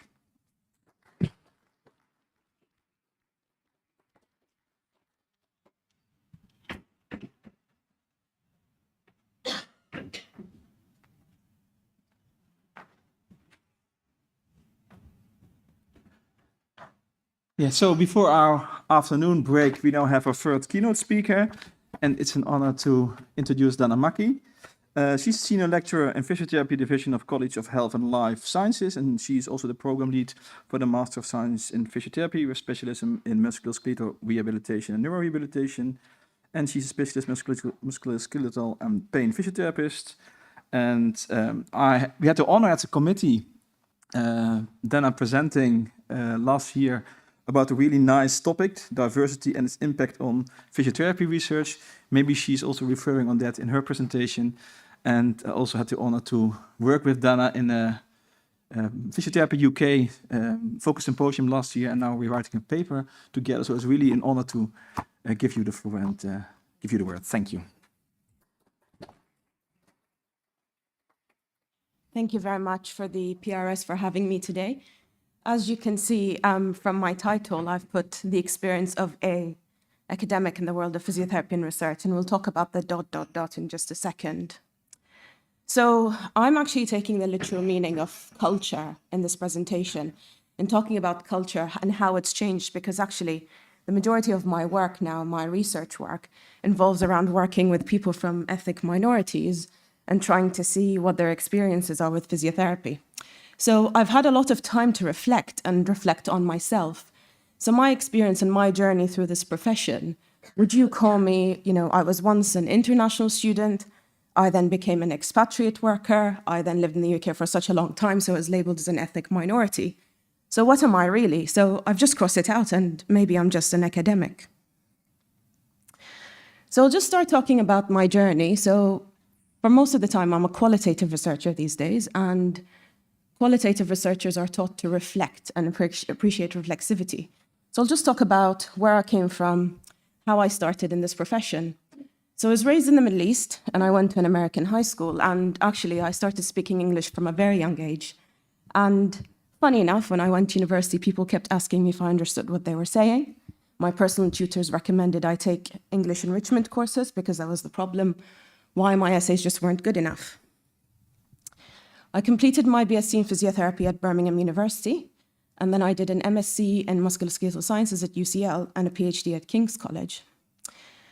I'm now working both as a clinician as an academic, and I'm also a mother with 2 part-time jobs. And all of these things make up the person I am today. So how did I develop my interest in research? So let's just first reflect on my MSc journey.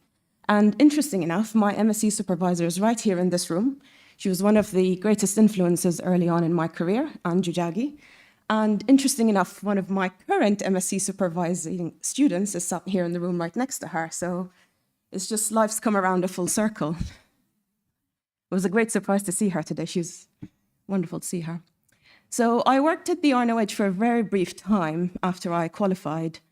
I did my MSc straight out of university. So similar to David's experience, I was told, why are you doing an MSc so early on? I had 0 clinical experience at that point.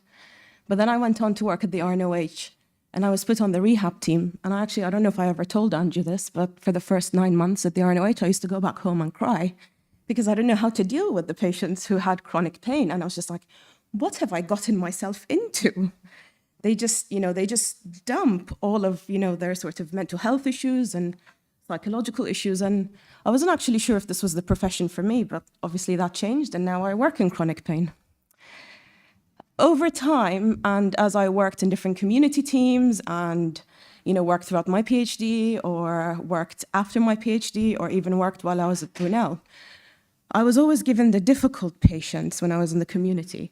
And generally, these difficult patients had a lot of things in common. They had chronic pain. Generally, English wasn't their first language or their native tongue. And they generally came from Black, Asian, and minority ethnic groups. And for some reason, I could work with them, and some of them got better. Obviously, not all of them. And I also started looking for funding, and no one was really sort of keen on guiding me how to sort of approach this topic, if you like. I really wanted to conduct an RCT, so I'm from Bahrain in the Middle East. I flew back home for a couple of months to do my exams and get my license to work in the Middle East. And while I was out there, I managed to get a scholarship to fund me to do my PhD study. And I actually wanted to do an RCT. And I wanted to compare back pain treatment in the Middle East to back pain treatment in the UK. And I thought, oh, it's really easy. I'm just going to run 2 RCTs in 2 different countries. And, I've got the support. Kings are really happy to support me because there was some money coming in from the Middle East. And, I was the first female Bahraini applicant to do a PhD in physiotherapy in my country. And I still remain the only person. So they were just happy, just go with it. And I had support from ethics, from medics, from other physios. I came to the UK 3 months later. I was just really grounded that there wasn't that much evidence to start doing an RCT. So I had to take almost about 10 steps backward. And after 3 years, this was the title I ended up with. So we wanted to actually first determine if a pain management program for back pain was actually feasible and acceptable, because the topics you discuss in complex management might not be appropriate for such a Middle Eastern culture. So how was I just going to bring all the ideas I was taught at, the RNOH or in Camden community and just implement them in a different culture? So that really got me thinking, I started to think. I grew up in an environment and I spent my entire adult life and career in another environment, and I was still really unable to kind of merge things. So this is where the project took place. If you're ever interested to visit the Middle East, I hear WCPT 2023 is in Dubai, which is right across the pond from us. So Bahrain is a very tiny island. It's one of the smallest islands on Earth. It's smaller than London. And we have a population of about 1.2 million. And that's what it looks like. So that's a great view of the city. And it's a desert island, and not many people can say they've been to or have seen a desert island. So anyway, so going back to my PhD project and how I came to actually appreciate culture. So as I said, I went about 10 steps backwards before I could move forwards. And one of the things I worked on and came to appreciate were patient-related outcome measures and how the influence of language and culture were really important. So up until that point, so this was about 2012, so this is 10 years ago, there weren't a lot of outcome measures and a lot of tools that were culturally sensitive to collect data from people who weren't Western or spoke English very fluently, basically. So how were we going to measure outcomes or take baseline measurements and then, conduct an intervention and see how people changed if there weren't the appropriate tools to actually collect this data and then the appropriate tool for you to actually observe any change? So we went through a very rigorous translation and cross-cultural adaptation process, which was actually described in the year 2000. So it wasn't recent when I did this in 2012. And it's a very rigorous process in which outcome measures, so questionnaire-based outcome measures, are translated, back-translated, and then an expert committee sits, looks at it, tests it, patients test it, bilingual patients go through both versions, and then we come up with like a final version. The Baton guidelines are very popular now, so if you're into outcome measures, patient-related outcome measures, or work with any of these tools, you'll see a lot of them are translated into so many more languages these days. Unfortunately, most of them are not Middle Eastern, North African languages or Asian languages. They remain to be European.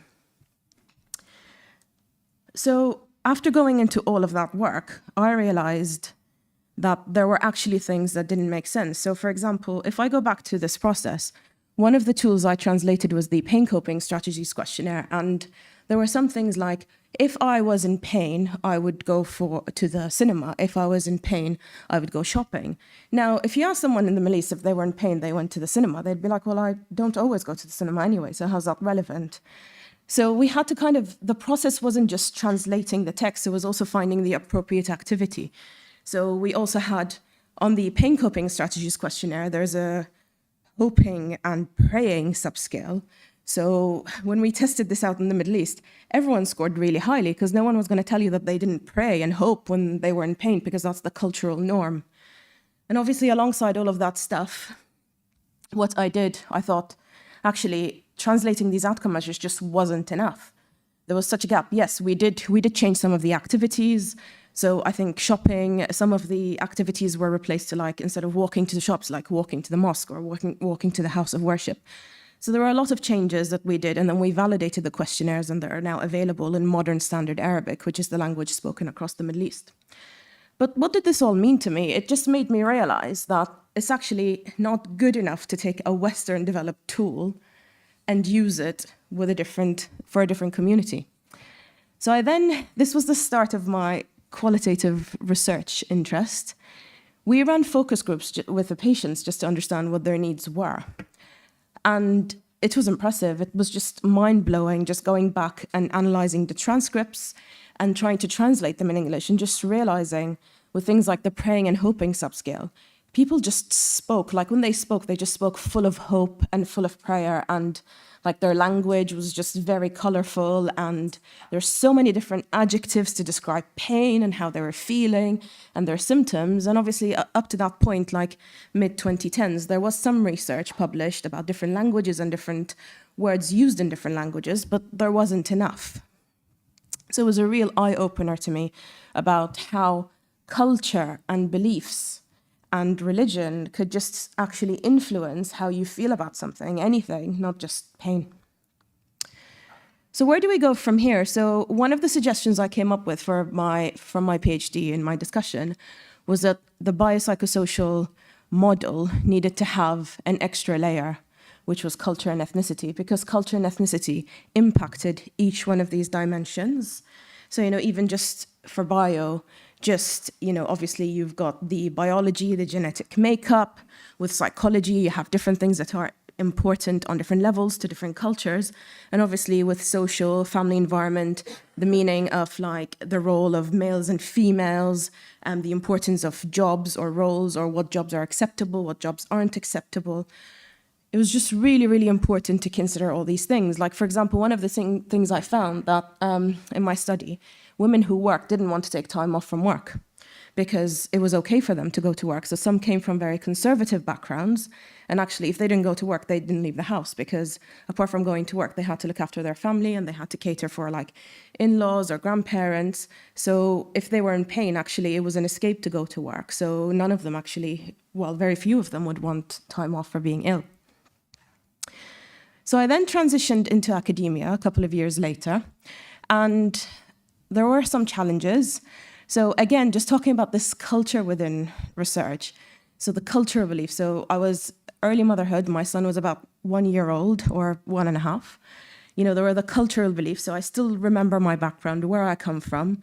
And so some of these things we still talk about with everyone here as well. So why aren't there enough people from ethnic minorities or BAME backgrounds into research? It's also about cultural beliefs. Like for me, and I can honestly say that, for my parents and my wider family, it was more important for them to see me as a clinician than as a researcher, because in their minds, you went to university to be a clinician, to help people. So why was I doing research and being in academia? Academia isn't the always safest or most secure of jobs. And also just the role of the female. And yes, I'd been in the UK for such a long time by then, but there's still the expectations of being the mother and looking after your children and not working in your spare time. So I think it's really important to consider these challenges. And at the same time, a fantastic opportunity just came out of nowhere. Brunel University were hiring for someone who had knowledge of the Middle East to sort of spread and sort of open branches, if you like, for the physiotherapy department for sort of transnational education.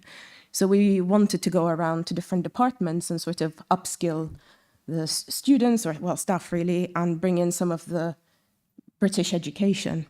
And it was a fantastic job for me. I knew the Middle East probably more than lots of other physios in this country at that point. So it was a no-brainer, really, and I was lucky enough to get the job.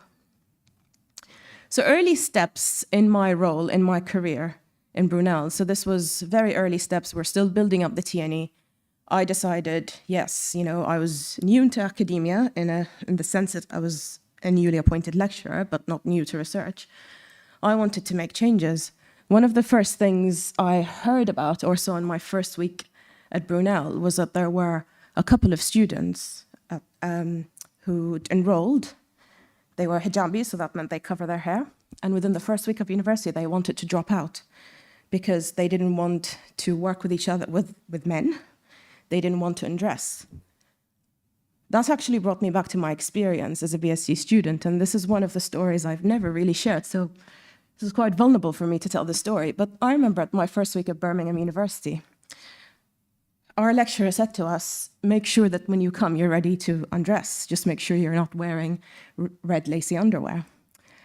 And I thought, okay, so why would someone be wearing that? Like, you know, to a practical. And what did you expect me to wear or not to wear? I mean, obviously, this is not as extreme, but I worked with these girls and I told them about the importance of them to sort of stay within this profession. And this was just the first week of their degree. Give it a chance. We made changes within the department. We had screens for them to work behind screens.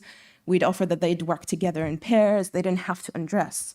And my selling point was, and I said to them, when I was working in the community, although I don't cover my hair, I've never done that. I'm not conservative by any means, considering my background, you know, and I'm not a very highly religious person. I appreciate my culture.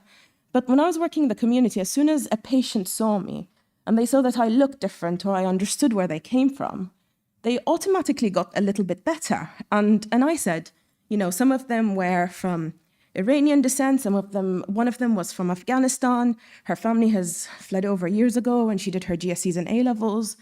And I said, imagine if you stayed in this profession and you worked within your communities in London, how much change you could bring, and the language tool and how much you understand the culture.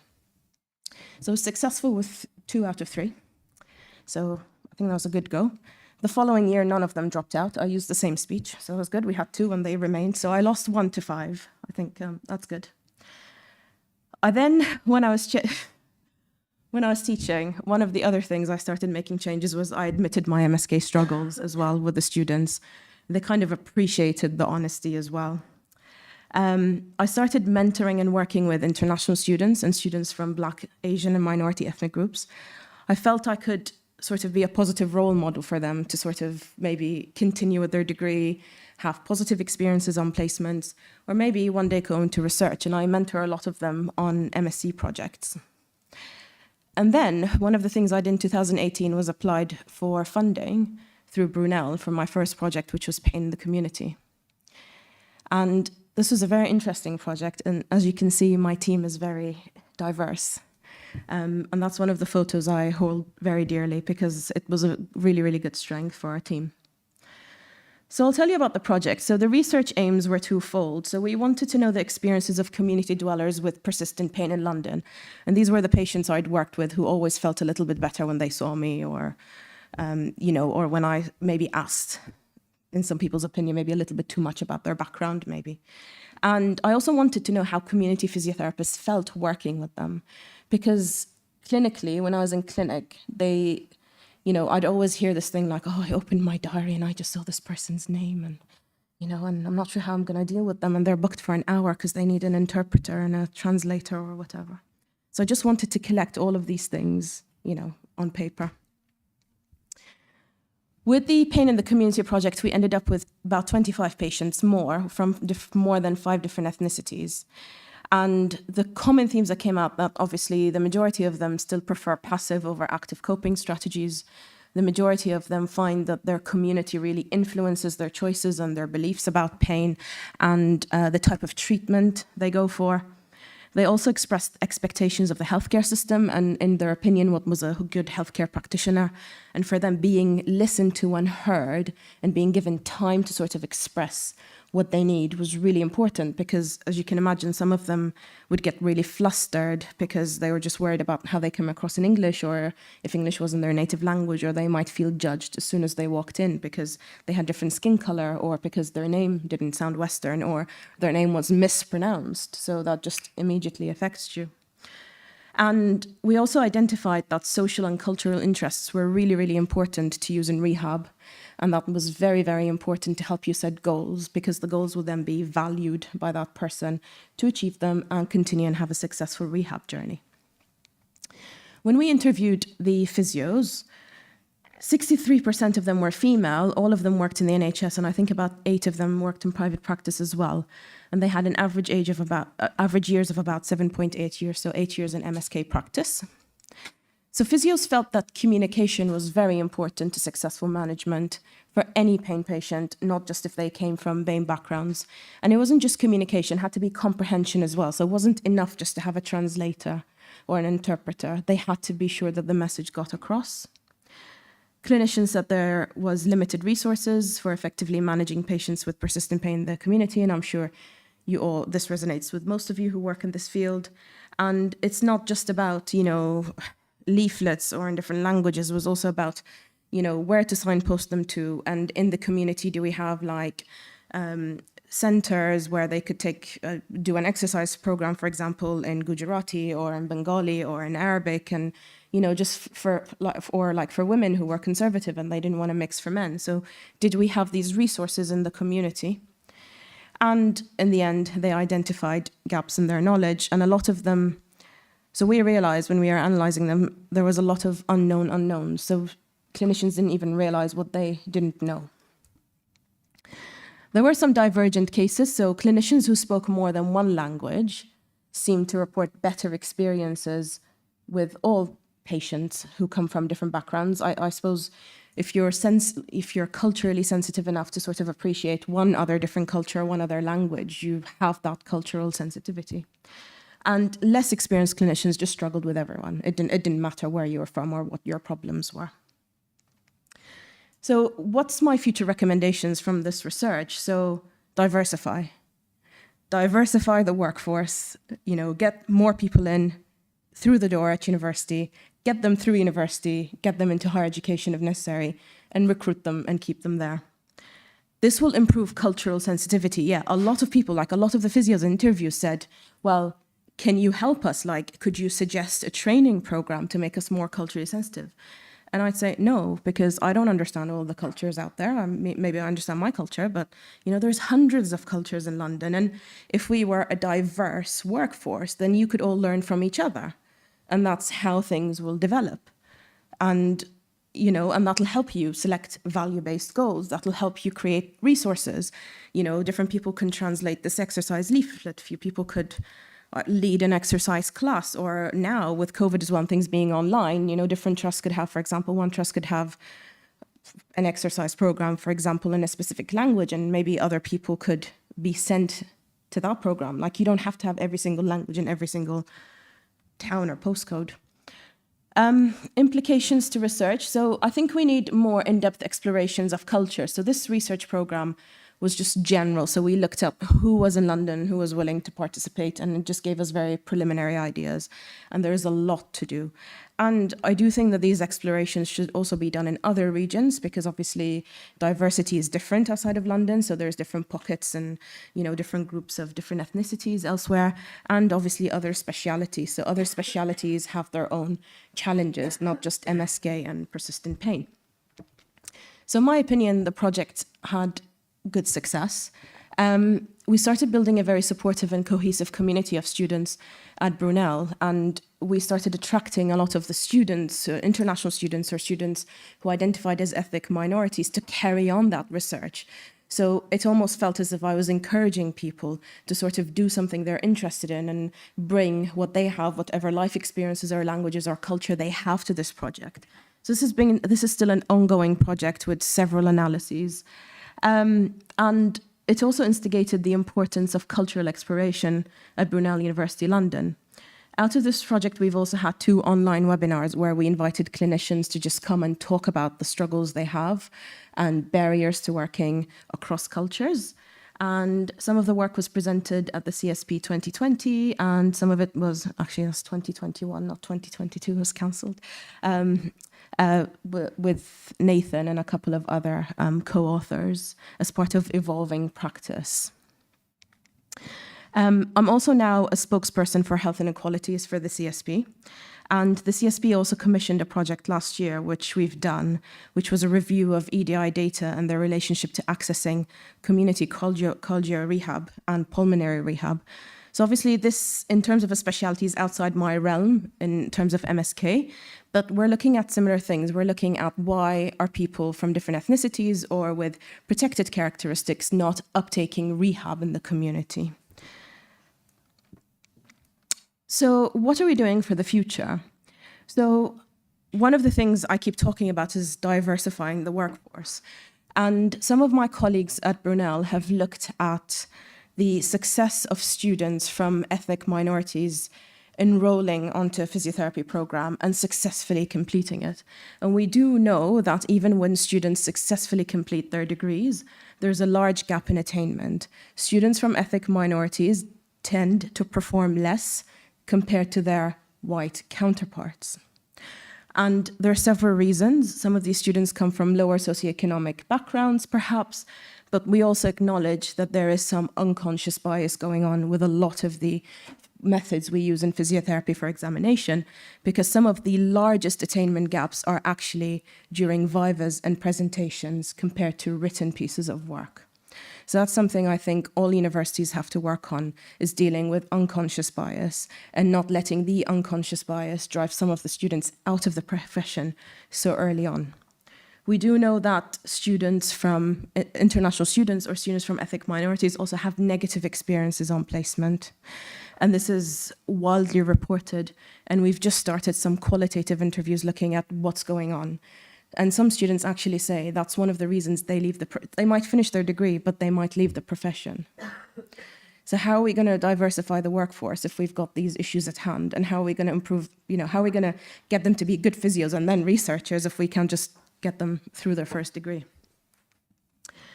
So obviously I recommend different people in the workforce to encourage and lead confident students. And at Brunel, we now have a student society which is called Bias, which is a play on bias.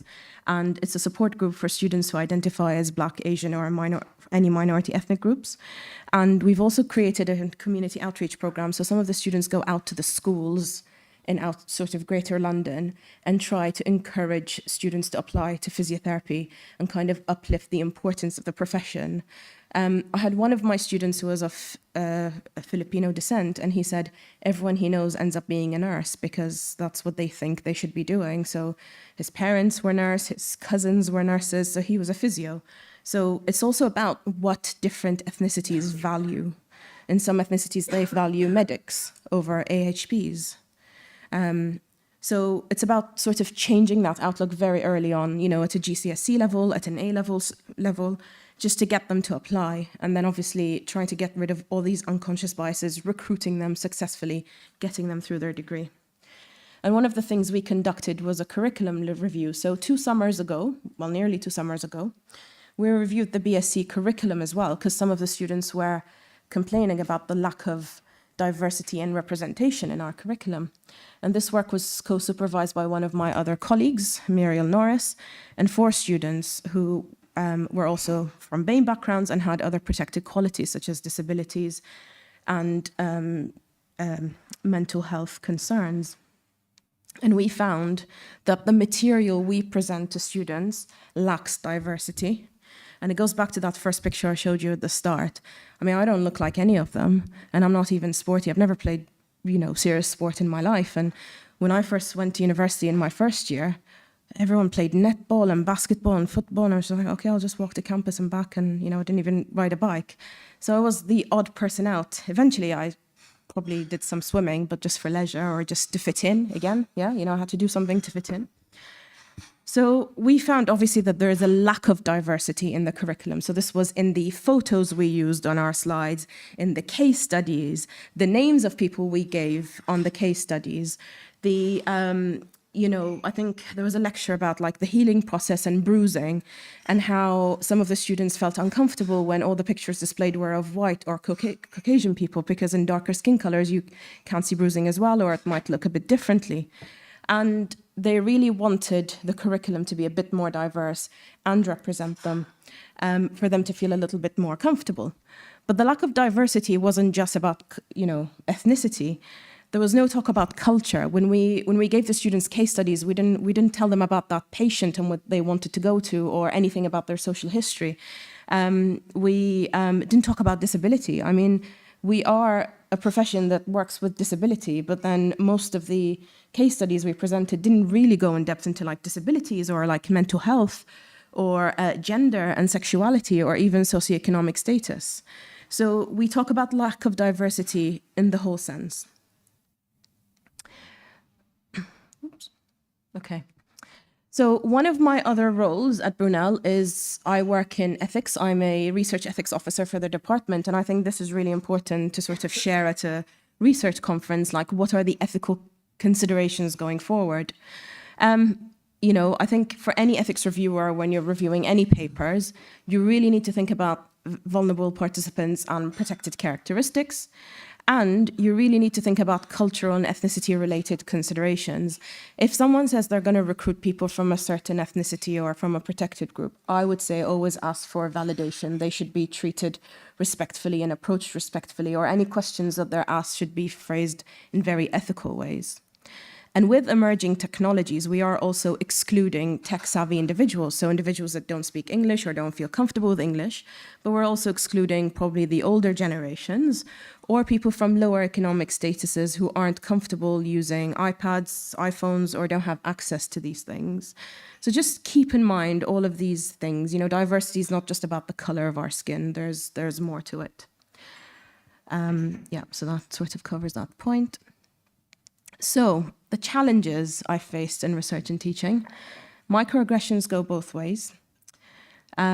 Students can be inappropriate to members of staff as well. So it's not just about lecturers being microaggressive towards students.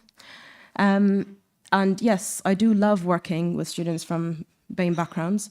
And we know that it's harder for them to attain as much as their counterparts. But there's also certain struggles we have to keep in mind, like we have to understand these students. So maybe it's more about equity rather than equality, kind of giving them what they need. You know, it's not just the equal amount of time, it's the actual, you know, type of support that they need, the type of understanding they need. Again, with patients, it's been microaggressions from patients as well, or patients who I, you know, identify similarly. They're always searching for commonalities, like, where are you from? Why is your accent like that? I used to get like, are you South African? Are you Canadian? Are you something? You know, just get on with things sometimes. Patients who you work with in sort of chronic pain tend to offload on you. But equally, in terms of patients, when it comes to sort of research, it's very hard to recruit participants. from these communities. Colleagues always want answers from you. It's very hard to kind of address cultural sensitivity with colleagues and give feedback that doesn't insult some of them sometimes. So that's been one of the greater challenges, especially when we fed back about the curriculum review. And just talking about like the value of clinical versus research roles and the value, you know, other things like female and motherhood roles. One of the challenges I've had was a lot of my work wasn't really taken seriously until the wave of June 2020 with Black Lives Matters. That's when a lot of people took interest in me. And unfortunately, this has been going on for a good couple of years before that. And it's bittersweet, but it's very, very sad that it took something like that for that to come out and to be shown. About a year and a half before that, I contacted the CSP to write about recruitment difficulties for patients from ethnic minorities. And they said that they weren't interested in sort of publishing that story as a commentary. They then approached me in June 2020 and published the same piece in July 2020, which some of you might have seen in Frontline. I'll leave that comment up to you. So, challenges I've had with publications, you know, colleagues always say like, oh, I can't find any topics on any literature, any topics you work on. It's because journals hold my papers for about 6 months and then tell me that they can't find any appropriate reviewers to read my work, and thank you for your submission, and we hope that this doesn't affect your likelihood to publish with us in the future. So no one's even interested to review that work. People at conferences say, oh, this is really interesting. I really struggle with these patients on a daily basis. Journals say to me, your work is not of interest to our readers, just by reading an abstract. Clinicians say to me, you know, finally, there's some research looking into these things. People at conferences give really, really good feedback. And journals come back again and say, oh, your sample size is too small. Well, we have to start somewhere, right? So if we're having difficulties recruiting, what do we do? So similarly, clinicians say that there isn't enough working with patients from the opposite gender. And I once had a reviewer say to me that your sample size was not large enough to draw conclusions about gender differences. And again, it's all about, you know, we have to start somewhere. And this is my favorite one, because obviously I'm the main author on the paper. And they've asked me to review my paper by a native English speaker, although there's about 3 other English names on there. But anyway, I think it's very important to highlight these things because many of you here might be reviewers or ethics officers, and just be mindful of the things you write. So finally, what are my take-home messages? I think that challenging beliefs and behaviors will enable the change, and it will create a culture of change in research. Equal opportunities are needed at every level. So, you know, students entering university, students in university, working as a clinician, as a Band 5, higher education, going into research. And you need to treat people with equity rather than equality. So just understand who you're working with and give them what they need. And finally, we need to fund and encourage research that looks a little bit different to your average physiotherapy research question. And as I highlighted, some of the ethical obligations of researchers and reviewers. So thank you very much. This is a picture of me in the Middle East giving a very similar.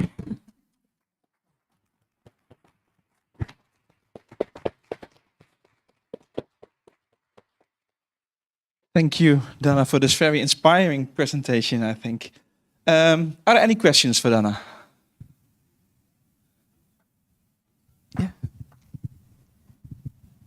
Thank you, Dana. That was really, really interesting, and echoes a lot of what we discussed at Keele and are trying to move forwards at Keele. But I wanted to ask you about patient and public involvement and trying to increase inclusivity and diversity within our patient and public involvement group. We're really struggling, and I wondered whether you've got any tips and ideas as to how we could achieve that. So I think you have to understand that possibly one of the main things might be just comfort with sort of the language and sharing their ideas across. So I think you need to kind of create a safe environment where they feel that their opinion, even if it was a little bit different, will be accepted.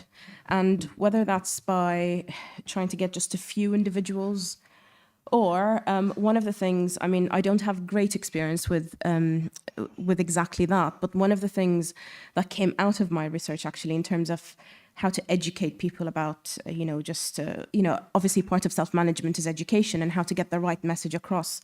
So a lot of them were suggesting that this form of education should take place literally physically in places where people feel comfortable. So if you've got a group of people who like to go to temple on special occasions or on the weekends, or people who go to a mosque, or people that go to a house of worship, maybe just by you doing that or holding that event there, it'll automatically make them feel a little bit more comfortable to access it.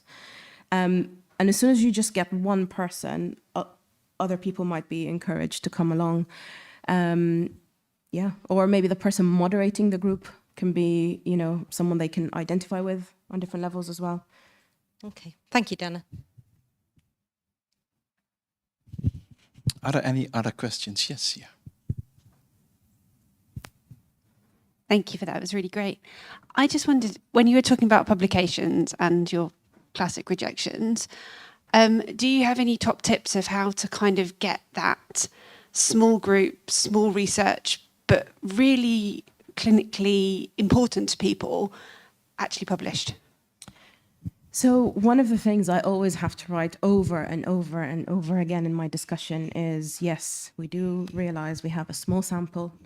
And then I guess with any good research, it's not about this, it shouldn't be about the size of your sample. It's about how you deal with your data, right? And it's about how do you know the limitations of your data. So in my point of view, acknowledging the limitations of the data, saying, okay, this paper is from 5 participants, and we acknowledge that, and we know we still need to do A, B, and C, and we still need to recruit a few other men. But this hasn't been done before, and this is usually how I try and justify smaller samples. And I always try and have a plan for where this is going to go next. So the next step could be looking more in depth into this or into that, or tweaking this interview question, or recruiting more men or age groups, etc. So I try and sort of balance it with how we could improve it. So acknowledging it, and how we could improve it, basically. Okay, I think we have time for one question, if there is any question. And otherwise, I give the word to Ali. Thank you, Dana. Thank you. Don't go away. You can't go away without your little prezi. So a huge thank you from all of us. And yet another really thought-provoking talk. So thank you very much, Dana. Really appreciate that.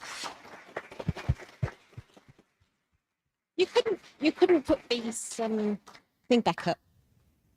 I've just asked them if they could put BMUR's pictures back up for those of you who haven't been following it.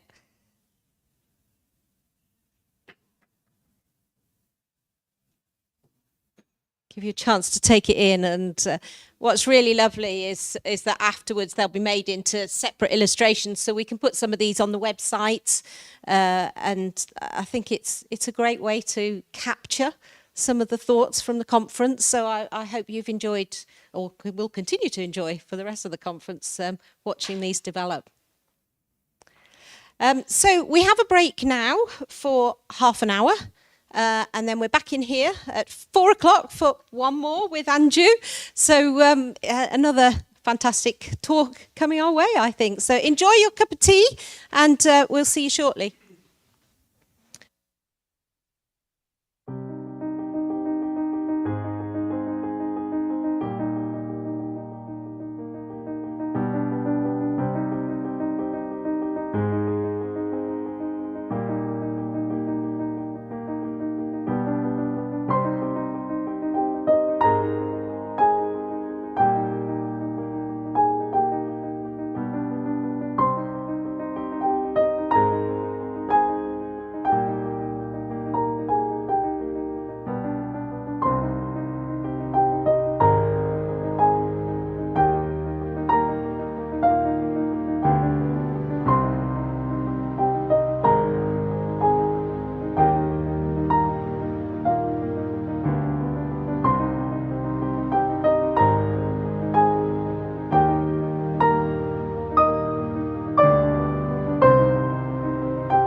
guys.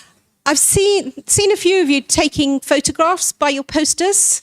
So if anybody has, and you would like to email your photographs to Physiotherapy Research Society at gmail.com, which is our email address, that would be fabulous, because maybe we can put them up on the website. So have a think about doing that. And I'm going to hand over to Caroline now. Okay, so I'd like to introduce Anju, who's our final speaker of the day. She's a consultant physiotherapist working at the Royal National Orthopaedic Hospital, mainly specialising in patients with complex atraumatic shoulder instability. She's published work, co-supervised postgrad student projects, including my own, and has been involved in several funded research studies. She's also been president of the European Society of Shoulder and Elbow Rehabilitation, served on the NICE committee, and also represented the BESS on the AHP, well, been an AHP representative in the BESS Council. So lots of work. So welcome, Anju. Thanks, Caroline. Firstly, I want to really thank the Physiotherapy Research Society for inviting me. It's a real honour.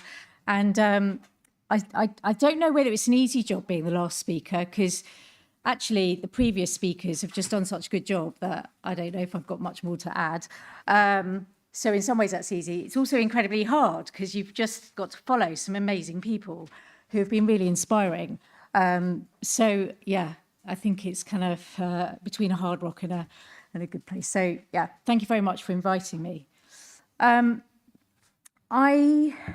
actually going to talk about the culture shift that we made as a department. Now that's partly because I didn't read Jayanti's body of email properly and realised that this was all about personal journey. But actually, having said that then, and in reflection, the last 8 years of my career has been very much about changing a culture of a department. That's been my personal journey, and I think that's what I'd like to share with you. And I also think that by changing the culture in our department is going to help others who are on that journey. And I'm looking at people like Gareth and people, so I'm hoping that we can share that with you. To give you some context, and I'm only going to talk very briefly about me, but I based at the Royal National Orthopaedic Hospital. Some of you may know of that hospital, some of you may not, but we're a specialist tertiary referral orthopaedic centre. We see, the weird and the wonderful, and we're based down in northwest London. We're there to help with the complex cases. We're there to help you guys. So we see chronic pain, we see spinal cord injury, we see peripheral nerve injury, we see cancer. And usually you end up at Stanmore when pretty much everything's been done and there's not really, or it's so complex that actually need to come and see probably people who see more of that problem. Does that make sense? So that's the context of the hospital. It's a national centre. I've been fortunate enough to have been there for the last, dare I say it, 25 years. I started out there as a band 6 rotational physiotherapist. I then went on to become a specialist within the shoulder and elbow service, and then I've remained there. And I have to say, it's a fortunate place to have worked. I can't believe how lucky I've been with my career trajectory from a band 6, and now I sit as a consultant physiotherapist, and obviously now working on with the deputy directors of research to sort of enhance AHP R&D. So very lucky to have stayed in one place. Sometimes I think that may make me very narrowed. I've probably been a little bit of a siloed situation, but one of the things I would say is that I have tried incredibly hard to step out of the doors of Stanmore.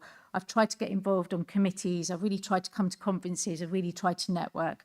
So I'd like to think that I've broadened my horizons beyond the Stanmore doors, but you'll be subject to agreeing with that or not following this talk.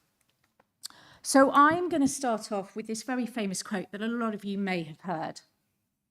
I'm just going to allow you to read that.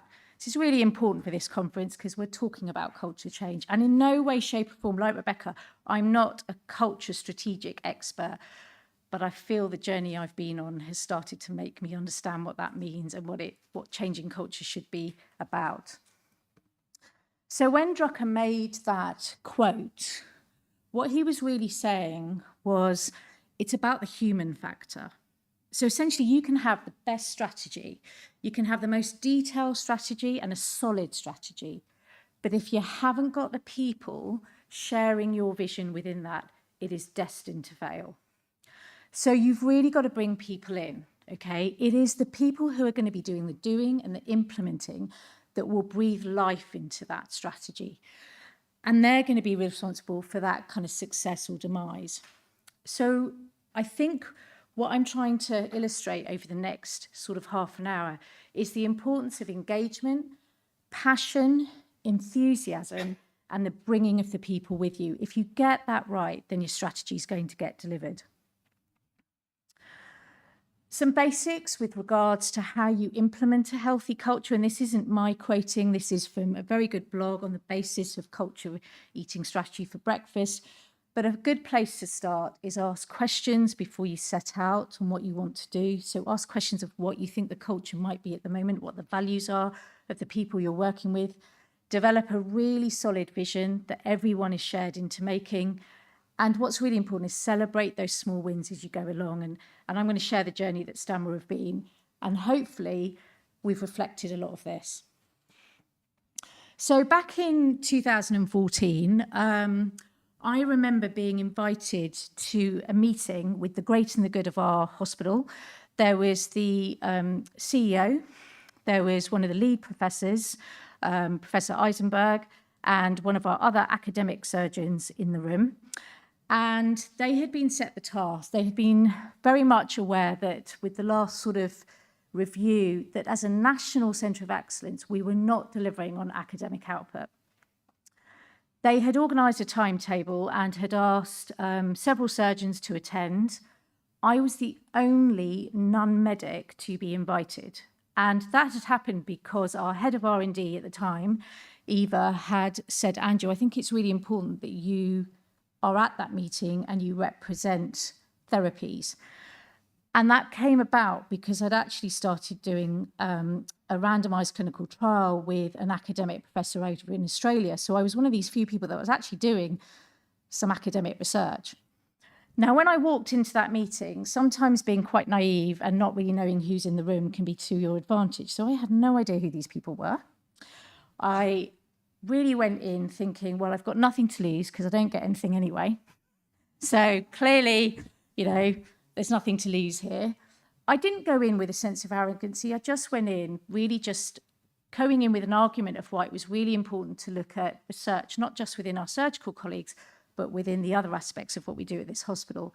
And the other thing I did is I went in and I'd really done my research. So I'd read the NHS long-term plan.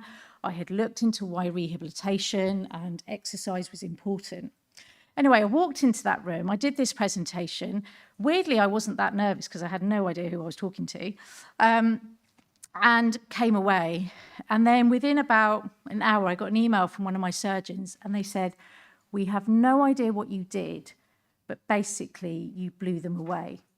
And that was a lovely feeling. And as a result, I was given basically at that time a day a week, and I was told, make research happen. And then I really was cacking myself. Now, around that time, and I think I'm going to talk a lot about how stars align. So I think there's a little bit of luck in all of this, but it's also about being in the right place at the right time with the right people. Around that time, we got appointed a director of therapies, and her name is Rachel Dalton, and she now works at Bart's Healthcare. And I kind of remember, even before she arrived, I remember emailing her and just saying, Rachel, I've been given a day and they want research to happen and I don't know what I'm doing. Please help. And she was great. She basically kind of guided me. She's very strategic. And we then went on this journey together. So the first place we started, and remember at this stage, I didn't realize I was doing qualitative research. I didn't really know about strategy or about culture development. But in 2014, I thought a really good place to start is why don't we just understand what our department thinks about research? So we set up some focus groups. We basically spoke to the clinical teams. We weren't hierarchical. We didn't try and separate your 8s and your 7s. We basically just went to the teams and we basically did a bit of a SWOT analysis. And we said, we really just want to try and understand what are the barriers, what are the enablers, what are the opportunities and the threats. And really just try and get an engagement of kind of, well, what is the level of engagement and interest in even wanting to become an academic unit or wanting to do research amongst our AHPs. And this probably included about, up to at that point, about 150 staff. So what came out of that exercise was really some really positives. You know, what was great was all the staff were really positive about wanting to do research or evaluation of their practice and evidence-based practice. They were really motivated. They really wanted to engage in wanting change, and people could really easily identify their role in a research project. So they kind of almost sort of started to identify some of their strengths. You know, some of them were coming out, well, I'm really good at stats, or I really like looking at data, or I would really like to, I like the designing of methods. And so that was great. So some of them actually had already started to identify that there were things or aspects around research that they liked. They definitely wanted to work collaboratively. What was really nice as well, that we didn't have people in the department with any kind of egos or kind of personal agendas. People were saying that I want to do research, but I want to do it, you know, with everyone else. I'm not looking at trying to do this just for me personally. There was a feeling of self-pride, of kind of wanting to do the best by their patients. And I think that's what came out the most, that what people said was, I just want to do the best by my patients. And if that means I need to do research or I need to know about the evidence to do it, then that's the way to do that. So they were ripe for change. And that for me was like, this is great. Like this is like having a little child, and we can nurture this. However, there were some negatives. And what did come out was there were people who tried to embark on a research journey and they had felt frustrated. They felt overwhelmed with the process, the clinical demands of trying to balance that. I mean, this is probably not surprising to what you probably all feel as well. The lack of opportunity. I mean, some of our staff had said that they'd had some ideas, but they'd just been squashed or dampened. You know, why are you doing that? You haven't got time. You got paid to treat patients. You know, that kind of attitude. And one thing that was interesting was, as a National Centre of Excellence, that we weren't really utilising, but also really properly representing that profile. Some people actually felt like, I'm not sure we should be called a National Centre of Excellence, because I don't think we're really, you know, and that actually didn't sit well with them. That false image that they might be creating. And the other thing that came out was that there were clearly inequalities against banding and rotational staff. So the attitude generally was that there were lots of small projects going on. And I don't know, but I came from a generation where you had an appraisal. And I remember on my appraisal, you had to have 4 elements. It's quite funny now we talk about 4 pillars. But I had on my appraisal education, clinical, management, and research. And through my whole career, the research bit was always the bit that was at the end. And I had to find something, you know, it was like a bit like a tick box exercise. And this was what we were seeing, that people had research on there, but it was all just a little bit of a token gesture. It wasn't joined up. It was a little bit of a project. They just had to do it because their senior said it's got to be on your IPR. But there were huge amounts of ideas. I mean, some of the questions that people were coming up with, you were like, these are great, lots of ideas. But then even if they'd started on that journey, they felt really unsatisfied because they never completed it. And that's a really horrible place to be, where you start, but you never complete. So projects weren't completed, people felt daunted. Some didn't even know where to start. Things weren't joined up. And it was so dependent on how much they were internally motivated, but also how much everyone around them was motivated. Another issue that was interesting that came up was a lack of clarity around ownership. And some of you may be able to identify with this. We found that a lot of the therapists were involved in projects with their surgical colleagues, but then, so they felt they'd done all the groundwork, they'd done all the data collection, but then went on the authorship. They weren't even on the acknowledgements. And that made them feel really used. And some of them actually said, I don't know if I want to be part of a research team, because there seemed to be this culture that they'd kind of been used through the process and not really acknowledged or invited into the authorship of some of these papers. And that there was actually this sort of lack of collaboration amongst the trust. So this wasn't all rosy. So on the back of that feedback, both myself and Rachel basically decided, okay, well, there's clearly a vision that everybody wants to become a much more clinical academic unit. And what was great about this vision is the staff informed this. So this was on the back of the listening exercise. This wasn't a senior person within the organisation saying, this is our vision, come and join me. This was a bottom-up approach. This vision actually came from the clinicians, and so they were signed up to it. So then came the strategy. Once we knew that the department, where they wanted to go and what they wanted to achieve, we then tried to think about, well, what actions do we need to put in place? It sort of seemed to make sense that if we were going to work together, if we were going to work a bit more collaboratively, try and get not just lots of little projects, but a few big projects that make some grounding, that it would make some sense to look at, well, what's a sort of common programme of work that we could all be doing.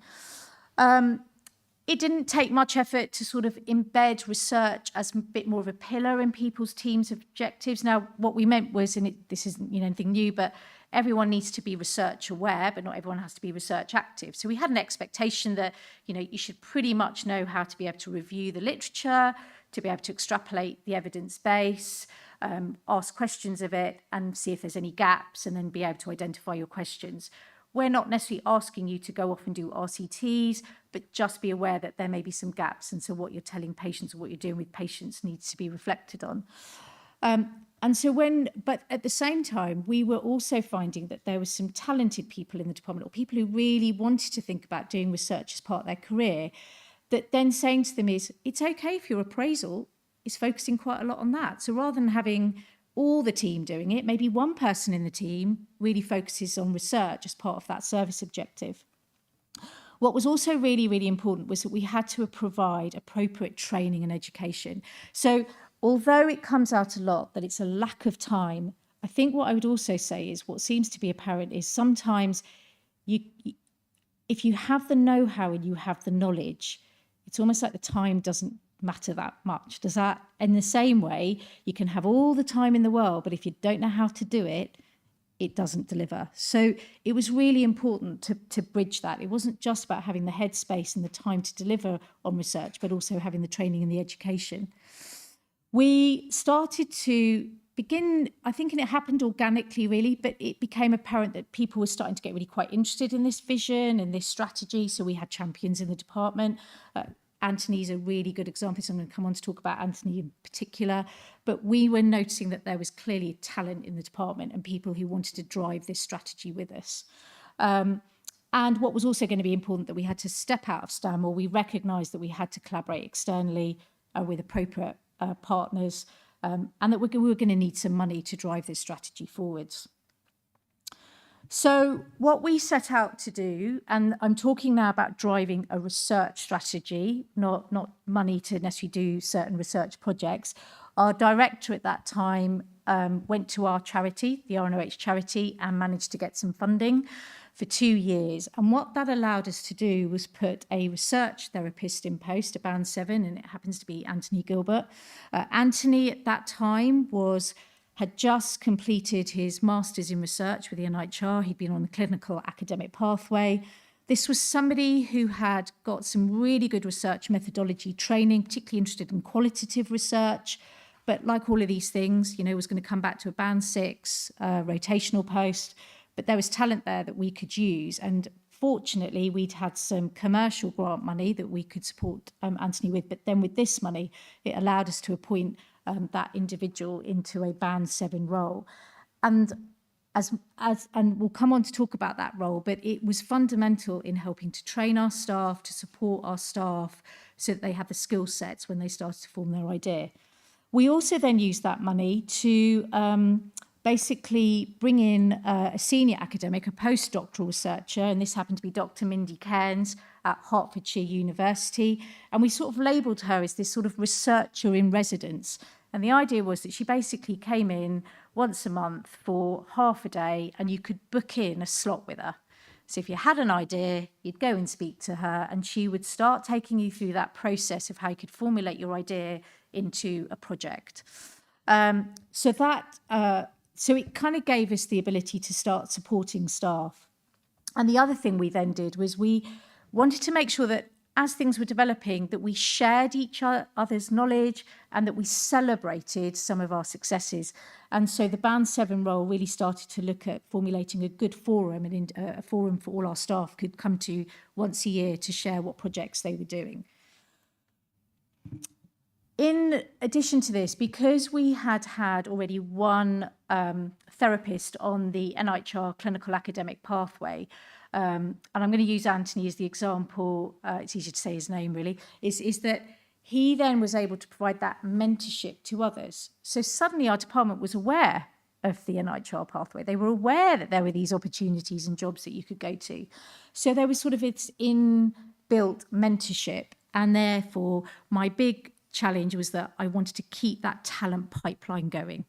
Because what I didn't want to do is end up just having a few individuals we might end up losing, but we needed a continual pool of talent coming through. What we did very early on, and I didn't realise the importance of this at the time, but I'm now realising, was at the time we didn't really collaborate with any kind of university in terms of teaching or delivering any teaching. But around the same time, UCL were looking at developing an MSc in musculoskeletal rehabilitation, and it just happened that one of the academics there approached me, said, would I be interested? And I said, yeah, sounds good. Why don't we offer a module to that MSc? And so at that time, we then collaborated, and I'm really pleased to say that this is the first cohort, but Dana was in the second cohort. And I feel really quite emotional that what we set up there has now created, academics like that. So, and it comes around circle, doesn't it? I had no idea that when we started this that we would have people come out, and now I'm actually doing a collaboration with Dana at Brunel. So we started this MSc, and the idea was that because we were clinicians, we had really great ideas, but we didn't have all the time and the training. Could we use students to help us do some of the projects? Could we get students to do some feasibility work? Could we get students to do the systematic review, which would then give us the ability to then be able to go for more pump priming money? We were also quite strategic. We realised that we were going to have to find some money for certain projects. So we partnered with commercial industry as well. And there was a couple of things we did in terms of apps and electronic systems. So to try and sort of bring in some income to get projects run. As we went along, we started to celebrate those small successes, which I would say to you is really important. We were noticing that staff, whether it wasn't all research, it was sometimes service evaluation, it was sometimes quality improvement projects, but they were beginning to get them together as poster presentations, as conference abstracts. And these were our successes kind of within that first sort of probably 4 or 5 year period. Anthony, while he'd had the time in the Band 7 role, was able to work up his NIHR doctoral fellowship, and absolutely was successful for that. So that was great for him and for the department. We were then successful with a further therapist getting their masters in research. We were successful with 4 NIHR internships. We had a therapist go on an NHS digital fellowship. So all the culture was just shifting. We had people applying for things, wanting to apply for things, getting hungry for those sort of applications. And around the same time, one of our surgeons, our oncology surgeons, had worked with a very good physiotherapist up in Newcastle and was really keen about developing quality of life outcomes following sarcoma surgery. And with some money from a bone charity, we managed to appoint a postdoctoral sarcoma research therapist who's still in post. And that also created a culture, because now we had a department of postdocs in there. And she's worked really hard supporting her sarcoma team with their projects. So we were building capacity and capability. So this is a great journey, and we were really proud of what we were doing, but we were also quite mindful, Rachel and I, that the money was going to run out. We had this 2-year funding. We were likely to not have that kind of Band 7 role. And luckily, because Anthony had got his fellowship, it sort of allowed us to backfill that for a period of time. So it is all about getting the grant money. But we also realised that in order for this culture to be sustained, people are going to need ongoing support. And this is when it comes down to your point, Liz, about money talks. I've put this slide up because I had to keep going back to the great and good of the trust to sort of let them know whether our research strategy was working. And it was quite nerve-wracking to keep going back to show what our KPIs were delivering. But basically, I had to sell them that this was worth investing in. So one important message to take, really think about who your stakeholders are. So when you're thinking about your business cases or your ongoing sustainability, I know whether it's grants or whether it's the executive team or the finance director, do your homework and talk their language, because at the end of the day, the soft stuff might work, but it's the money that talks. And what we managed to demonstrate was 5 years ago, when they'd made that initial investment into my band sort of 2 PA sessions, and you'd spread that over 5 years, and we'd used a bit of investment within therapies to get Mindy into post. Actually, over a 5-year period, we sort of made pretty much just under a 10-fold return. So we were kind of saying, well, look, if you really invest in us, think about the bigger grants and the things we can go for. So it's important to get that message across. But what really cemented our success was when the CQC came in and started to review us as a department. And you can see just how culture change can make such a big impact. And from a period of having no publications as a therapy department, we basically ended up with about 30 in the space of that 5-year period. Now, I'm not saying they're all going to be high impact journals. Please don't go away thinking that, but for us, these were peer reviewed at conference meetings. They were published in papers which were peer reviewed. But, for a department that was having no academic output whatsoever, this was a major achievement for us.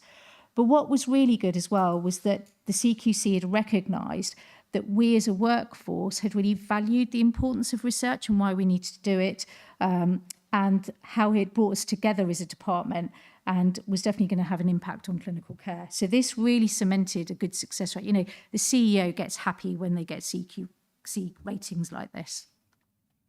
So on the back of that, we then put in a business case to the trust, and we said to the trust, we've done that, we've shown our track record, we have shifted a culture, and we've been very, very lucky that they have now appointed. So I have a team now. I have a Band 8A who's a postdoctoral researcher in post, works full-time with me, and I also have a Band 7 senior research therapist working within the team. And our job is to maintain that culture, support the staff through their projects, but the next phase is now going to those sort of bigger collaborative grants with our academic partners. So this is phase 2. We still want to very much deliver evidence-informed care, grow the evidence base, and be very interdisciplinary as we do it. Our strategic aims, so we've evolved as a unit, but we want to really establish strong academic partnership. We've realised that we can't do this on our own.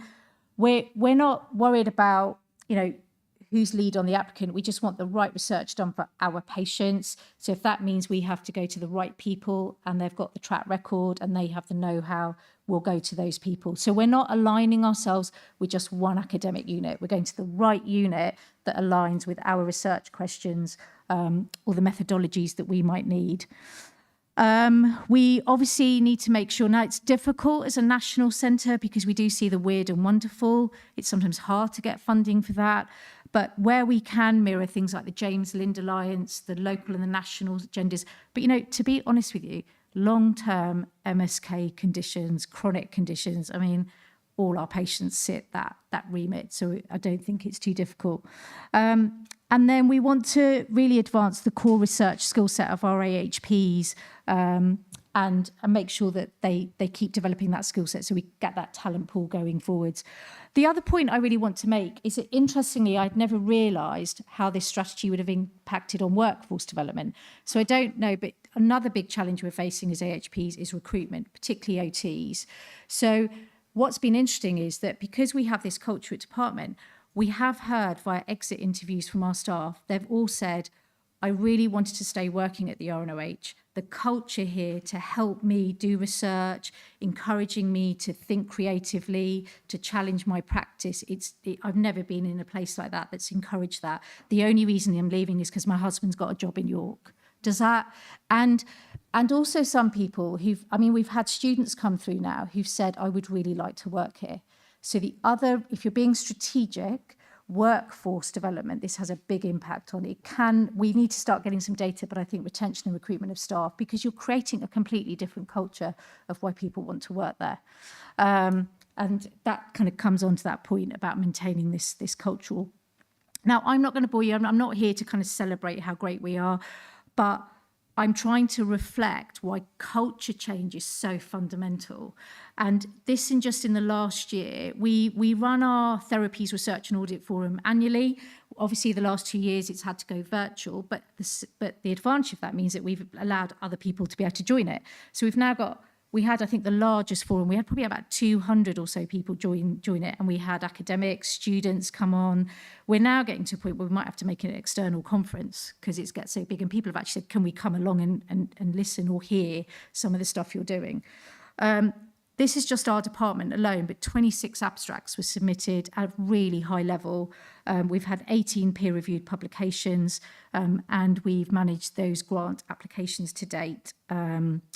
One of the largest being with our sarcoma research physio. But, you know, we've now got people applying for advanced fellowships and research for patient benefit, which is great, as a department that wasn't academic at all. So going forwards, one of the tips and tricks is that we're really using students to bridge with the clinicians. So making sure that when we're thinking about our programs of work is how we perhaps can use students to help with that. We're doing one with Dana's team at the moment. We're looking at a mental health project in MSK pain. And with Dana, we're using some MSc students to do some qualitative work. So that's great. And that can build our work for going for grant applications. And the other thing the NIHR is very competitive. It's getting even harder. I was talking to Rebecca. It's getting pretty tough. So we've actually decided to run our own internal internship. We get money from Health Education England. And so the nurses had already done this, but we decided actually, why don't we use some of that funding to basically pay for 5 people to go and do a research module. We'll give them a day a week for 12 weeks to attend the module. And then for another 3 months, give them a day a week to work up their project idea. And so we've just rolled that out, just using training money, basically, but letting people get a step onto the ladder. And the other thing that we've introduced with London South Bank University is undergraduate students being offered a research placement. So you don't come just to do your 6 weeks on the shoulder unit with Anju watching patients. You can actually come to Stanmore and do 6 weeks of research.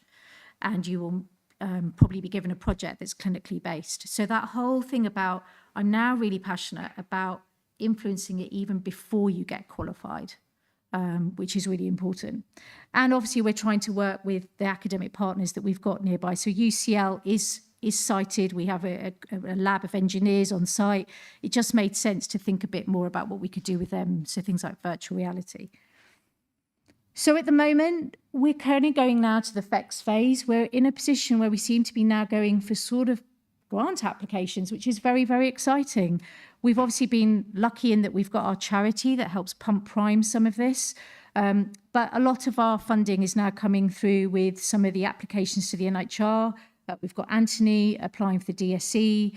We've got our research physio applying for a CDRF. And we've got 2 of our postdocs applying for their advanced fellowships.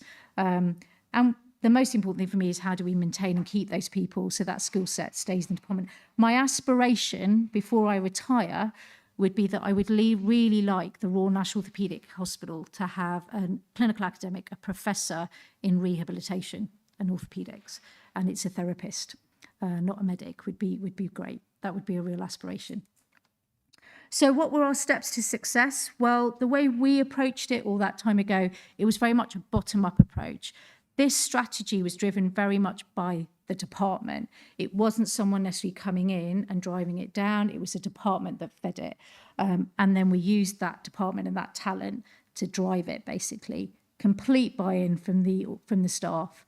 We invested in training and support, so we put some of our money towards that, and we keep doing that. We were very good at spotting talent, and we continue to do that. You know, when I can see someone is showing enthusiasm, commitment, resilience, you know, they will get invested in, and we know that they're worth backing. So spotting talent is important. It's important to get executive buy-in. Like I said, it was important for us to show that we had shifted culture, data, financially this is sustainable, because we all know money's tight and it's difficult to use NHS money in a way to create posts that aren't necessarily doing clinical roles, but they realise the importance of the impact that will have on clinical care. Collaboration is absolutely key. You've heard this all before, resilience and creativity from our previous speakers. So just as a leaving point, I personally came into this profession because I wanted to make people better, but I think now at the stage of my career, I think research is actually about doing it better. So, you know, I've become a better clinician and I'm getting more people better, but I'm also influencing more people, and that's going to have a bigger impact on patient care. So thank you very much for listening and going with me on this journey.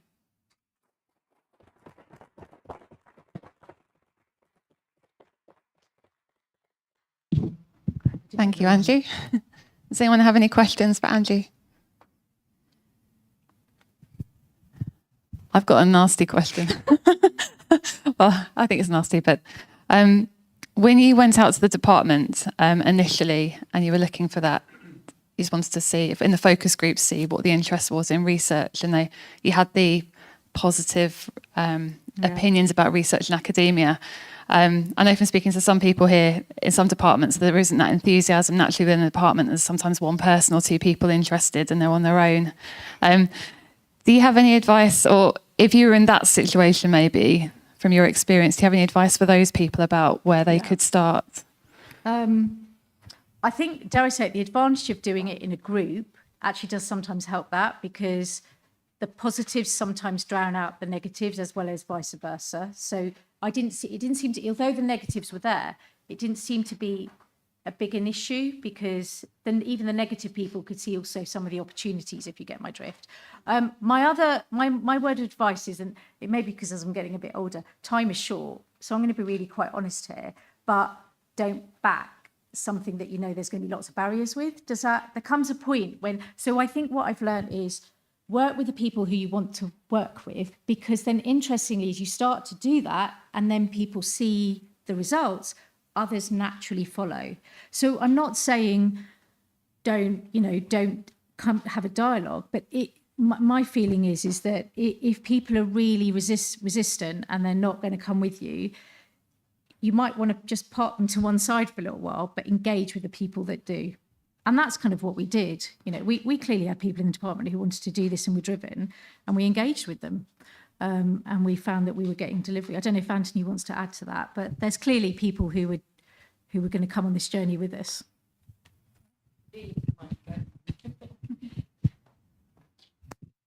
Thank you. I mean, I won't add to that, but I was just trying to think of the best way to word it. It's more of an observation from having been part of this journey from the start, and I don't think it came across very well. Well, no, it came across well, but I don't think you articulated it and really sold your individual role in this. But to be, as I was at the time, newly moved into the RNOH, I left my last trust because I wasn't getting any opportunities. To have someone, I mean, you would just bang on about research the whole time, and for some people their eyes would glaze over, but you were relentless in your push and your drive, and that really inspired so many people. There are some people maybe it didn't inspire, but it inspired me, and I know it inspired others. But to have a leader within a department really, really pushing it, I mean, like, it was ridiculous. But now all of these results and these outcomes we're seeing is because we had a figurehead like Anju doing that. And I don't think that came across particularly well, but to have a really charismatic person who can influence at high levels is sort of, you know, I think is a big role why this happened. So, I mean, very kind of you to say. the outcomes speak for themselves, but to have someone really doing that. And I think maybe if we rewind 15 years ago when you weren't in that role, actually that you identified and found that opportunity and really pushed it. And I think that there could be anyone who doesn't necessarily have an academic research background that could do it. And I think what's been really inspiring for me today is hearing people's journeys and what they've done. And I think that there are opportunities out there that can be grabbed if you've got a bit of support and someone really pushing things forward. And I think that's what's... I mean, the only thing I'd say on the back of that, I just got the consultant post, and I mean, not everyone will know of me because not everyone here is a musculoskeletal therapist or in the world of shoulders. But I think that what also helped was I had a lot of credibility and a lot of respect because of my shoulder. So I think Anthony's right. I think leadership does make a huge difference. people respected me in the department. And although I banged on a lot about research, they could also see why that was so important and why our unit was kind of regarded as one of the best in the country. And we are, you know, it's a national centre for age traumatic instability. So that definitely helped. And yeah, I do bang on a lot. I mean that in the most positive sense.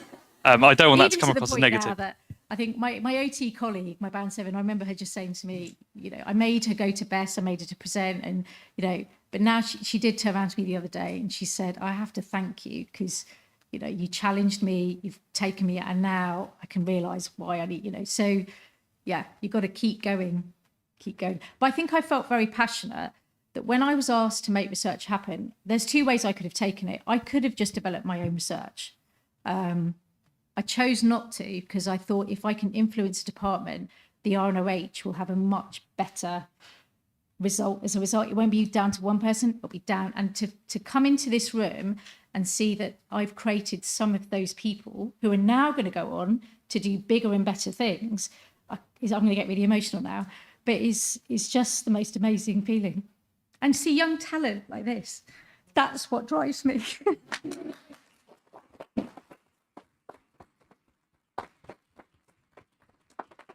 So if I can make that happen, it's the future generation that we need to influence.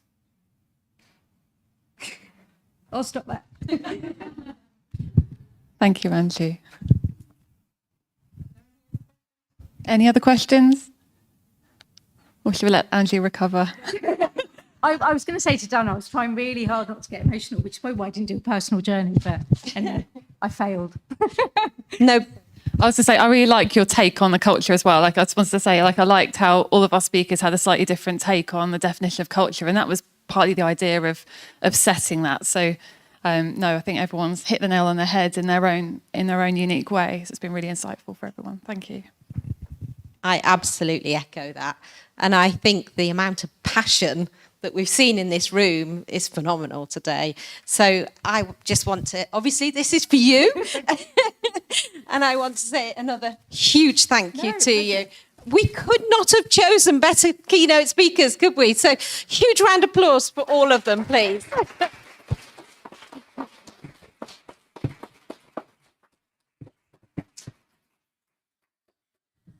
Don't need that one. Okay, so we've nearly finished. You've done so well. I haven't even seen anybody's eyes drooping in the room all day. So maybe it's because I'm sitting at the front and you're at the back and sleep, but I don't think so. So we still have the prize presentations to do. So I will do that in a second, but before I forget, I also want to let you know that there is a conference evaluation that is going to be sent to you by JNT, and we would very much value your opinion on that. So if it's electronic and you can't write enough, you've got the Physiotherapy Research Society at gmail.com email that you can always email in. So we really will welcome your feedback. Thank you. I know I've had a fantastic day, and talking to people, it seems like everybody in the room has. So I'm really pleased it's all come together. But let's do the prizes first before I close the conference. And it gives me huge delight to say that the best oral presentation goes to paper 2, to Alice Finch, who do come out and let people see who you are. Come and stand by me so you'll be on the camera. So well done. Well done. We absolutely loved your presentation. And for those of you who need reminding, I don't think we will in the room because I can remember exactly what you were saying.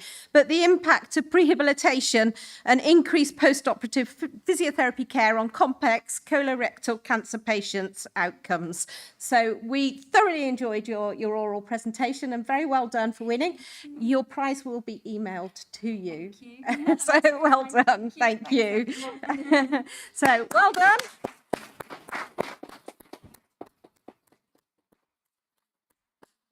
And the best poster presentation goes to Gemma Stanford, poster 13. Is Gemma with us? Yes, well done. Excellent. Glad you're still with us.